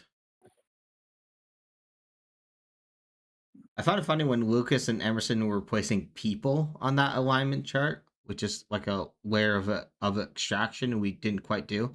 In terms of like, oh, what do you identify with? What is your quadrant? We never really talked about it in those terms before, so they brought like a novel context for us. You know, we should make a new version of it with people, just like everyone we know. Like put all the people from Emerson's server, all the people from the Jazz server, and all the people from here, and like everyone at C4SS. And, yeah, and as someone like, in chat said earlier, as Atlas said in chat earlier, we should do the same with the Lemon, Carrot, Hag, and Fedora quadrant. I made that one where it was like 5 of us, and like I was in the middle, and then I had one where it was just Kate covering the whole thing. So that's like the closest to placing us. Who? I don't know if you recall that. Who covering? I made one with the 5 of us. Yeah. And, I remember. Yeah, I remember. Yeah. But it wasn't based on real placement. It was just like what would annoy people. Like okay, I can't give like Edith both Jazz and Seinfeld. That'd be too nice or whatever. And blah blah blah. Yeah. I know what you're talking about now. So, Edith. I like completely lost my mind. Seinfeld, right? For a second, I thought talking about the lemon quadrant and like the BIC image, but no, you're talking about when you placed us on. I remember this now. Yeah. I've unlocked the forbidden memories, yeah. But I couldn't be so cruel as to put her as in like D&D and Family Guy. Yeah. Like so you had to compromise. Middle ground, yeah. Did this Pinko commie ever say what they wanted to debate me about, or are they just a coward? They're just afraid. Those are the only 2 options. They're probably just messing around. So yeah, they're coward. No. I don't take debate me lightly. Okay. Me too. If someone, it's an honor if culture. They're gonna run away. You're gonna run after them with a knife. Yeah. Yeah, I'm gonna chase them down and debate them. Yeah, you're really gonna stare yourself in the mirror the next morning after running away from a debate. Man. I'm the ultimate sea lion. Yeah. I just anyone's like anyone does that shit to me. You're gonna be like, oh, debate me, and then I'm like, okay, debate me, and then say it like 50 times. Then you run away. I'm gonna chase after you with a net. I'm gonna tie you up. I'm gonna hang you in a tree, and then I'm gonna debate you. And if you don't debate me, I'm gonna hit you with a bat. How about that? Okay. Why don't you fully support? Yeah. No, I think it's don't hit them in the head, but yeah, everything else they deserve. No, this this culture of don't be a sea lion, you know. Like there was a period of time where I feel like leftists almost talked about the concept of sea lioning, like it was like gaslighting or something, like it was a low level form of like emotional abuse to like sea lion people. Yeah, that was definitely going on. When it's just like people should press each other on their opinions way more often and like challenge each other on their opinions like way more often. Yeah, you need a more intellectual culture and to become more socially acceptable to have like kind of like debates and not get so heated if you have like any intellectual confrontation at all. Yeah. Yeah. Well, it's just I wish people could just like, do that, but not be honest and not be a dick. But it's like, I don't know, it just turns into something not fun. Not be honest. That's what I believe. But having more, but I think actually like having more people like who are willing to be more aggressive there will change the culture in the right direction. Exactly. Jason hated that era you were talking about, Edith, because like Jason knew he was a sea lion. Yeah, Jason's a beautiful soul for that, and he will go to heaven. That's true. That's true. No, I mean it's just like straight up good to be a sea lion, I think, and you should also tell people to kill themselves if they disagree with you and won't debate you. Jason has not yet psychoanalyzed and evaluated voice chat gab in distinction to Twitter gab, in distinction to direct message gab. I'm very upset. You need to get like you need to ask him again to please answer the question like every 2 hours for the next couple days. Yeah. Please respond. Yeah, that's a good idea. I'm gonna do that. I'm gonna harass him into doing my will. Yeah, enslave him. Exactly. Just indirectly enslave him. So it's gonna be Nietzschean. It's not gonna be real slavery. It's gonna be a higher slavery. Doesn't matter to me, just as long as it gets done. Yeah, exactly. Make the trains run on time. Yeah, choo-choo. What I love to see. Almost better than the sight of like children working in the mines. Trains run on time. That's true. Not the trains, the tram trolley things. I should like develop a serious this won't happen, but he should develop like an intellectually serious like fascist mutualism belief structure. Who, Chris? Just to Chris should do that, and he should do it solely to give Gabriel Arroyo like more ammunition. Oh yeah. What about just Gabriel Arroyo point to it and be like, look, and then like Arroyo becomes obsessed with Chris. Hoppians. Could you imagine? That'd be beautiful. Might be healthy for him to have a second obsession, Yeah, but it's still related to mutualism. It's fascist mutualism. So true. Does Chris own a gun? Yeah, he owns a gun. He goes shooting sometimes. He wasn't allowed to for a while for reasons that I won't say on stream. Well, he's literally said it on stream. But yeah, don't say it. Well, yeah, Chris he killed a bunch of people. Anyway, he's allowed a gun again. He was able to fight for his rights, and he stuck it to the man. And he's gonna kill John Buck later. So someone in the chat referenced Arroyo's, marital vigor. You mean martial vigor? Yeah, but didn't he misspell it as like marital? Or am I misremembering that? I mean, probably has. I don't know. He might have before. That sounds familiar. Yeah, his martial vigor. Yeah, he posts like pictures of himself like posing shirtless and talks about his martial vigor. That was a great era. He should start doing that shit again. I will be back later. See you. No. Kill yourself, Darren. We hate you so much. Bitch. Yep. Here's Gabriel Arroyo's martial vigor. Yeah, he did say martial. For some reason, It's almost like anti-ESL, like hardcore, but like I just assumed he would have misspelled it as marital. That rocks.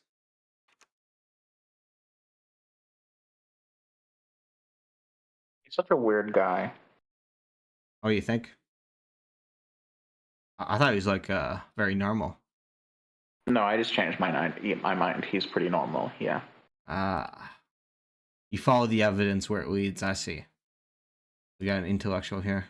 Truth seeker, yeah. Yeah. Free thinker, yeah. Mm-hmm. I love, Actually, you're not a free thinker. You're a freed thinker. freed thought. Oh my god. Gillissian aesthetics. Is there anything worse than that? Gillian, oh, it's evil. I mean, yeah, everything's just these like kind of cynical, instrumental kind of political messages being spammed at you, and there's like just no other level that we should talk about art on. Yeah. That's why he likes Star Wars. He interprets it as like liberal anti-fascism, and that's all that matters. Yeah, he likes Star Wars because he's an idiot. Like, yeah, pretty much. I love that.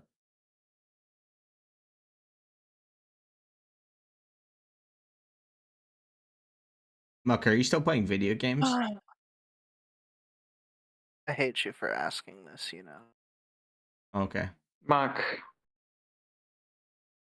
you're angering the Edithian gods. There's people who care. Like, you don't have to throw your life away like this. You know, there's like people who love you and care about you. Yeah, if you ever need me to do anything for you, just let me know. You remember my neighbor who would like bang on my door with his cane because I was smoking weed? Yeah, which is the best thing to happen when you're already high. He was like pleading with. He was like at one point tried to like get him like emotionally appeal to me, and he was like, "Please, you don't have to do this to yourself." Like basically, like I was a heroin addict or something. That's you amazing. know, like there are people who care about you. It was like I just smoked a joint, dude. Like, leave me alone. It's amazing. No, weed and heroin, same thing. That's all there is to it. If it's called a drug, it's bad for you. It's gonna ruin your life. An analytic truth. Yeah. So fucking true. Truth, Nuke. Truth, Nuke. All right. What are some bad things we can say about Emerson? He's ugly, gay, retarded, fat, stupid, worthless, bad skin, bad smell. Okay. Bad teeth. Okay. Lazy. Okay. Damn. Chat said his mustache is gay. His mustache is gay? Yeah. Let me see what his mustache looks like.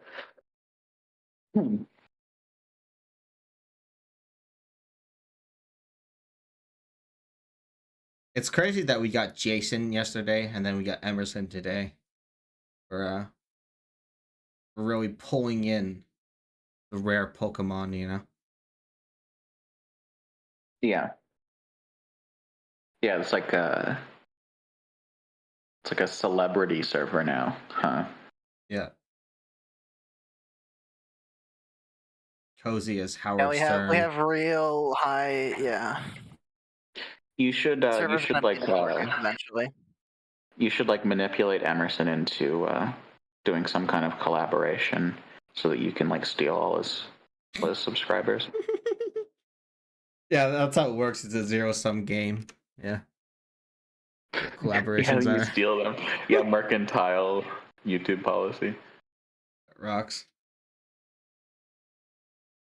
Yeah, that'd be cool. I'll probably join his next like live stream open hangout thing. Then I can like tell him my argument for why God is the only impossible object, but like clarify it for him a bit. There's like some details he missed out on. And they're like important details, you know? The finely tuned things matter. You know? Right.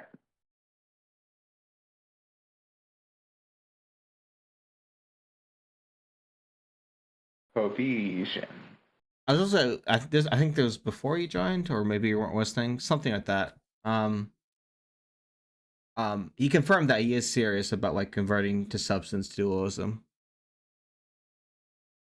Yeah. So, once a panpsychist, now a born again substance dualist. You know? Sure.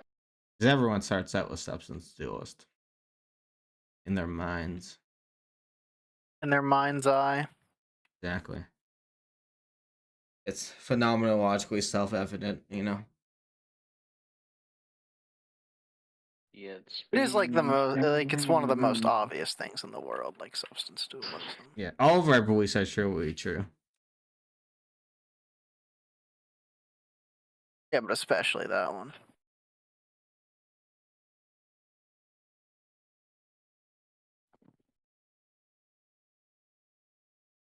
No, that one's not true. I should have What is live wrong with streamed you? me having like a heated argument with Mac and Zach about why their pet owners are slaves. Yeah. I mean, why their pets are slaves. Yeah, I love that this got it seemingly got quite heated. I wasn't there, but well, it wasn't like screaming at each other, but yeah, it was kind of tense for like 10 minutes when everything else was kind of cool. And also, I brought up the topic as a joke, and then it slowly became a little more serious, which is even funnier. Yeah. Zach thinks that trying to remember. So I was like saying like animals have enough like agency that like kind of like keeping them in a house, so they're not like an outdoor free range companion. It seems to be like obviously wrong for ways that are a little bit comparable to why it's wrong to do for a human. And Zach just says like, "Oh, I think you're just like conflating two different senses of agency here." And I'm like, "Well, no. Like there are strict results that follow from human agency. Like for example, a human has a right to appear in court, but a cat probably does not, because there are like different capacities to actually actualize how that right would be like meaningful. But like it doesn't seem like they lack any properties such that like it's okay to just like imprison them in your house, because they do have like hunting ranges, they have like interest and kind of like stable kind of like personalities to some degree, so you can just kind of like confine them, and that seems wrong just almost as much as it is wrong to do for a human. Of course a human suffers it more because like they're a lot more mentally sophisticated. And so yeah, I don't think I'm conflating two different senses of agency there. I'm just correctly scoping like it doesn't seem like animals like lack enough properties to not have the right to be like free range and have something like freedom of movement. Why can't a dog appear in court? Well, they can, but like it's not like they'd have like a legal like we right could to. we could just like give them, like you could just give all the animals equal legal rights, and then they could like get a lawyer, you know, to represent them, and then they like totally, in the Jasonian tort law situation. They would totally be able to do that. Yeah. No, like you don't understand. Like you could like have them be like legally represented within a legal system, and they could like, you know, receive benefits from like if people owe them damages, and you know, those would be very indirect kind of like obligations and stuff like that. The idea would be, so like, yeah, they can go to a court. Well, they can't really show up at the court on their own volition. But the idea, like, if you have like this right to appear in court, it's like this fact that like you can like represent yourself or get someone else to represent you in a way that you can communicate to them. So you're like this sapient agent who has like these wide range of potential responsibilities, and you have a right to appear in court so that like a trial is not done just like arbitrarily or like in the shadows without you. That's kind of like the idea, where it's not necessarily clear that a dog has that same kind of like right to appear in court. Like maybe we can accommodate animals in the court system in some way, and maybe we dress them up in a suit, although that might violate their autonomy. It's hard to figure out, but you know, like no, you a dog can appear in court. That's true. Okay. I believe with that.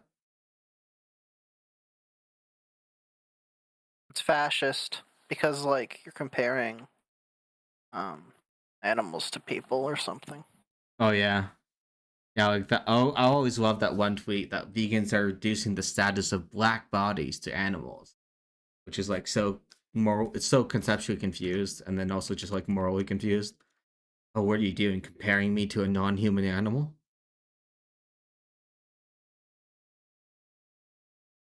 Yeah, it's like if I put a cigarette out on a dog, it seems like that would be wrong for reasons that are like somewhat comparable to putting a cigarette on like a person. Yeah. So like that, the comparison isn't like, oh, they're like chimpanzees or something. Like that's not like something that's being said when making that comparison. Yeah. They don't have the intellect to actually understand like, step 2 in an analysis of anything. So yeah. They're just like sleep. There's like atomistic propositions that you throw at each other, Emily, do you think a dog can appear in court?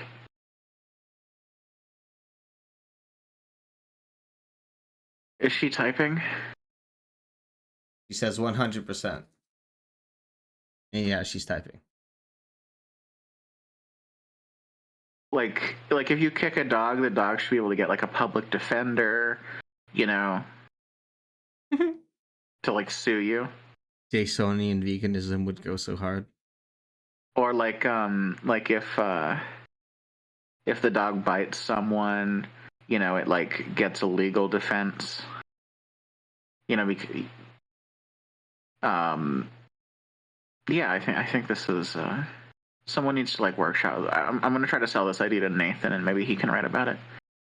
Like how to incorporate animal rights into the legal system, in the exact cartoonish way in which I'm imagining it right now. You got to do it. Like Zootopia. Has to be done.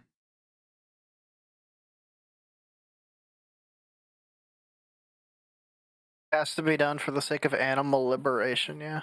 Exactly. Yeah. The defendant, Fluffy. We need to make it happen. I don't know, that's pretty species. That's pretty yikes. It's pretty speciesist, the idea that like they'd have That's that true. name though. That's true. It is. It is pretty speciesist. Yeah. That's problematical of me. Oh no. And pay for my sins. I named their cats. They named their cats Bob and Don. So I think on that's behalf like of someone dignified. else. Yeah, but like Edith is imagining something more crazy than that. Emily. Oh, okay. Wow, this is very sane. That's their slave name. That's good. That's a good point, Leon. Yeah. We have to cancel those two people names. typing in two different channels. Yeah. Type in the same channel, please. Yeah, simplify it.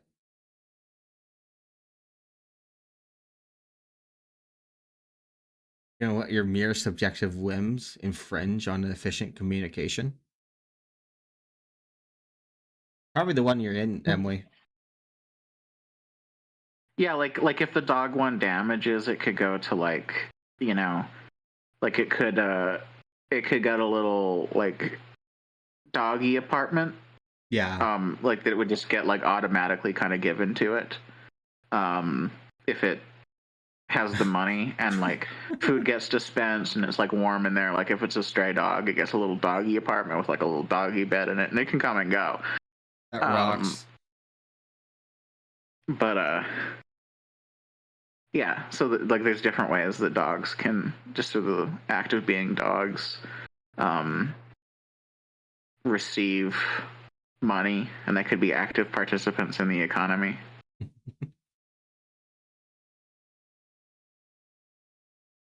Believe that. That's the truth, Nuke. Yeah. I mean, I feel like I'm on a 10th ship of LSD after hearing that,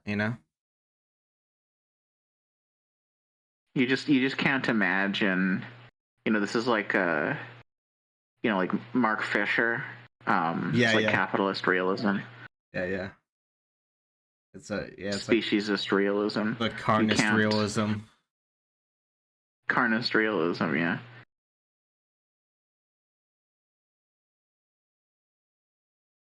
Emily, I forgot. I already told you this. But if I didn't, Mac is vegan for ethical reasons, and then 2, he's been this way for 2 years, and then 3, he only told me this a few days ago. I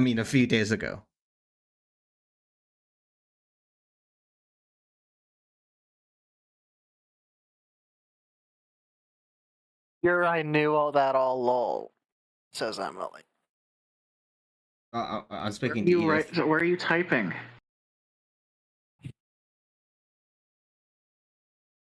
Whatever. I hate Emily. Oh, did I say Emily by mistake? I was talking this to Edith.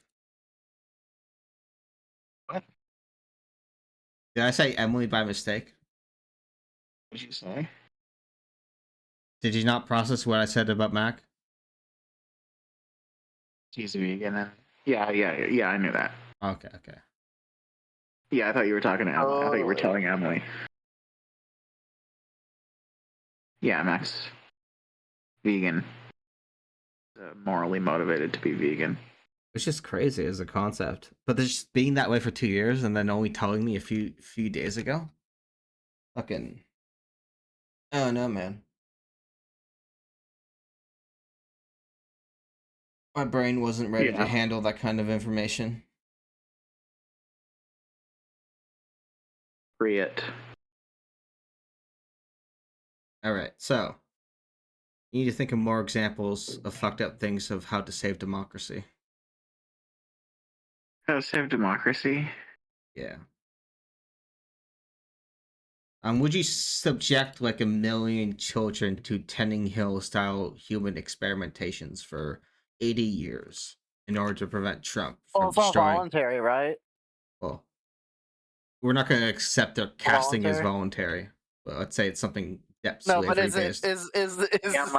In the Tannehill's mind, is it voluntary? Yes. Now I'm imagining. So you know my pet legal representation thing, my pet economy idea. Yeah. So now I'm thinking about like the Tannehill version, like the Nightmare Tannehill version of that, where like if a dog bites someone, it like gets sold into like I don't know, some kind of like animal labor. Like I don't know, it has to like I don't know what it would do. Part of having personhood. Yes, of course I would do 9/11 to save democracy. It's a good thing to say. Person in chat says that they would do the child experimentation thing even if it doesn't prevent Trump.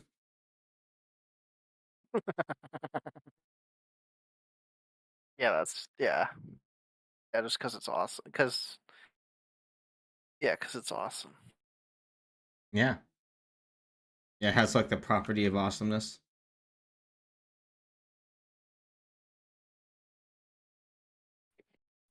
That's very illuminating. Okay, or some other things. Would you have sex with like 250 like dead babies that are like they're like rotting quite a bit, You know, it's pretty gross how much they're rotting. Would you do that? I want to have sex with rotting babies. Well, okay, nobody does, but the idea. Would you have sex with 250 of them? Somebody does. Would you want to have sex with 250 of those things to stop Trump from destroying liberal democracy?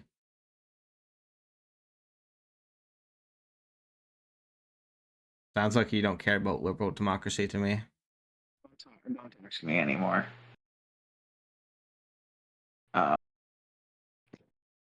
No, stop. Yeah, no, I wouldn't have sex with 250 dead babies. Okay. I got that's the line. No, I feel like you said yes to things that are almost as edgy. Like what? Like what? Didn't you say yes to like raping a baby to save democracy? Get 250 rotting babies. yeah, I know. Like the scale. Yeah, it's even worse. But like, Okay, I guess you don't love liberalism enough to make that ultimate sacrifice. I Just know. Emily, would you do this? These are some Emerson particles I'm hearing right here, you know? What are you hiding about Yeah, what you really believe, yeah, you that know? sounds like going on a romantic date with Christian sounds like an interesting experience that I would Yeah. probably like unironically enjoy. Yeah. Person in chat says, I'm glad I stayed for the 3 a.m. unhinged hour. Yeah, would you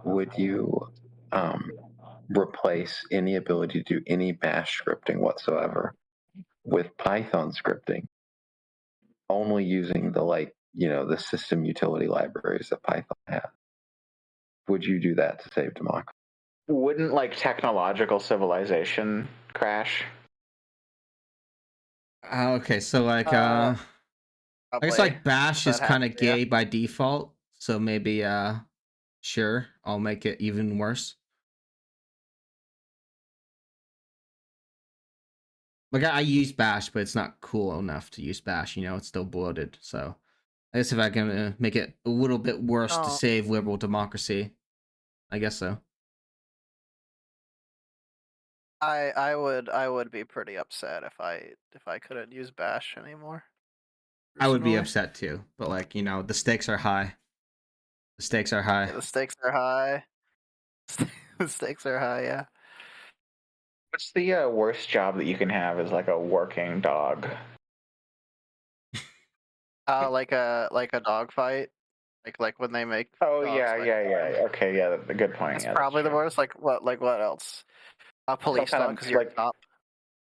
Muck, do you use that's like- ZSH? Really better. What's the being alternative that you I'm use? thinking more like being a child coal miner, not like being a police officer. You know? Yeah. Yeah, dog Oh, yeah, I mean, fights, obviously that's the worst. medical You testing. could be the dog at the Ayla party.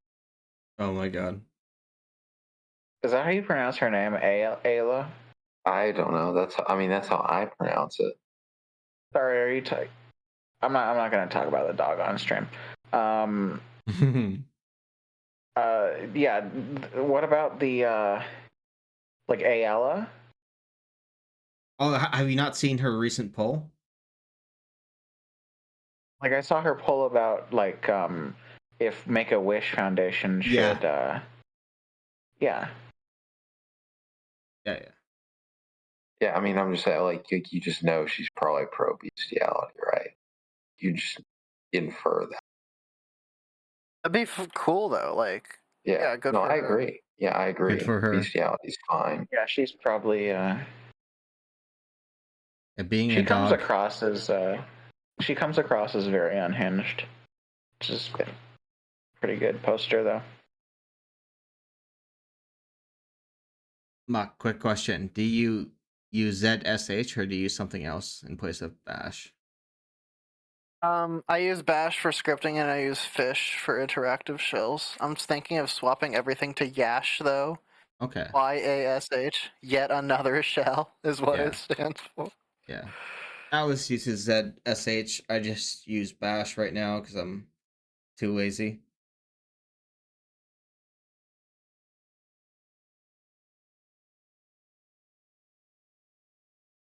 Yeah. The wages of sin. Yeah, would we return to the Amish tech level to save democracy? Yeah, I guess so. I mean, true democracy is gonna probably entail that, right? Like decentralization in a way that probably is gonna. It's gonna entail Amishness. Yeah, I mean, yeah, I feel like sufficient decentralization is probably gonna get rid of a lot of technology, right? No. Read Carson. No. Have you never read anything? You silly bitch. Fuck you too. Yeah, this bitch doesn't read theory. No, she's becoming a market anarchist primitivist. Yeah, No, like I mean, like the way that technologies are like implemented and everything is presumably going to be different with very different sorts of like social organization, and like infrastructure is going to look different. But I think you can have like technological society in a very kind of like decentralized sort of small scale production context. I don't know. I'm really skeptical of small scale production of some things like semiconductors and stuff like that. Oh yeah, like the microchip industry and semiconductors. That's when you probably need large scale syndicates to do it. But for everything else, like the Carsonian case is pretty strong. Carson does recognize like the problem of microchips, but the idea is that like with something like workplace democracy, you can still at least treat people like human beings in that kind of supply chain. In the future though, like I feel like if like things like 3D printers really get deep into handling complex materials, then maybe one day we can liberate microchips from and semiconductors from echo quotes, big industry. Echo quotes. Yeah, yeah.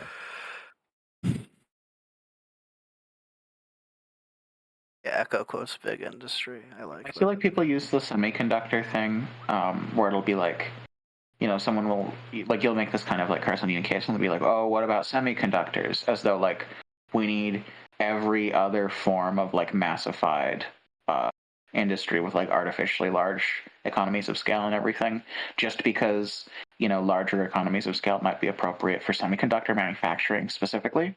So they'll kind of like use that as a Mott and Bailey to get like the whole kind of big corporate economy.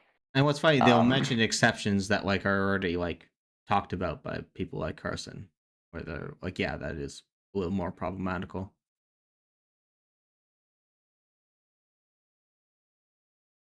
But yeah, like I even said this on like a C4SS article, like yeah, maybe you have like these federated labor syndicates that handle things like microchip manufacturing, and that's not quite small scale. Then everything else pretty much is. Don't see much of a problem with that, other than like the cost of like delivering like computing stuff across the world would be like very high. So like there'd be less like international trade with comparative advantage in semiconductor manufacturing. Taiwan wouldn't have like a 50% of the world's market, producing 50% of the world's markets in semiconductor manufacturing. It would have to be like localized across a lot more domestic industries. That's one of the interesting implications of the more small scale mutualism. It's the way international trade works. It's going to be like very high cost, high friction, a lot more inconsistent and rare.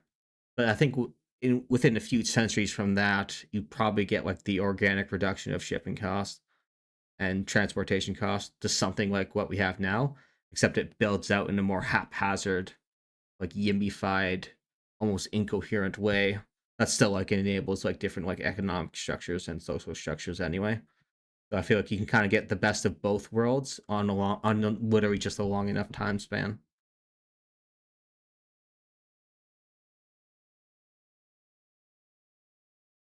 Yeah.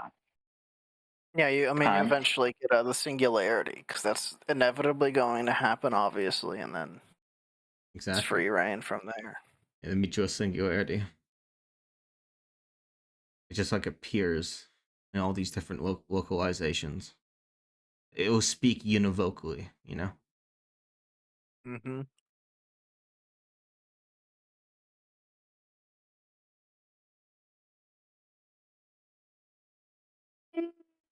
Why doesn't Roko just become a mutualist?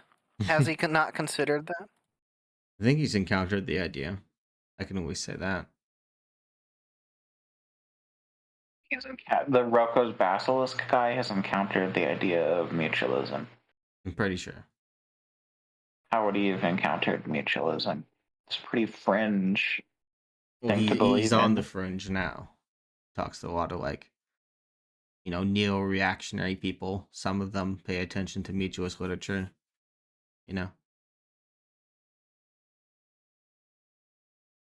So, like, I know, like, Troy Southgate is probably influenced by Carson in some capacity. Mhm. How, like, common is that kind of influence? I have no idea. Okay. Well, we've created a monster with Chris, and now it's going to become much more popular. You know what? I'm all for it. Like, if we can really sign up Chris into mutualism, everyone at multiple universities will have to hear about it in 90 paragraphs for like 3 hours. I'm all for it.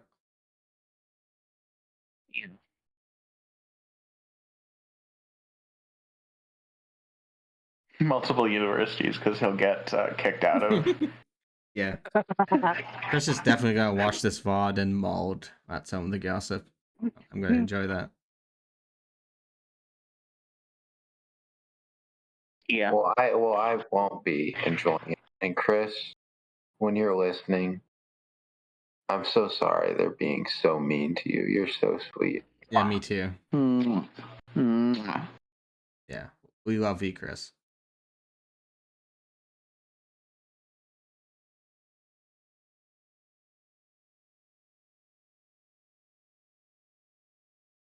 No, I actually hate him. I hate everyone. Actually, I'm the biggest hater, worldwide hater. Yeah, bring the bad vibes, huh? Mm-hmm. Yeah, screw that guy. I'm a twisted misanthrope. Yeah, 2020 Gab style.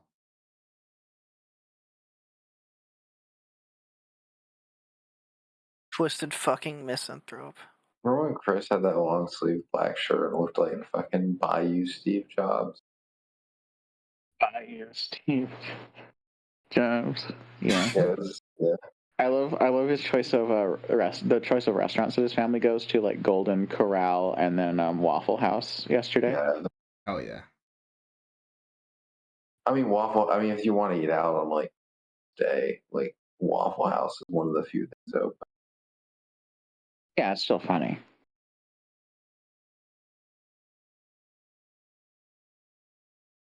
Yeah, it's funny that they're eating out on Christmas. Yeah, Just they're rich things. They're not hosting a party in their McMansion. I mean, that's pretty degenerate. I think yeah, Lemon's right about like the upper classes and like Mhm. new money just being like completely degenerate. I love how that's a permanently saved VOD through the highlight cheat.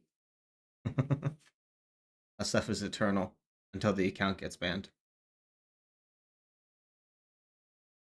What's eternal? Chris telling Lemon's takes on Lemon telling Chris that like his class are degenerate and have no taste. That's like forever on a VOD on Twitch. Yeah.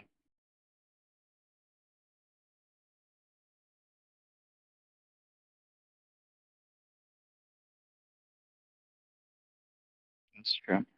Nope. No, it's not. And negation. Dialectical. Voice. Why do you keep doing voices? You've been doing voices tonight. You did like an accent earlier. Me? You did like an English accent. Yeah, you did like an English How accent. dare you have earlier and fun? shit. I haven't noticed. You think you're having fucking fun or How something? dare I have fun on Christmas? No, it's just. I mean, it's fine. It's fine. It's fine. It's here. You have the right. Oh, but, like, apparently it's just not. it's like funny. It's just like like. Did you just like decide just because you've never done voices before? I just wouldn't take you for someone who would like do like silly voices. No, I just Yeah. I don't know. I don't know, Edith. I let the free market decide. I don't consciously decide to do it, you know? Yeah. You don't consciously decide. Oh, okay. The You have no phenomenological agency. free market. Everything just happens to you. Yeah, it's sort of like how Arroyo views like the sort of like dichotomy between like big money rationalism and then like a between big money rationalism and then like a based metis, like organic, non-conscious tradition and market forces and stuff like that. Yeah. To the point where like he like borders on thinking that like you just shouldn't think at all and you should let the markets decide, and markets are just like sort of like organic social regularities in general overall. the thing I had like that as like an OCD fear like several years ago that like ultimately there was that sort of dichotomy. But then I dismissed it because it was like obviously stupid, but it seems like Arroyo just like unironically embraces it. That rocks. Which is cool of him. He's a genius. He's an omega genius, yes. Once in a millennium mind, you know. Mm-hmm. Every time I argue with him, I lose due to his eloquence and martial vigor. I mean, yeah, the martial vigor tweet is amazing. Mm-hmm. Yeah, that's the best thing he's ever done. That's what he's going to be remembered for. Mm-hmm. Nothing else, just that. Well, he's going to be on the back of a Kevin Carson book forever. Oh yeah, that too. I forgot about that.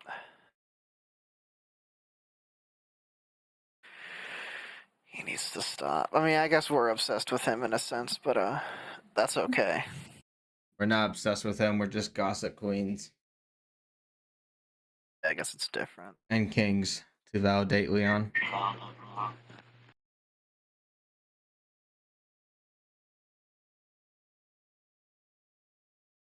Would not want to be non-inclusive here.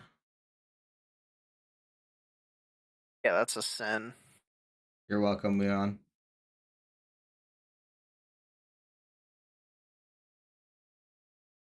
Yeah. Tweeting mega genius once in a millennium mind. Mm-hmm. I think that's a good series of words. Me too. Sounds scazzy jitsu to me.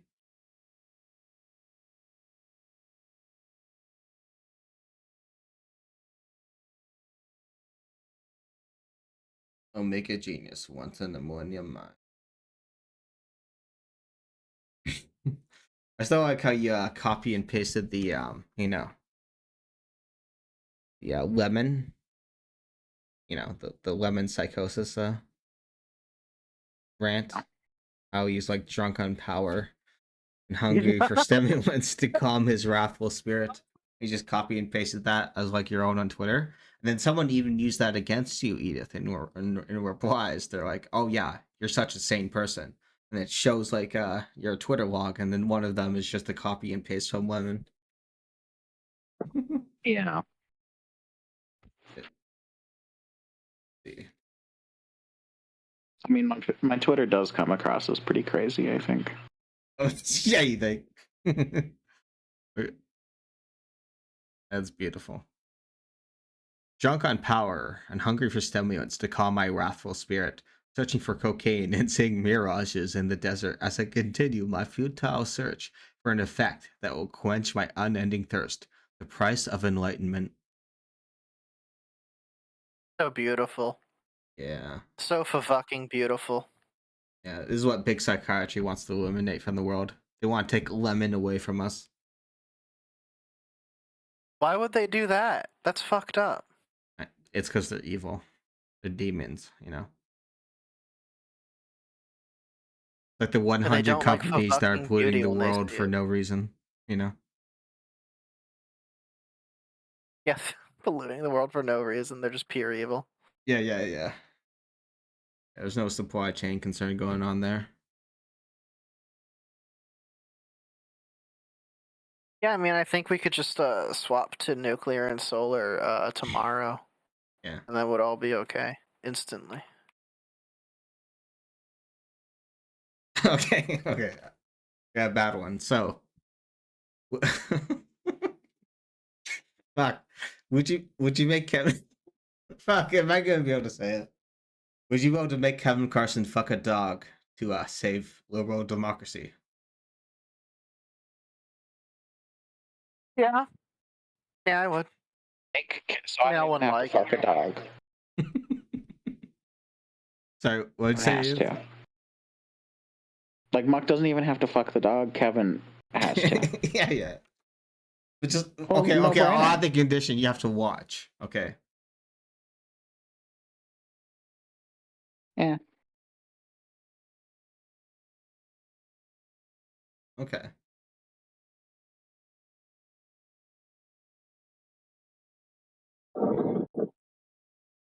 That's not. Yeah, that's not that. Like, there's worse stuff out there. there's something grotesque about it, you know. As chat says, like they'll get off to it. Yeah. Yeah, maybe I see your point now. It's not very scazzy jitsu, I suppose. D&D and Family Guy. Yeah, it's D&D and Family Guy.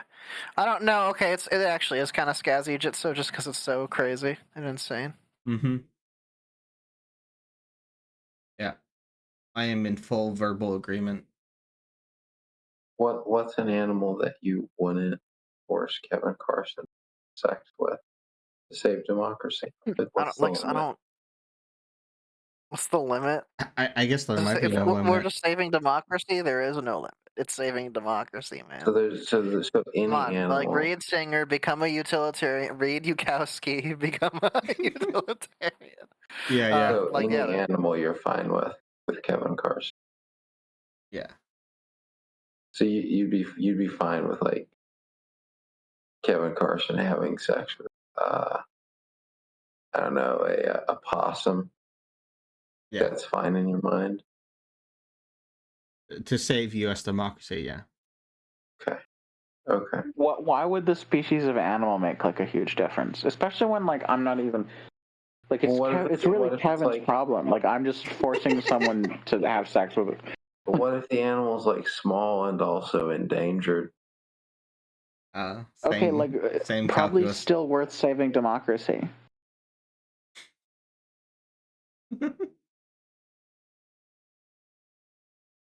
Like you know, it's the same as Gab would eat a steak to save democracy. Yeah. Yeah, like okay, look, like the end of democracy implies like like another Sallow case of like neo-Nazi fuckheads like doing the same shit but 10 times worse anyway. So you might as well just get it over with, you know? Yeah. You know, like they're gonna like have like you're gonna like force poop in like teenagers' mouths and stuff if like you don't force Kevin Carson to eat like or have sex with some sort of animal. So like is that worse? Is that better? I mean, I don't know. Yeah. That's what the neo-Nazis are gonna do. Yep.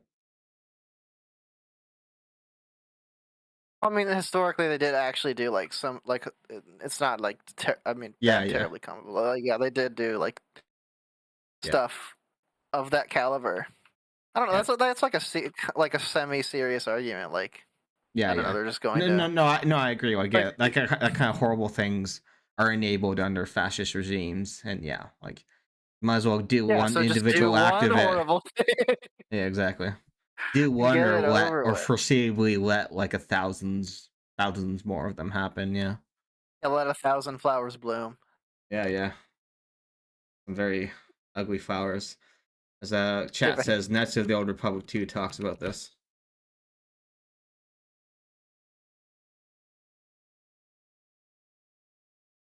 Yeah. Yeah, I mean, yeah, I don't know. How like, because like most like serious deontologist people are going to like agree with cases like that, like killing one person to save like a bajillion or something, right? Mm-hmm. Like what even like they'll have like a threshold, yeah. Yeah, they'll have like a threat. Yeah, so like I don't like yeah, I have like a similar intuition there, but like what is even going to like I guess this is why you say like normative ethics are like kind of fake. Yeah, the only real things in ethics are meta ethics and applied ethics, and then everything else is kind of fake. Well, yeah, that's the thing. We're always trying to make like these. Matter that much. We're trying to make these like first order moral intuitions somehow fit into a theory whenever the two conflict, and it's like might as well just be very particularist about the actual propositions and intuitions themselves. Yeah. I don't like. I mean, I think it's entirely useless, but like I don't think anyone's actually come close to solving it or something. Yeah. Yeah, no. Not even close. I mean, it is solved. It's called moral particularism. That's like a useful fiction, though. It's like it's the closest to being true. Yeah. No, I agree. Yes, sometimes some you kind don't of like disagree with. patient-centered like threshold deontology is something I would accept if I was not like a moral particularist. Yeah. Yeah, like Good night for realists. fuck you, Fuck bitch, you. fuck you, bitch, fuck you. I've wanted you to leave this whole time. Yeah. Fuck. Well, she's gone Yeah, now. You can rest. You can rest. The Grinch is gone. We're safe now. I've been just like Christmas is bright safe. red with anger the entire time she's been here. I hate that cunt Yeah. so much. Same. You know, speak your truth because it's also my truth. You know. Yeah. Why don't we just ban Emily? I know. Then it would be less easy to get her to kill herself. That's right. That's the real reason. You're so right. You also need to ban Lucas because Emerson told me to do that. Emerson needs to do what? Emerson told me to ban Lucas, so he's getting banned. Are you a mere ban social Lucas. animal or some shit? Oh yeah, like he says jump, I say how high.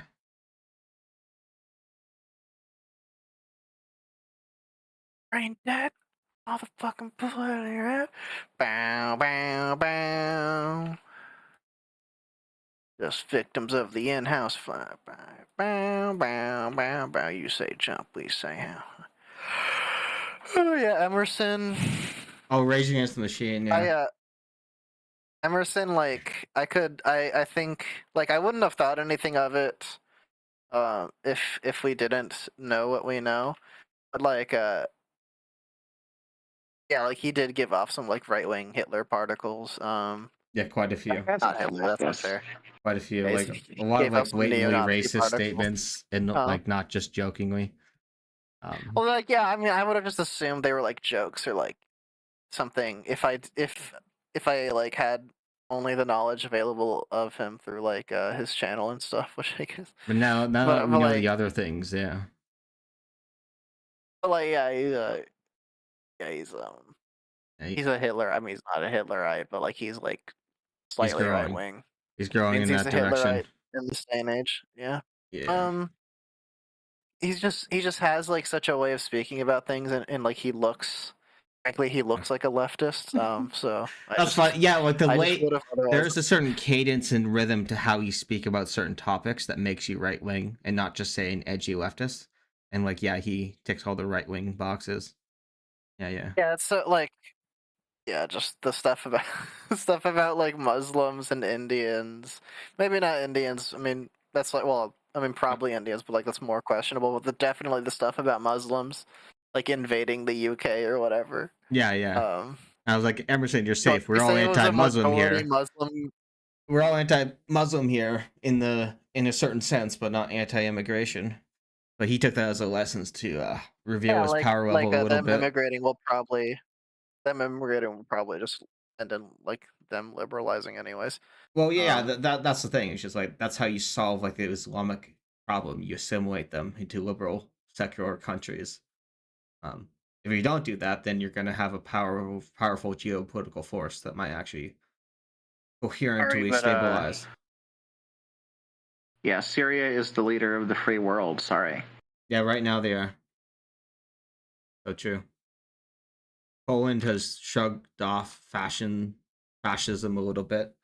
So Syria and Poland, it's up to you guys, you know?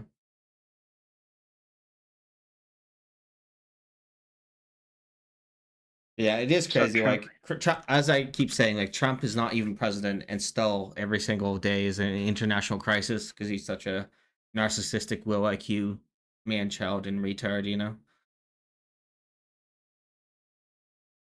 That's mean. Why would you say such a thing? I forgot to mention that he's obese.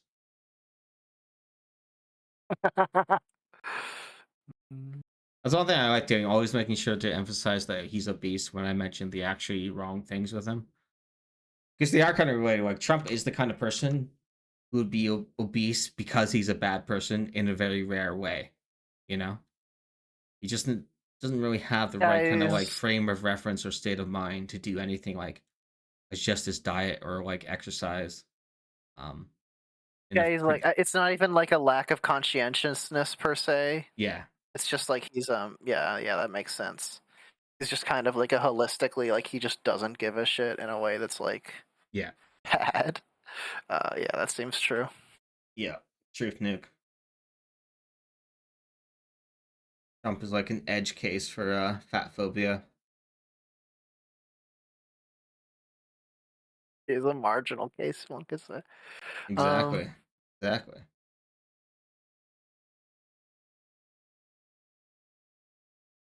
I can't believe Zach's prediction that Zach's joke that like Trump is gonna say he's gonna invade Greenland, and then the next day Trump is like, "Oh, I'm gonna invade Greenland." Hey, that's Profit. so. I can't believe that shit. Like he's just. Oh, like it's so bad. I know.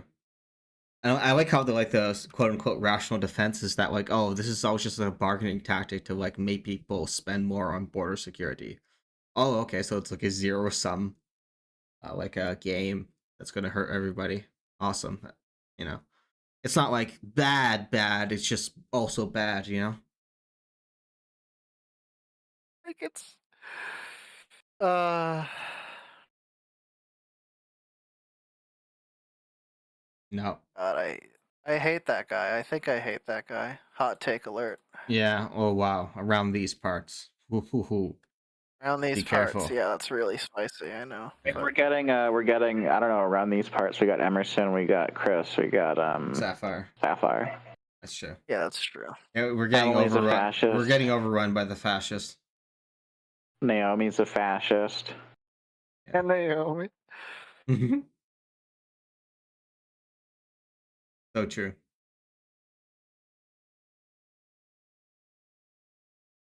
I almost can't believe how fascist Naomi is. Makes Trump look like a liberal. Yeah. The U.S. allowed to declare war on Denmark as a NATO country?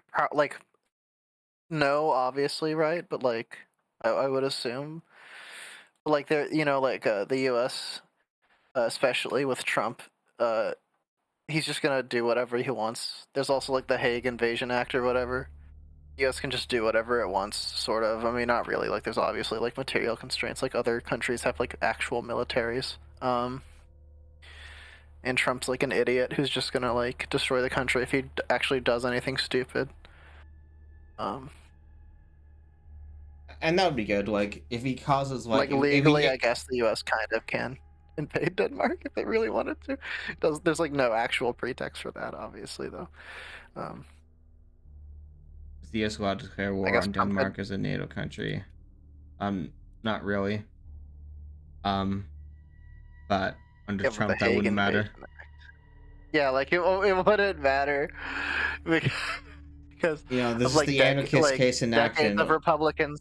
All these legal norms are just coding social norms. Like even the peaceful transfer of power was just upheld because people expected that and wanted that and very consciously did that. And Trump kind of like just very consciously didn't do that. That's really all it took. That's like the real constitution and fabric of social order. But it is really almost strange that like he just did that and it worked. Like he just kept pushing the envelope of like, how much can I get away with? Yeah. Can I get away with this and can I get away with that? And like no one at any point really stopped him. Some tried, but they missed. Yeah, they missed their shot. It was a pretty good shot too. Makes it even worse. Oh, I wasn't even thinking of that. Yeah, that was a pretty good shot.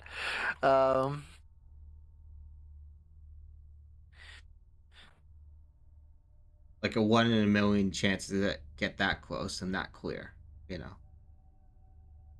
Man. The SS doing their jobs as usual. Yeah, the SS. Yeah. It's going to become very literal soon.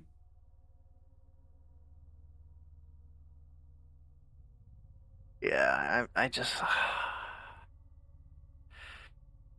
Hot take around these parts. I think Trump is a bad guy, though. Yeah. You know, I'm gonna have to analyze that claim under a microscope, but like, my vibes say that's probably true. You know. Mm-hmm.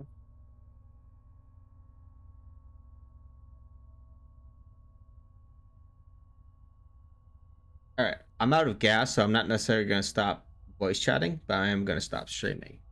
So, hope you had a Right, fair horrible enough. experience.